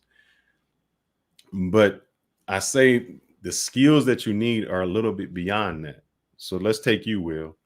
You can be the greatest, because I have them, and in cybersecurity. I have people that are far better than me in skill, and they can't talk. They can't describe anything. Yeah. They try to go to a business meeting, and you're like, bro, we don't even know what the hell you're talking about. So you have I to came from the tech field and wound up getting in sales because I had the ability to talk, where a lot of the nerdier guys just wanted to integrate and deal with the machinery. They didn't want to have to do the talking. And just to answer that, no, I'm not independent. I am what we call a team member. I work for a Fortune 500 company, probably a Fortune 100 company. So, and reason I say consultant is someone we hire in temporarily, 6 months, a year. So if you go to Price Cooper Waterhouse or something like that, those are consultants that come in to help a project out. I'm actually a team member. So, but here's the thing, let me tell you, consultants make more money. I get the benefits. I get, all the health benefits, mobile car benefits, and I get the fact that my 401k, all those things are great. But there are consultants who make a lot of money. Like, I know one of our consultant companies, we pay them $250 an hour. Now, I don't know, whatever they negotiate with that employee is different. Maybe they make half of that, $125 an hour or something. But those consultants make money. The bad part is with consulting is sometimes the job is temporary. So you may be in a 6-month contract and you have to go somewhere else. But we've had consultants, like 5-10 years. So it just matters that position, and make yourself irreplaceable. Go ahead, Will. I was gonna say another thing I was thinking about is, had I arrived to New York maybe 2 or 3 years before I came. So I moved here in 2011, and I got here like 2008 or so. I probably would have been the creator of Uber. So as crazy as it sounds, being from Arkansas, I never experienced racism until I moved to New York. I was working on Wall Street, nice suit, tie every day, and I would try to get a taxi cab to go to certain places for lunch. I couldn't get no taxi. Like, I would walk up and they were like, "Oh, I'm done for today." I'm like, it's noon. Like, what's going on? And so I was, even then, I was thinking, okay, maybe I can make an app where you can book taxis anonymously and they can't really see like who you are, etc. And yeah, I started doing research, and I think at that time Uber it was actually like 2 years old, but it was only in San Francisco. And yeah, I saw that they had a 2-year head start, and I think they had like 80 million in funding already. I was like, okay, they got it. I'll think of something else. But yeah, had it been a few years earlier, I think that would have been my service. And what we call that is being a disruptor. If you can create something that disrupts the norm. Example, Airbnb, now you don't need hotels. Ubers, now you don't need cabs. So those are industries that are disruptors. If you can come up with that kind of idea, you are set for the rest of your life. Yep. And Airbnb, it seems so normal now, but like 10, 15 years ago, how crazy it sounded to let somebody. You want me to do what? In your house? Somebody to come in my house and me not be there? What? And what you mean? I got to use my car to come? Well, and here's the thing in New York, because I dated this chick from New York, and she would call it a gypsy cab. So a gypsy cab was like I've heard of that term. Yeah. So he would wait it as a guy who just had a car, like he might be at the grocery store parking lot, and he see an elderly person walk out, and he's like, you need a ride home. And he was the Uber before there was Uber. He was like the dude who was there. Mm-hmm. So they still do that at the airports to this day. Mm-hmm. In New York, it'll be some random guy like standing off to the side, like, "Hey, you want to ride?" Because it's illegal, but I mean, they still do it. No licenses. Everything's licensed for the city to make their fair share. Oh yeah, when Uber came here, it was chaos because you used to have to pay like what $200,000-300,000 for a taxi medallion. Yeah, that medallion. That's how they got them. Yep. But when in 2017, they had their own version of Uber in Bali I think it was called Grab or something like that. And the taxi there was like the mafia. Like people used to have to sneak to use that service because if they caught the person picking you up, like they would try to beat them up or run them out of town. It was killing the taxi business. So, I think in Colombia it's still kind of like illegal. So sometimes you'll get it. If it's just you, they'll tell you to get in the front seat. So yeah, they did that to me in Costa Rica. Yeah, you ride in the front seat instead of the back. So that's great. I was like, they know we don't know each other. Like, look at me. Like, cause I can speak Spanish, but I don't have no accent. I had a strong Southern accent at the time. I don't really have it much anymore. But so when you sound as though you did it the right way. So what advice, if you could go back and say, I do it this way, what might you do different? Or what advice would you give to people out there who are watching to say, yeah, this is what I do. This is not how you should do it, but here's some advice that I give you to make it. Yeah, like I said, take risks, act fast. Like there's been a lot of ideas. Because even the battle rap idea before the YouTube thing just presented an opportunity, but I had the idea to make an app for them maybe 2 or 3 years before. I just never acted on it. So that goes back to like actually executing your ideas. Mm-hmm. But or at least be in a position to where when the opportunity presents itself, you're ready to go. Yep. Like what they say, stay ready. You don't got to get ready. Facts. And I think most people are successful when they're already focused on their mission, on their purpose. They're obtaining all of these skills, and then this once in a lifetime opportunity presents itself, and they can act on it without hesitation. And that's really when you can make it to the top. You just have to be ready, because most of the world everybody's dreamers. Everybody has like these big goals or this vision of where they want to be, but most people, like I said, an opportunity will come and then they'll start preparing for it. Like, no, you got to be ready. Like, this is your role. Yeah. So it's way too late at that moment. And I go back to the story I told about a girl that I was dating. And I said, girl, if I get with you, I ain't going to be no player no more. My player days is over. And she said, yeah, you'll never get to me because I need you to not be the player before I come. I already see you as a player. So it's a wrap. And that's the same thing in business. You can't get ready when the opportunity is there. It's already too late because they want somebody ready to go hit the ground, boot on the ground, go. Even in this YouTube game. I mean, I've slept on it. For instance, you see a story come out and you're like, oh, I'll get to that. And by the time you're ready to get to it, they on to the next story where it was the hot thing 2 days ago. And now you want to put it out 2 weeks later. Yeah, it don't work like that. You got to be ready when it comes out. Hit it. Yeah. So what are you doing now? Are you still creating apps? And if someone, like I give consultations to people who want to get into the field, and I try to tell them a pathway to go. Are you still creating apps? And what advice would you give to someone who wants to get into your field? Yeah, now for the most part, I work on kind of far-fetched ideas that will they'll be big if they actually work. So one like simple thing I'm a doing quick shout out is to you, brother.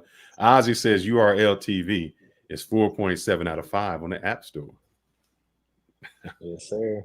That means you did a good job. Yeah, my so friend. yeah. So Absolutely. one thing that I'm working on now is like a program that analyzes human behavior, and can kind of predict like what they'll do in the future, or can kind of give Oh you an shit! insight to things they've already done. You helping And out, big brother? so something like that. So I'll be testing it out on YouTube. So that's actually why I started being more active in like YouTube chats and stuff, So because does I'm it pick creating up like user rapid eye profiles on movement through people. your camera or something? How is it reading you through like that kind of source? Well, that's some IP. It's some complex Insider algorithm, information? Yeah, but yeah. Is it like yeah. Copilot? I just found out. I just didn't use Copilot. I seen somebody use it here, and I was like, damn, they gave a whole summary of what the meeting was about. I was like, damn, why ain't I using Copilot? Yeah, so well, mine is more like machine learning and video processing. So where I started was like I'm really into like crime investigations and stuff like that, First 48. And so I noticed like in interrogation, there's a lot of similar behaviors for people that are guilty versus people that aren't. And so I was like, I wonder if I can create a program that can analyze video and kind of predict who's Yeah. actually guilty and who isn't. So you can track people's hand Man, gestures, you That's going why to I was saying with the yeah, rapid eye brother. movement. You So you're going gonna play it into back and look at the yeah, rapid eye what movement. was that movie Look at with the Tom gestures, Cruise? leaning forward, leaning back. What was All that that movie stuff. with Minority Tom Report. Cruise? Yeah, Minority Report. Yeah, man, Minority you Report. getting too deep for us, but we might have to cut this off. You getting too deep. But yeah, Yeah, and it's Minority actually Report. I have it. It's about 62%, 65% accurate at right now. If I can get to like the 90 range, basically what I can do is I can take hundreds of old cases and old interrogation videos where And run them I back. already Yeah. know the outcome, and I can run it and see if the program actually predicts correctly. So yeah, that's one thing I've been working on. The other thing is around advertising. And it's basically, I think we're going to get to a point, or my basic idea is that no two people should see the same ad when you're on like social media or on websites. It should be unique to you. And of course, people will have to opt in. And I think um, basically it's like you're going to see ads anyway. You might as well see ads that you enjoy. So, my service, you can create a user profile. You can upload selfies of yourself. You can upload like what are your favorite foods, your favorite places to travel, what type of clothes you like, etc. And we crunch all that data and generate ads specific to you.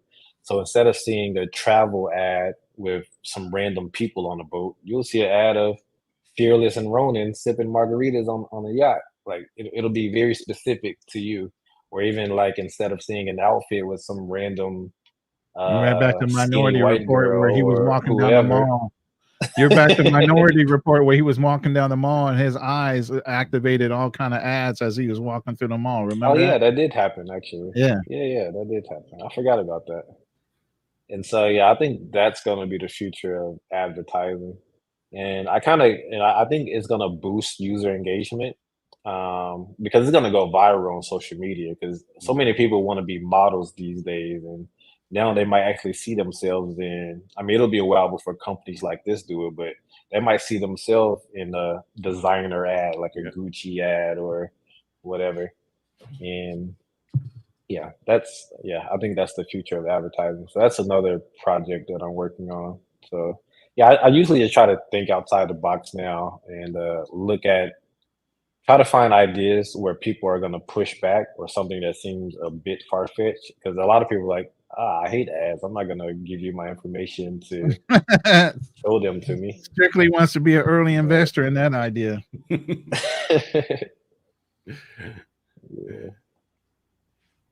So yeah, that's what I do now. But yeah, my app is pretty much on autopilot. I outsource a lot of the work, so I pretty much only work maybe like 5 to 10 hours a week.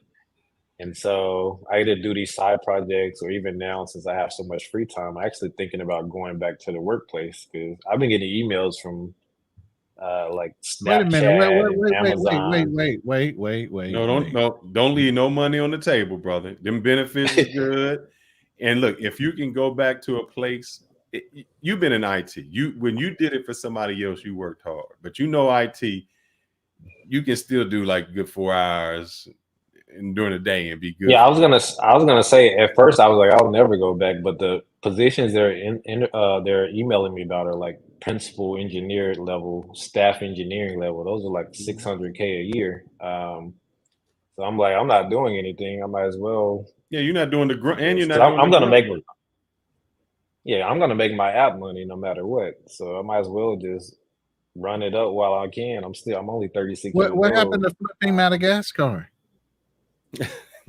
But we gotta. I mean, that's a slow process until we move to Madagascar. How many years out are We're you in New going York on pretty that? much. A lot of it, I don't know if I want to give too much information. So the reason Well, we you don't have move to get around so much specific. is Yeah. yeah. I was gonna say the reason that move around so much, and we're back in New York is primarily because of my wife's work. Like she works for the UN and she gets contracts all over the world. That's why we lived in the Netherlands for 4 years. So we just moved back to the US last year. So it's really a lot of it depends on her trajectory and what her Mhm. goals are at the time. So actually, eventually, maybe in like 15 years from now, she's probably going to run for president of Madagascar. So we're like over the years, we're like gonna move there for like a year at a time, 2 years at a time, doing more work there, getting more name recognition, things like that. Mhm. So So you're gonna while be the we're first there, I'll man, have as more they time. say, instead of the first woman. We're gonna be Yeah. the first man to get Madagascar. Ain't nothing wrong with that, brother. Yeah. And I know to a lot of people it probably sounds crazy, but like in those type of countries, like it's so easy to make a big impact. Like we donated stuff during COVID. They had my wife all over the news there. Good. We donated like masks and other equipment, and like $5,000-$10,000 goes a long way Long there. way. It Yeah. makes a big splash. So and her family has always been active there. Like they do stuff like uh, uh, bring running water and electricity to these remote villages and things like that. So they're well known out there. And yeah, eventually we're gonna move out there just to do more work in her name and get her out there, and also like just getting her more active in the government because her expertise or her experience with working with the United Nations is very valuable there. Yes. Like she has a PhD in international human rights law, and she got that PhD when she was like 27. So yeah, So here goes my she's next question, Will, because we talked about the importance, what I said, your greatest business decision that you make is the person that lays by your side every night. So how do you feel about that with you having a wife that's educated? That's so let me ask, I know she's educated. What else has she done to say, hey, this was the woman that I knew that I could build success with? well. Firstly, so we met in New York. I was working here already. I'd been here for like 6 years, and she moved from Madagascar to Paris when she was 16, Wow. and so she did undergrad there. And then around the time we met, she was working on her PhD. She had a 6 month internship at the UN here in New York, and that's how we met each other here. And basically what happened is we got real cool, but I knew that I would joke with her like, you're kind of my girlfriend. And she was like, what you mean kind of? It's like, well, I really like you, but I'm about to quit and I'm about to go travel for a year, and I'm not really trying to have no long distance relationship because I did one of those for years. And so she thought about it and she was like, I'm coming with you. And I was like, okay, sure. I was like, yeah, right. Like Okay. I didn't believe her. And so anyway, she had to go back to Paris and was doing some stuff for school. And I left. My first country was Indonesia. And she showed up like 3 days later. And I was Whoa. like, what? And so yeah, she traveled with me for like 10 months straight. Wow. And Talk about building eventually memories. Yep. And then eventually we went to Madagascar for like the final 2 months of that year. And I proposed to her there, while in front of her family. And when I proposed to her, I mean, that was towards the end of my trip. I probably had like $800 left in my bank account. You have enough for a ring, man? Could you afford a ring? I went, I went and bought a $60 ring from the store. See, wait, Proposed now to her. hold She on, was so happy. That's Can you when I hold knew on, she was brother? the one. Hold on, stop. Say that again. Can you repeat that? Yeah, please. I went and bought a $60 ring from the local market. Wow. Proposed to Now, her. here's the thing. She built with you. Now, your company, I know you said that company that you helped out. I don't want to say what your gross is because I don't know, but that company, what, made $20 million? Yeah, over 20 million. So it Around made 20 that much million in money. profit. You've been traveling with a woman who is a doctor, a doctorate, and she was happy with you buying a $60 ring because she obviously knew there's going to come a time when I can get that $600 ring, that $6,000 ring, that $60,000 ring. And so she took a chance and said, I'm investing in you. And well, the crazy part is she doesn't even care about none of that. When that app came out, I think the first year it came out, my income went from zero to like 20,000 a month the first year. And it just continued to grow from there. But I was like, you can go get whatever you want. She went and got another ring, but it wasn't like expensive. I think it was maybe like $2,000 or something. Like she doesn't really care about material things. Even when we were dating in New York, like Say I that always like again. to go to Hold up, nice hold up, hold restaurants. up. Don't skip over that so lightly. You said she doesn't care about what? She doesn't care about material things. She just That's a cares very about important quality factor. time and yeah. Like for her, the traveling together, that was the priceless thing. Like that was the most important thing to her. And but yeah, from the day we met to the day we got married, it was only like 13 months. But I guess being together that like so much longer. And we actually so towards the end of that trip, so she actually had a job offer in the Netherlands and she was finishing up her PhD.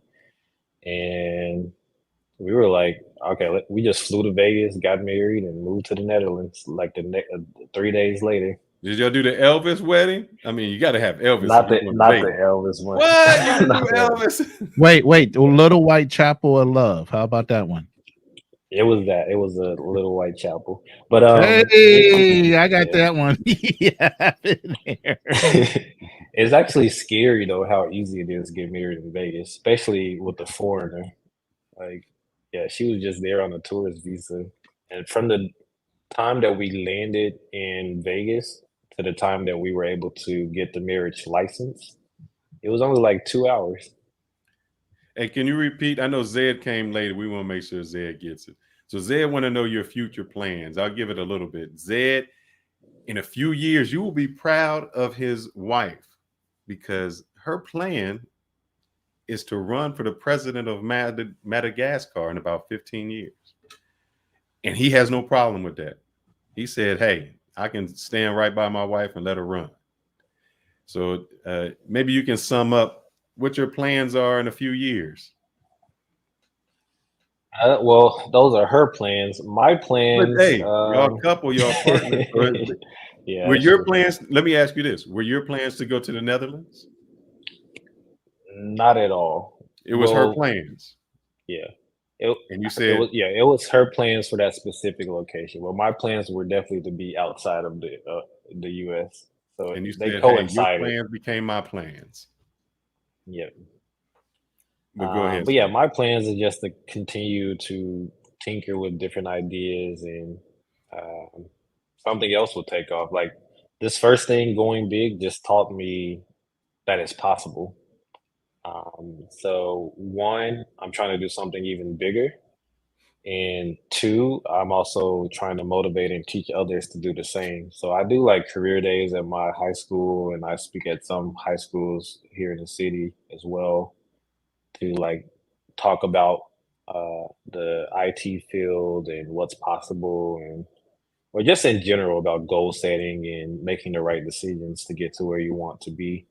And the reason that I like doing talking to the students is because Like I'm not gonna like presentation is nice. Like it's like Fearless has a nice jacket on. Looks very This is just for the show, official. brother. Just for the show. Yeah. Yeah, I'll show up in a t-shirt. Like I don't look like I'm not some See white my guy emoji with shirt? You the don't see my emoji shirt? Come on, man. yeah. That's So classic. See, I'm cussing. yeah. But I got a question for you, Will. I know you said your high school, or was it your high school in Arkansas? Yes, my high school in Arkansas, also some high schools here in New York. I haven't Are done they it recently, but are they predominantly um, black high schools or black students? So how do they mostly take to black. you coming in saying, and the great thing is that you're wearing a t-shirt, you're wearing a jeans saying, hey, I'm just a normal person. But how do they take for you to get into STEM to say, hey, I want to change my life? Because sometimes as a high school student, you see someone like a Elon Musk, those people are unattainable. There's no way I can get there. So how do they view you coming in there as a role model? Well, I mean, you just got to meet them on their level. Like, so it's my high school in Arkansas, like most of us are poor, and most of the kids there are poor. And to see someone who came from exactly, I tell them like I used to sit in that exact seat where you are. And a lot of people will say money shouldn't motivate you, but I'm okay. If something motivates you, I don't care. It could be money, whatever. So for a lot of them, the money is the motivation. Like Correct. that's usually the first question they ask: How much money do Money you you make? make. Man. And I don't hesitate to tell them. And I can show them the pictures. I've been to 45 countries. I can show them pictures of. If you look at some of my IG pics, the suites that we're in, like the suite in Santorini that's like a $4,000 a night resort. If you go watch the second season of the Kardashians, you'll see them staying in that exact villa. So like that's where we like to spend our money. Like we like travel. Like we don't really like. I like nice watches, but I don't really buy them. I prefer to splurge on travel. And now that we have kids, we really don't buy material things. Well, my wife never really buys them, but me, I've definitely scaled down. Like I used to want the Lamborghini and all that stuff, but it's pointless. Like It's pointless. It's not even fun. I never had a convertible. When I got one, I got it. And let me tell you, today in Texas, it was 102 degrees. I You got a want your bald top down? head, and you let that top down, and all you're doing is getting sunburn on your head. So I haven't even enjoyed it. So it was something I got that I think it's 8 months old, and I think I just broke 1,000 miles. yeah, So I those bought things, when a you learn, it's not the material things don't make it anymore. It's the memories that you have to say, oh man, I was here, or I tasted that food. I was on that beach. Like you can say, I was in that hotel where Kim Kardashian was. Yeah. And like so in Arkansas, so when we came from the Netherlands, we actually went to Arkansas for like the first 7 months because we have a home there. Okay. And but we didn't have a car because I at that time I hadn't driven in maybe like 10, 11 years. My Oh man. license had even expired. Did you were from New York, right? You were in Yeah. New York? Yeah, nobody drives in New York. That's the thing. And so and my license was expiring, I think a little after I left New York, but I didn't care to renew it because I was like, I'm gonna travel. I don't drive. I didn't realize that if you go a certain amount of time, you have to retake the test. The whole And test, so, all that, yeah, the whole yeah. driving test all over again, man. I've So I done that. remember being, Were yeah, I you remember nervous? being like, Could I you was nervous parallel like a park? kid. It was like, what the Could you heck? parallel park? I could. But yeah, yeah, so we got to Arkansas. We were taking because we live like far out, like so you can't walk anywhere. So we got tired of and a Uber would take like 20 minutes to show up. Get there, yeah. So I went and bought a car just for those few months that we were there. So I bought a brand new BMW for that year. That car it's like 2 years old now. It has like 300 miles on it. Never drive it. Only used it for like the few times that we're there. Whenever we go back and visit, might get 50 more miles on it because we're at the house. We usually have gatherings. And so it's just sitting there. I always joke. I'm like, it's probably going to be my son's first car in 15 years. And it's gonna have like a thousand miles on it. Be a damn classic. Yeah. So what advice would you give to someone else? You know, the people in the chat, the people that want they hear your lifestyle. It's like, great, man. But how can I do it?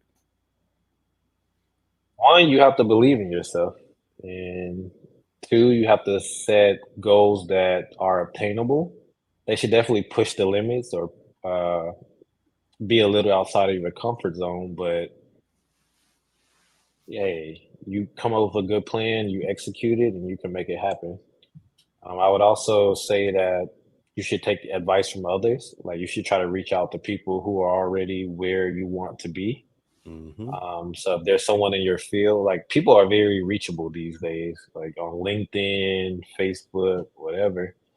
And also a lot of times successful people, a lot of people are very like successful quietly, but they do want their story to be out or they do want to help others. So a lot of people get excited if somebody messages them on LinkedIn or whatever, like, yo, I'm a fan of your work. Can you give me some advice on this and that? And they're like, yeah, of course. Um, and a lot of people are looking for people to mentor. So don't be afraid to network with people. And oh, yeah, also networking is very important. So my wife was working at the International Court of Justice in the Netherlands, and she's like terrible at networking. But I kind of like forced her. I was like, you work around some very important people. Um, it's like she actually had the same exact job that Amal Clooney, George Clooney's wife, had when she started her career. And the secretary at that job had been there for like 30 years. And she would tell my wife, yeah, I remember when Amal was here. She even looked like she was nobody then, but even then she had like an aura to her. She was like, would come in dressed like a supermodel and like it was Paris, Fashion Week in Paris or something. Like she just had this glow to her. And but yeah, I was like forcing my wife to like network with people there, and it actually helped her eventually when she went to uh, do her dissertation for her doctorate in Paris, and they were talking about a certain case, and they were talking about a judge's decision on that case, and the guy was giving her pushback like, yeah, I think this is what he actually meant when he said this. And she was like, well, actually, I had lunch with him last week, and That's this not is what he what he meant. told me. And, and that was like, it was like this wow moment in the room. Like, okay, okay. So, yeah, networking is very important. People can help guide you in the right direction. It'll save you a lot of wasted time. That we brought that same thing up, and I said I pay for some consultations because to me, I don't need to reinvent the wheel. And then what someone can tell me in that 1 hour might have taken me 2 weeks to find out on my own through trial and error and making mistakes. So I'd rather do that. One last thing, you know, the passport bros in the comments that I was hearing when I asked that question, what advice will you give? 50% of the people said, don't get married, don't get a girl, don't do this. You got married, you became successful. So what is your pushback for that to say? You crossed the line, Will. No, but no, Well, it is great. So what are your benefits? What are the benefits for you getting married? Well, to be open about it, I used to have a lot of pushback for it, but I've been out the game for a minute. I don't know what the dating market is like these days. They could be right. It could be crazy right now. I've been with my wife, what, 8 years now, married for 7. Mm-hmm. So I don't know. They could have what I'm seeing on YouTube and some of the women I see walking down the streets. I don't know Oh, what the market is like these it's days. progressively gotten worse every 1 year and a half. Every year and a half, it's like worse and worse and worse, bro. So yeah, that's a long time to be out of the game. I went into culture shock after being married for almost 10 years. When I got divorced in 2016, I was like, what the fuck is really going on? You do what now? Why? For what? I was like, oh, hell no. So how has that made your life better? For instance, if you were single compared to being married, how do you think that either made you better or would you have been further without being married? I think it's definitely tamed me. I think it's kept me out of a lot of trouble. Like I'm young with money, I'll probably be out being wild right now, popping bottles in the club and all types of crazy stuff. Um, but yeah, I think it keeps you more.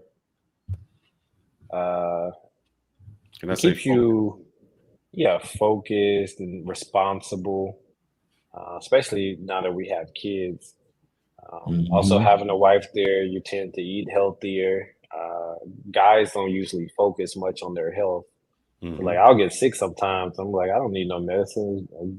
It's just gonna go away. No, my wife's like, take this, take that, you'll feel better. Just simple things like that. It'll give you longevity. Like, and but I would say if you do get married, um, marry a little younger. You don't have to be super young, but you're gonna be an old man. You don't want basically you want your wife to be in a position to take care of you, not Mhm. both of you Now struggling both of health y'all pushing wise. that wheelchair. Somebody behind you pushing it. I know. Hey, that's why they got wild weasels down. They're motorized. Mhm. Y'all could hold hands and weasel on down the road. So, but yeah, so my wife is 5 years younger than me, so not too crazy, but But I tell guys, if you've looked at any powerful people, the CEOs and things like that, they're married. And the presidents, there hasn't been a president who has not been married. Because what people tend to think in their mind is if you're a family guy and you've married that and you're married, you're more settled, you're more focused. You're not like out there in the clubs like you know, you're not chasing girls all the time. So if you can eliminate that sexual urge and being out in the streets, that's half of what guys doing. When you're traveling, it's like I'm looking for sex, I'm looking for a girl, I'm looking for this, I'm looking for that. And if you can take all of that urge out of you, you have it at home. Now it's just half your problem is solved. You just on a focus. Now you can do something better. Now you're not worried. Like you said, if you were single, you might have to drive that BMW more because now you got to look good in it to get the chicks, or you got to spend some money in the clubs, you know. And the girls today ain't taking no $60 ring, brother. I'm letting you know that now. They're not taking. yeah, that would never work in America. But yeah, I don't know. They got these fake chemical diamond rings that look goddamn real. Yeah, but They call them Mordanzas or something like that. they nah, not these taking it. women know. They know somehow. And they even pass they even have it where it passes the diamond spectrometer test. They actually have it showing that it can actually pass that little test, that reader test now. I'm Oh like, yeah, that's insane. No, Will, you said you have children. Do you have what are the sex of your children? 2 boys. Okay. Congratulations. So if you Yeah, had a that's what I girl, do you wanted. think you would teach them differently, or how are you going to raise your boys that to be better men? Well, one, I'm glad I didn't have a girl. I wanted a girl, but as when I found out my wife was So did pregnant, I. it scared me. So I think I would definitely be overprotective father. And those Mhm. tend to be the women that go to college and get loose or go crazy when their parents are always hovering them and you can't do this, you can't do that. And so But I see, don't think you're I would be winning able now. You to got two raise my sons. If you boys ever have better. a daughter, you can raise your sons to be overprotective for you. Yep. So you let them know, hey, if he's crazy and you know he's crazy, get rid of him. Don't let her bring him home because now I'm gonna have a problem with you two and him. That's why I raise my sons. Yeah, but yeah, for if I had a daughter, I wouldn't teach her like to depend on the man, but like I believe women are the most powerful if they know how basically men run the world, but most men are suckers Zed and is they have a rolling over in her bed right now. Zed they is have a rolling over in her bed. No, but no, what he's about to say is true.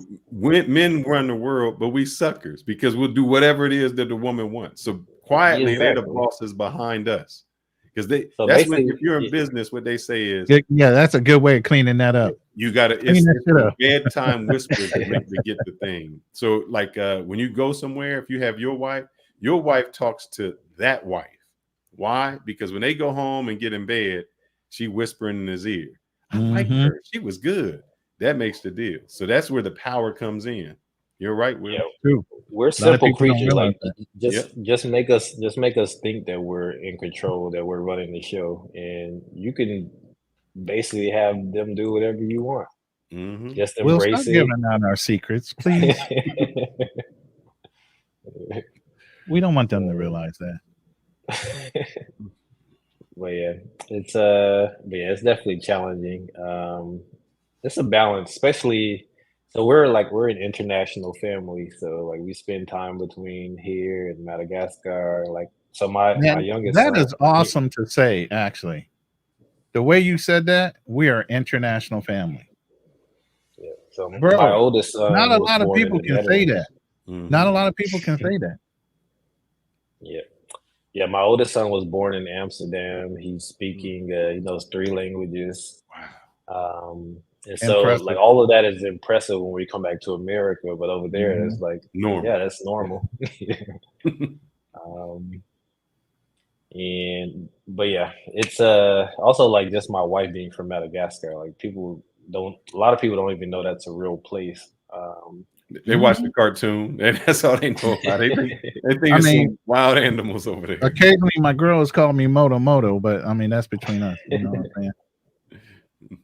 Yeah. And that is I was fantastic. missing all the comments.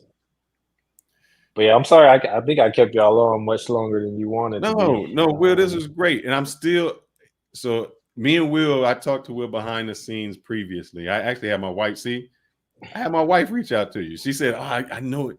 And so she said, you need to interview this guy. And I said, let me reach out to him. So we are still going to do an interview together because I want to have your story out there. I think that's really important. This was more about, the advice you give your kids, but I want to have your story out there because I think I think when I talked to you, I said, I'm upset with you, but not in a real upset. I was saying you fell into the same trap that I fell in, trying to prove to people on the internet, oh, I got this or I did that. And no matter how many receipts that you show, it don't matter to them. It don't matter. It's, and I said, man, don't fall into that trap again because, you just have to prove something. And at this point, you only have to prove it to yourself, no matter what. Also, Go ahead. Yeah, I was gonna say also it's an adjustment for me coming back from Europe to the US. I'm like, I forgot people don't really believe black people here or think we're successful and we can do all of these things. And I am relatively young. I know it sounds crazy, but also even for me it seems unbelievable. Like I had this idea and it actually worked out. So I understand the pushback on that, but it's not like. But I'm not in the chats like saying stuff to brag. I say stuff to let people know like what I did and they can do it too. Correct. So I've been on like Zed's panel before and talked to people and like I'll give my real name. I gave my Instagram. Like anybody wants advice or you want to talk about something, reach out. Nothing. So yeah, because they're not on your Instagram to get success. They're on there to say, oh, well, I could have took pictures like that. That just shows you trapped. Yeah. I don't think you got money. That is always to debunk you. And instead of trying to learn from you or and learn how you got there, I just want to debunk your story. Yeah. And this is what I noticed. This is like the story or the ongoing thing, especially with other people of color. So like the first thing they do is say, no, you didn't do that. And then if you show them something, they'll be like, well, people with money don't show it.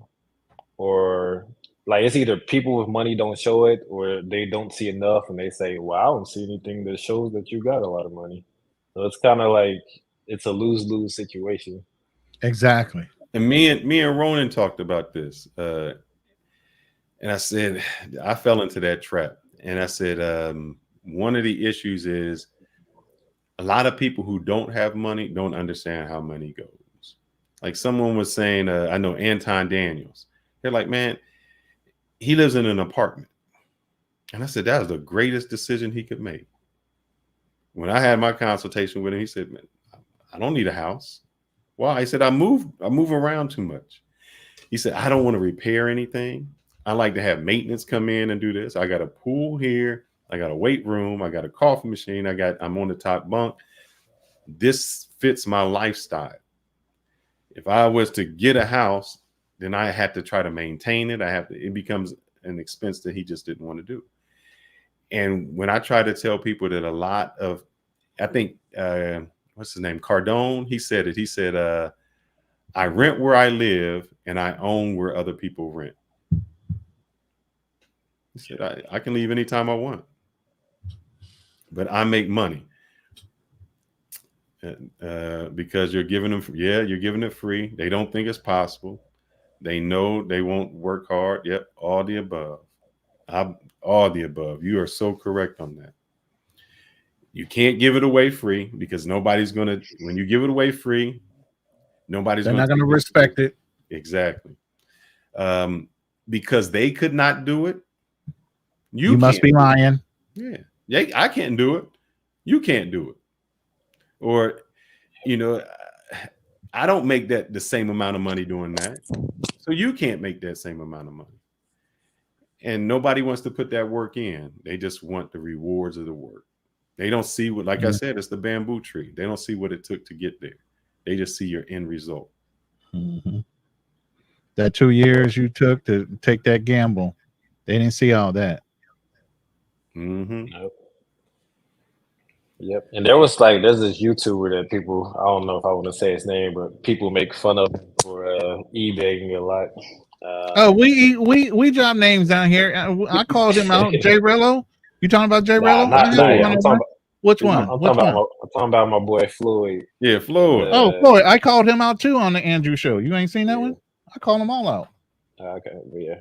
Actually, a lot of people in this space I talk to offline. Some people you probably wouldn't even imagine. No, you would be surprised how many phone calls I get through WhatsApp. Yeah, so I was talking to Floyd and just like sharing some ideas about things he could do to like certain jobs he can get, even as a felon, or even like some skills he could learn to possibly work for me. And he I just told him to go file his taxes for his AdSense revenue. So like everything I mentioned to him, he's like, "Oh, that'll take too long." And I'm like, "These are things you can do in like 1 to 2 years." It's like, what else are you doing besides that hotel room? Right. 2 years from now, you're gonna be sitting there asking for money again when you could have already been. You could be at least in a position making 70, 80,000 a year. Even like something as simple as getting your CDL. Yeah. A lot of felons do that. I said the same thing to Austin. I said, look, man, you out here busting them hoes down. What you need to do is teach one of them a skill. I said, chicks is always online taking pictures, doing all of this. They need to be, every time you leave a country, you need to leave behind them chicks to continue to do what you can't do while you're there. Have them walk around, have them do this, send you the videos. And now you can be not in one country at one time. You can be in several countries at the same time. You know, one of the greatest jobs some of these YouTubers could do, and it would actually help out other YouTubers? Be a certified fucking public accountant. File all the taxes for the YouTuber, know all the tax codes in order to write off and offset their expenses against their travel and AdSense, and file their taxes for them. You moving around the planet, that's all you have to do is grab their fucking information, sit there one day, do their taxes, go ahead and file that shit. Move on to the next one. You can do that moving around the planet. People don't want to put in that hard work, or they don't want to think. I don't know if they want to work harder and just not smarter, or what. That's what I've always done: work smart, not hard. Because that's one unique talent I've always had to do, was be able to take something difficult, break it down to where I make it so simple, and when I explain it, it sounds so simple. And Will, it's just like you got to a certain point where you're like, I don't have to maintain this app. I can have somebody else do it. And because you can hire someone else to do that, it allows you to have free time to do even more, to develop other apps. Some people are so, I don't know, they want 100% of nothing instead of, 10% of a we billion. talked about this. Yes. They don't want to deal with the basketball player or the football player buying a Starbucks. They want to show up after he's got the $1 million contract and say, marry me. We had a show about this, Will. So what he's referring to is we were saying that a lot of the black athletes show up to the draft with a white girl. And we're saying the white girl, you know, she's the person who bought him Chipotle and Starbucks during this entire time and helped him out. And so when it came time to draft, he looks around and who was there with me? And we asked a female on the panel, you know, would you help a guy out? He's in college. Would you do that? She's like, I'm not buying him no Starbucks. I'm not doing that. He's not. She was not lying about it. She said, I'm not giving him anything. He got to take care of me. I said, but, you know, and somebody made a comment that I will never forget. He said that, what he say, that $3. That's your boy, Ray Money. Ray Money said it. He said that you could have made a $3 investment in some Starbucks and got a $3 million return. Yeah. Yep. And just won't do it. And so that's the mentality that you're going to get with a lot of these guys. They want the $3 million, but they don't want to invest the $3 to get there. They don't want to do the hard work to get it. And so you can say that, and there's nothing you're going to be able to do to change that mentality. There's some people, as my mother would say, you can lead a horse to water, but you cannot make him drink. Yep, I don't believe in that no person left behind mentality. Like I'll I'm try to leaving them help all you a behind. few times if you You can't bring them all with you. Yeah, you can't bring them all with you. What you mean? That's definitely one thing I taught my son. Hey, I think, wait, who was that? Was a woman who helped the people get the slaves? I can't think of her name now. Harriet Tubman. Yeah, she's like, look, I'm gonna kill her husband. You talk. You got to go down because I can't have all these people die because of your cowardness. Mm-hmm. So yeah, I was gonna say that earlier. I thought I was gonna come back to the U.S. like Harriet Tubman and bring everybody else to Underground Railroad. I'm like, my response I'm getting, y'all going to tell massa on me. Like, exactly. You can't help them out, and that's sad. And I know people say that, but I've been to it where the clip I played with what's his name? Where is he at? The clip I played with Snoop Dogg. It's like you can't go down to people's level anymore. It just doesn't work. You gotta bring them up to your level. You'll lose. Well, they gotta go. Yep, they will lose every time. Like I was telling you with my stepson playing football, his circle of friends has to change. When you come out of your environment and you start to modify yourself and your behaviors, those same people that were your friends, if they haven't modified their behaviors or their environment, you have to leave them where you found them. Exactly. We don't. You can't take them with you. I'm gonna see if I can find that clip real quick. Why he's back there. Snoop Dogg. Where's Snoopy at? There's work line. I think Will's phone may have died on him. I know he's probably sitting there, but his phone may have gone out. He probably had to go grab a charger to save it. There he is. Oh no, that's not Snoop. That's not that one. But I think that's important, man. I think Will has a great story because he's successful. He got married. He's a father. He is inspirational. And these are the type of people that we should be looking up to. You know, these are the type of people that we should be having as the success. And we don't. Instead of that, what we want to do is tear them down. We want to say what they didn't do. You just can't fight them no more. It's pretty sad. It is. And I know we've been going a while. If he comes back, I might wrap it up. Closing the gap. Let's see. That's it. Friends. When he said he can't save them, Will, if you're listening, while you're there, when you said you can't, what was the word he used? You can't save them all. What is the phrase that he used? Oh man, I can't I'm remember. back. Sorry about that. Will, I'm gonna play this because this is, I think, what you were saying. Here you go. But as you grow, you lose certain homies because it's called closing the gap. This is the gap when we start. This is the gap as you grow. Notice how you grow and they don't. So how do you close the gap? You got to come back down. When you come back down, you lose. So you got to keep going up. That's why closing that gap got to be them catching up to you. And if they don't catch up, you got to leave them behind because you getting to the point now where you got to start cutting out. You know what I'm saying? And it's like you can't look back when you cut them out. Because if they meant to be there, they're going to be there. Yep. You got to cut them out. You can't save them all. You know, your name Will, it ain't Superman. You don't have the W on your chest. Yep. Yeah. So how did you get past that factor to say, you know what? Because I think everybody comes to that conclusion, especially there. I call it this guilt that you get. And the guilt that I think you get is when you've made it and your friends didn't, and you feel guilty for your success.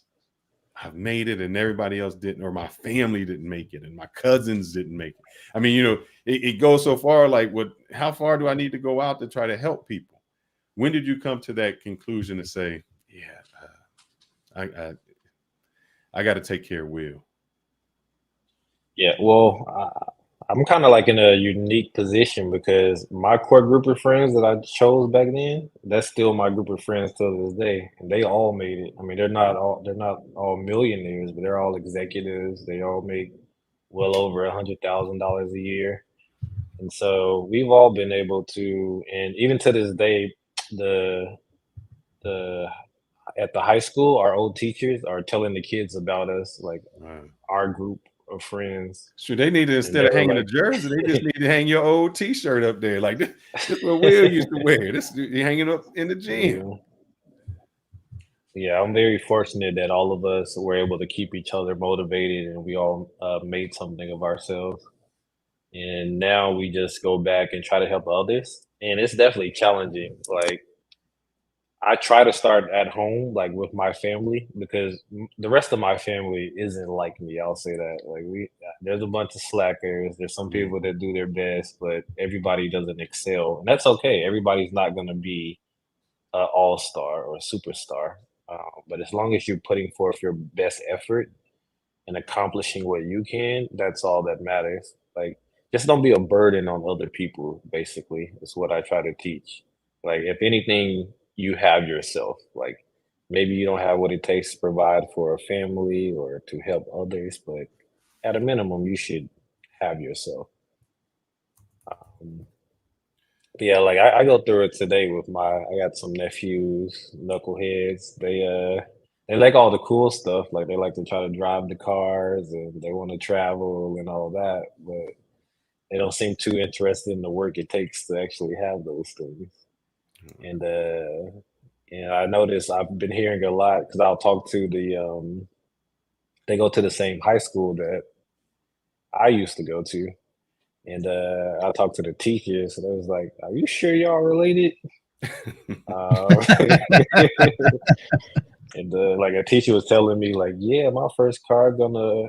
The teacher telling my nephew was like, "Yeah, my first car gonna be a Audi R8 or something." And she was like, "How you gonna get that?" He's like, "My rich uncle gonna buy it for me." I was like, "He got another Really? rich uncle? Because I ain't Mm-hmm. not gonna be me." But yeah, it's hard to it's definitely harder to actually motivate other people. They got to want it for themselves. So the best scenario is when somebody comes to you open and willing to take advice and put in the work.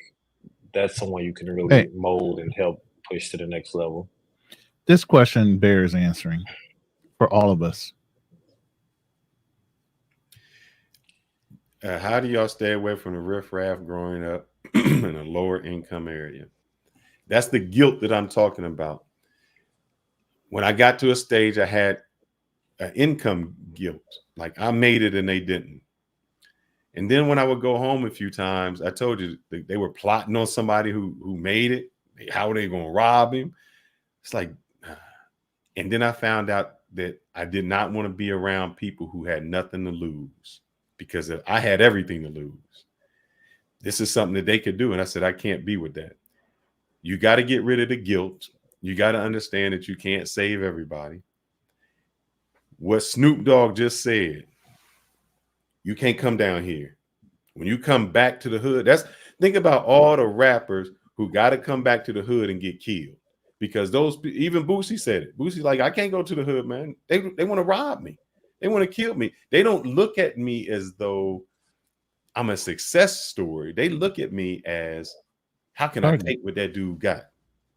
How can I steal what he got? Just think about, was it Triple X? I can't say his name. Extension. Exhibit. No, Exhibit.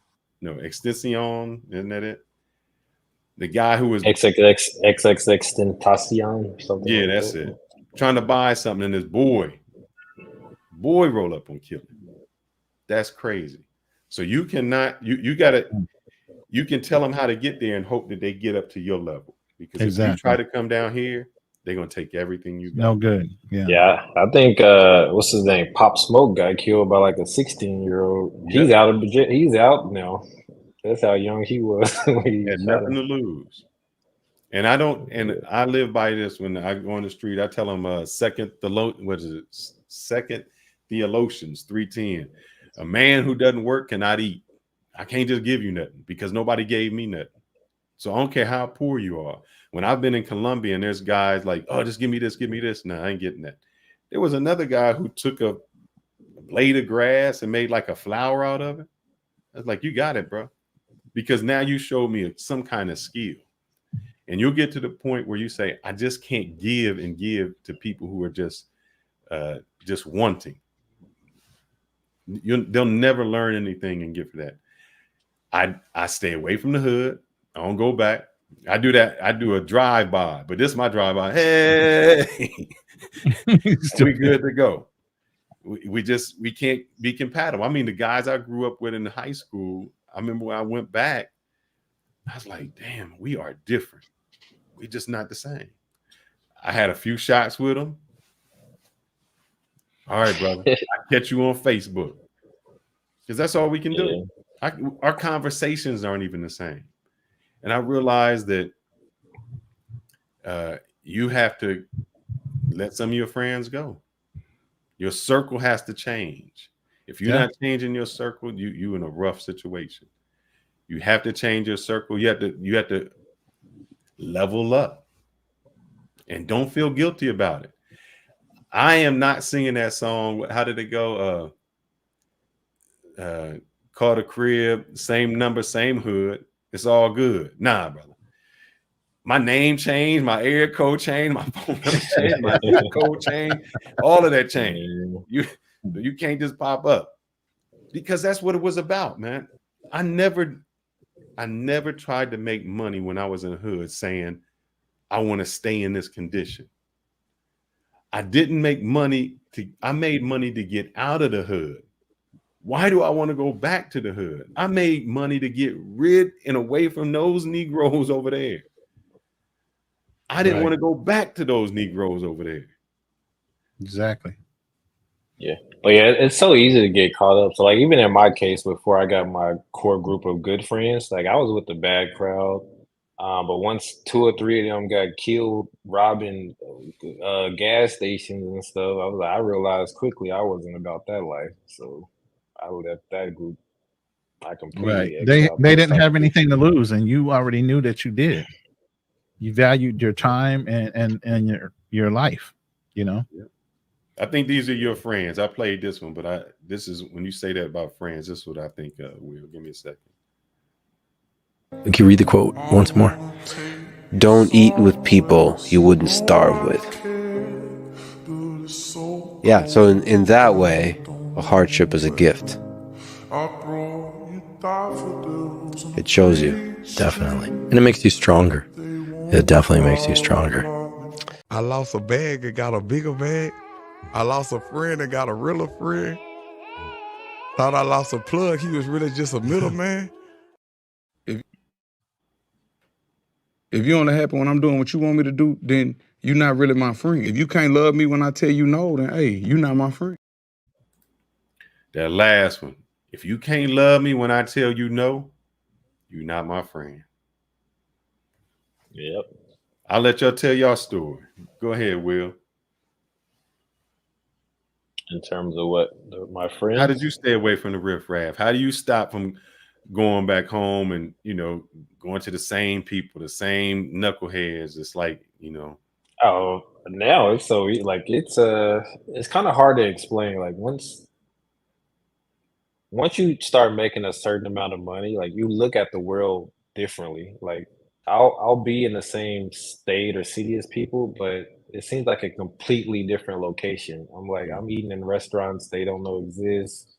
Like I don't know. Mhm. It's even like when I'm traveling, if I go to an island, so like we went to the Seychelles or somewhere like that, like it just feels like my playground. Like I feel like I can do anything I want in the world there. Like nothing costs too much, and it's a different feeling. It's like it's like you're in the same location but in a different world. But I also know like once you reach a certain level of success, those people tend to not even want to be around you. Like they feel ashamed that they're If they're basically in the even same around, spot. yeah. Yeah. And I learned that quick because like one of my friends from the first group of people I used to hang with, like when I moved to New York, I started working on Wall Street and making some good money. Like in my mind, I was rich. Like I'm from Arkansas. Like I think my mom, so I was raised by a single mom. 4 kids in the household, and I think she only made like 30,000 a year or something. My first job, I was paying almost that, and well, within a few years, I was almost paying that in taxes. So it's a different world. So I remember I came back my first visit back to see my mom from New York. My friend that lived 2 houses down, I saw him sitting on the porch, so I went to go say what's up. I'm all happy to see him. I'm thinking maybe he did something over the last few years, but nope, just the same song. And then when I left, he asked me for a few dollars. I was like, what? Mhm. So yeah, in the words of T.I., trees don't hang around grass, even though they come from the same place. The trees outgrow. And Paul, I'm gonna say this. Paul said, to play devil's advocate, Jesus hung around thieves, pros, and murderers. No, those thieves, pros, and murderers hung around him. So he changed them. They followed him and got on his program. So it would have been different if he said, I'm gonna get on their program and I'm gonna be a thief, I'm gonna be a pro, and I'm gonna be a murderer. That's not what happened. They came up to his level. They changed what they were doing to follow him. They got on his program. That's an entirely different thing. If that gentleman that was on the porch said, instead of give me a few dollars, hey brother, can you help me out? Because I want to learn what you want to learn. Instead of give me a few dollars, can you give me a subscription to a coding application? He would have been more apt to do that than any other thing else. Yeah, he left them behind. There's people that he couldn't save. You think Jesus was trying to save everybody? He said, I ain't come here for everybody. I ain't come here to change the law, bro. I tell you what then, Paul. You go be with them murderers and them pros and them thieves. You hang around them. Go ahead and hang around them thieves. And you see what you come up with. Because I even think though that was Jesus, I'm gonna let Now, you let me add to that real quick. Wait, I'm not Jesus. But Jesus I gave read them the a scripture. hold on. When Jesus met them, he Let gave me say them the an scripture I option. read. Hold up. Well, the scripture I read was, when you lay down with dogs, you come up with fleas. That's called Fearless, 1st chapter, 3rd verse. You stupid. The whole thing is, even playing devil's advocate, Jesus gave them a choice first to come up to his level. He said, I'm going to pick you, but it's your choice of whether you're going to follow me. Okay. So as brothers come around and say, hey, I see the strength and the talent in you.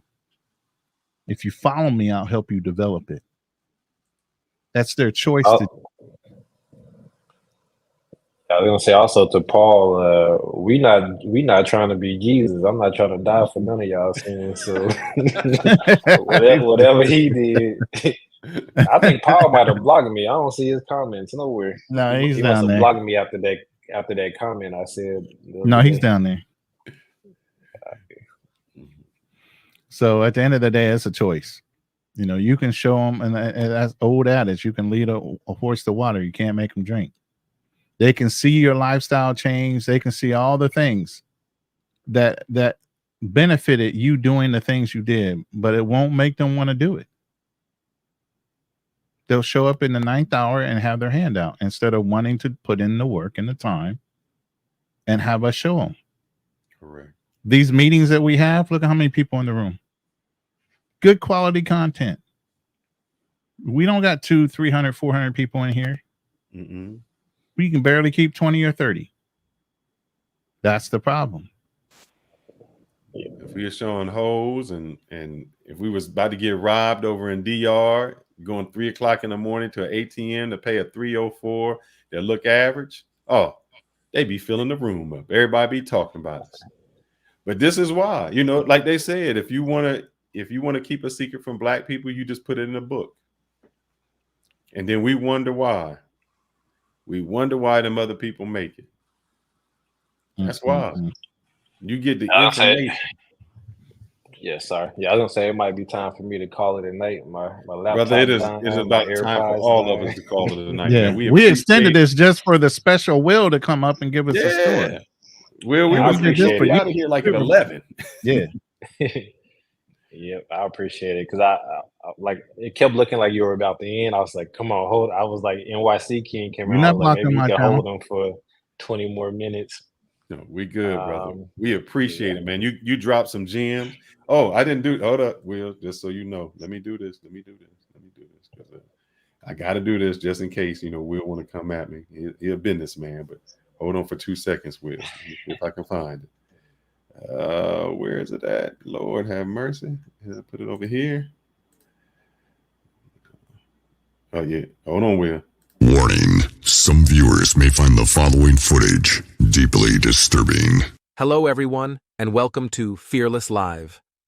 As we dive into today's episode, we need to start with an important disclaimer. The views and opinions expressed by the guests on this show are their own and do not necessarily reflect the official position of Fearless, its host, or its sponsors. We value a variety of perspectives, but please remember that these are personal views, not endorsements from Fearless. Additionally, by participating in this show, all guests give their consent for Fearless to use their likeness, voice, and statements in this and future episodes, as well as in promotional materials. Thank you for understanding, and let's get started with today's episode. Where's that at? Where's it? I play that so if I cut this up, Will, because I might cut some of this up, man, because you gave some good gems out there, brother. But now you just gave me permission to use it. I appreciate that. Yeah, no problem. I'm not gonna get mad if I'm in the thumbnail. It's okay. Oh man, don't bring it up, man. Oh, not fired. He fired shots. But Will, man, we appreciate you holding on. We know you got some kids at home that they're probably gonna get up early in the morning. I don't know when school starts, but probably soon. But thank you very much, sir. I'm gonna cut some of this up, man. You gave some good ones, and I'm gonna reach back out to you so we can do a video together. Sounds good. All right. Yeah, Good have a night, good my night. friend. Sleep well. All right, bro. Well, Ronan, we calling it a night, my friend. All right. Thanks to everyone in the chat. Please like, subscribe, and comment. If you stayed this long, you should already have subscribed to all of our channels. So Fearless _360. I think Ronan's channel is in there. Please subscribe. Please like it. Because if y'all don't like it, that makes us think that this isn't good content, and maybe we should just show the 304s and the other. I ain't doing that. I refuse. You refuse? I might do it. So please, don't put me in that position. Don't put me in the position. Don't threaten him with a good time. And we appreciate everyone who joined and everyone who put a comment in. Appreciate you, Paul. We just jousting with you, man. Yeah, if you're running this back on the playback, just hit the subscribe button, hit the bell notification so you can be notified on the lives that come up next. Yep. I didn't this live was only supposed to go like an hour, and now we have 5.5. Hey, sometimes when you're dropping joints, it's good like that. But we appreciate you staying up. Watch it on the replay. Go to work. You got Lions Den tomorrow? What's that? Today? You got Lions Den tomorrow or today? What is today? Today's Friday, I guess. Oh, shit. Hey, Friday, later on tonight, 9 o'clock, please stay in. Paul, we don't take it serious, man. It's all a joke. We love the views, bro. But good night, everyone. Until next time, travel like Ronan and be fearless like fearless. Deuce.